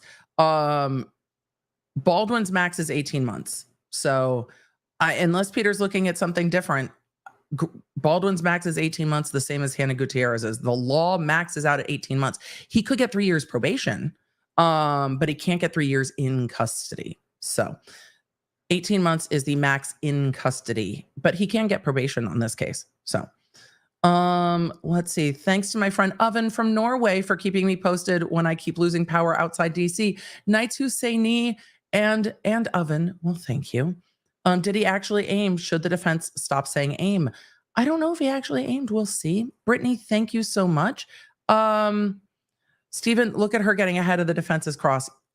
I really like Erlinda. I mean, I really, really like Erlinda's demeanor. I like the way she questions. And look, there were times that Carrie Morrissey's style just bugged me. But when Carrie did her closing in the last trial, I was sitting here, I was like, damn, girl, that is how you close. Like, that is how you close a case. There were times her questioning, I was like, ma'am, I feel like I'm being yelled at by a really mad third grade teacher that doesn't know how neurospicy I am, but damn, that closing was good. So we will see. It's a great, great closing. And we'll probably see that in this case too, I imagine, unless we get Erlinda closing. Erlinda did a great job in opening. I really like her demeanor. I think she's a great add to the team. They balance each other out. I really, really like this add to the team. And then we'll see what we get from, other defense attorneys. Cause right now we've only seen Spyro. So we'll see. All right. With all of that, law nerds. Oh, Runkle, good to see you in the chat. I think we've gotten to almost all of I'm not going to get to all of our questions. Allison Ray said, hi, law nerds. Thanks, EDB and friends, for giving my mom and I something to take our minds off our devastated island and our neighbors cleaning up what's left of their homes after Hurricane Beryl, still without power and water. Allison, I'm so sorry. I hope that the cleanup goes swiftly and that you all are supported. So take care. And I'm glad we can help. Also, don't use all your power to watch this. We'll get to the rest of it. Emily Aplutus said, as a New York City resident, when they say big New York City attorneys, I rolled my eyes because we have so many attorneys here. But listening to this opening statement, yeah, freaking big city attorneys, damn. So I'm not sure if the end part is sarcastic, not sarcastic. It's late in the day, but there's going to be a different style, right? Between your local attorneys and like the one of us attorneys, and then those attorneys, right? The other attorneys. And I think Jackson got ahead of it in Massachusetts with the EMT when they were like furrows. They went back and forth. He's like, no, I'm visiting here. I think Alan Jackson got out ahead of like, I know I'm not from here, but different juries can be ruffled different ways by attorneys being brought in who are not one of them, who are not from where they are from, who do not know them in their communities. And it's something the attorneys have to be mindful of, but also why local attorneys for the prosecution team, for particularly bringing in prosecutors really from the Santa Fe area makes so much sense. Donna said, EDB, better prepare your kiddo. You're going to be a real YouTuber by the end of the trial. I don't know. He's already starting to move the goalposts, though. He's already starting to say things like, how many subscribers do you need to get one of those big diamond play buttons? And I'm like, sir, this is a channel that focuses on the depth of our community. We have a vibrant, thriving, and wonderful community. We're not putting out 10 60-second videos a day and just blasting to the moon with people that we don't know and get to talk to. We know the law nerds. So I'm not expecting that. I buy my own diamonds. That's what I'm going to tell him next time. G, she buys her own diamonds and we buy our own rings. Look, we don't need it. So, but yes, the hitting 1 million is something my 12-year-old keeps teasing me about, for sure. So with all of that, law nerds, it's so good to see you. It has been 8 hours. I will see you tomorrow morning. Same time, same law nerd time, same law nerd channel. So we will see you tomorrow. What did I say? 9:45 a.m. Yes, Central. So 9:45 a.m. Central. I will send out a reminder in the app. Don't forget to grab the Law Nerd app. We have been working really hard on our notifications to make sure you know. We will always send you the links and let you know when key witnesses are on the stand. And of course, we will see you tomorrow. Law Nerds, you are a pleasure. Thank you for being here. I appreciate you so much. And I will see you, back in court tomorrow. Jury out, Law Nerds out, and Emily out. You can stay up to date with everything I'm covering and fast notifications on our free iOS and Android app at lawnerdapp.com or search the App Store for Law Nerd. You can also follow me around social media. And don't forget to check out my podcast, The Emily Show, with quick bits dropping every Monday, summarizing everything I do here on the live streams on Tuesday and Thursday for when you just have time for the quick bits. Thanks for being a Law Nerd.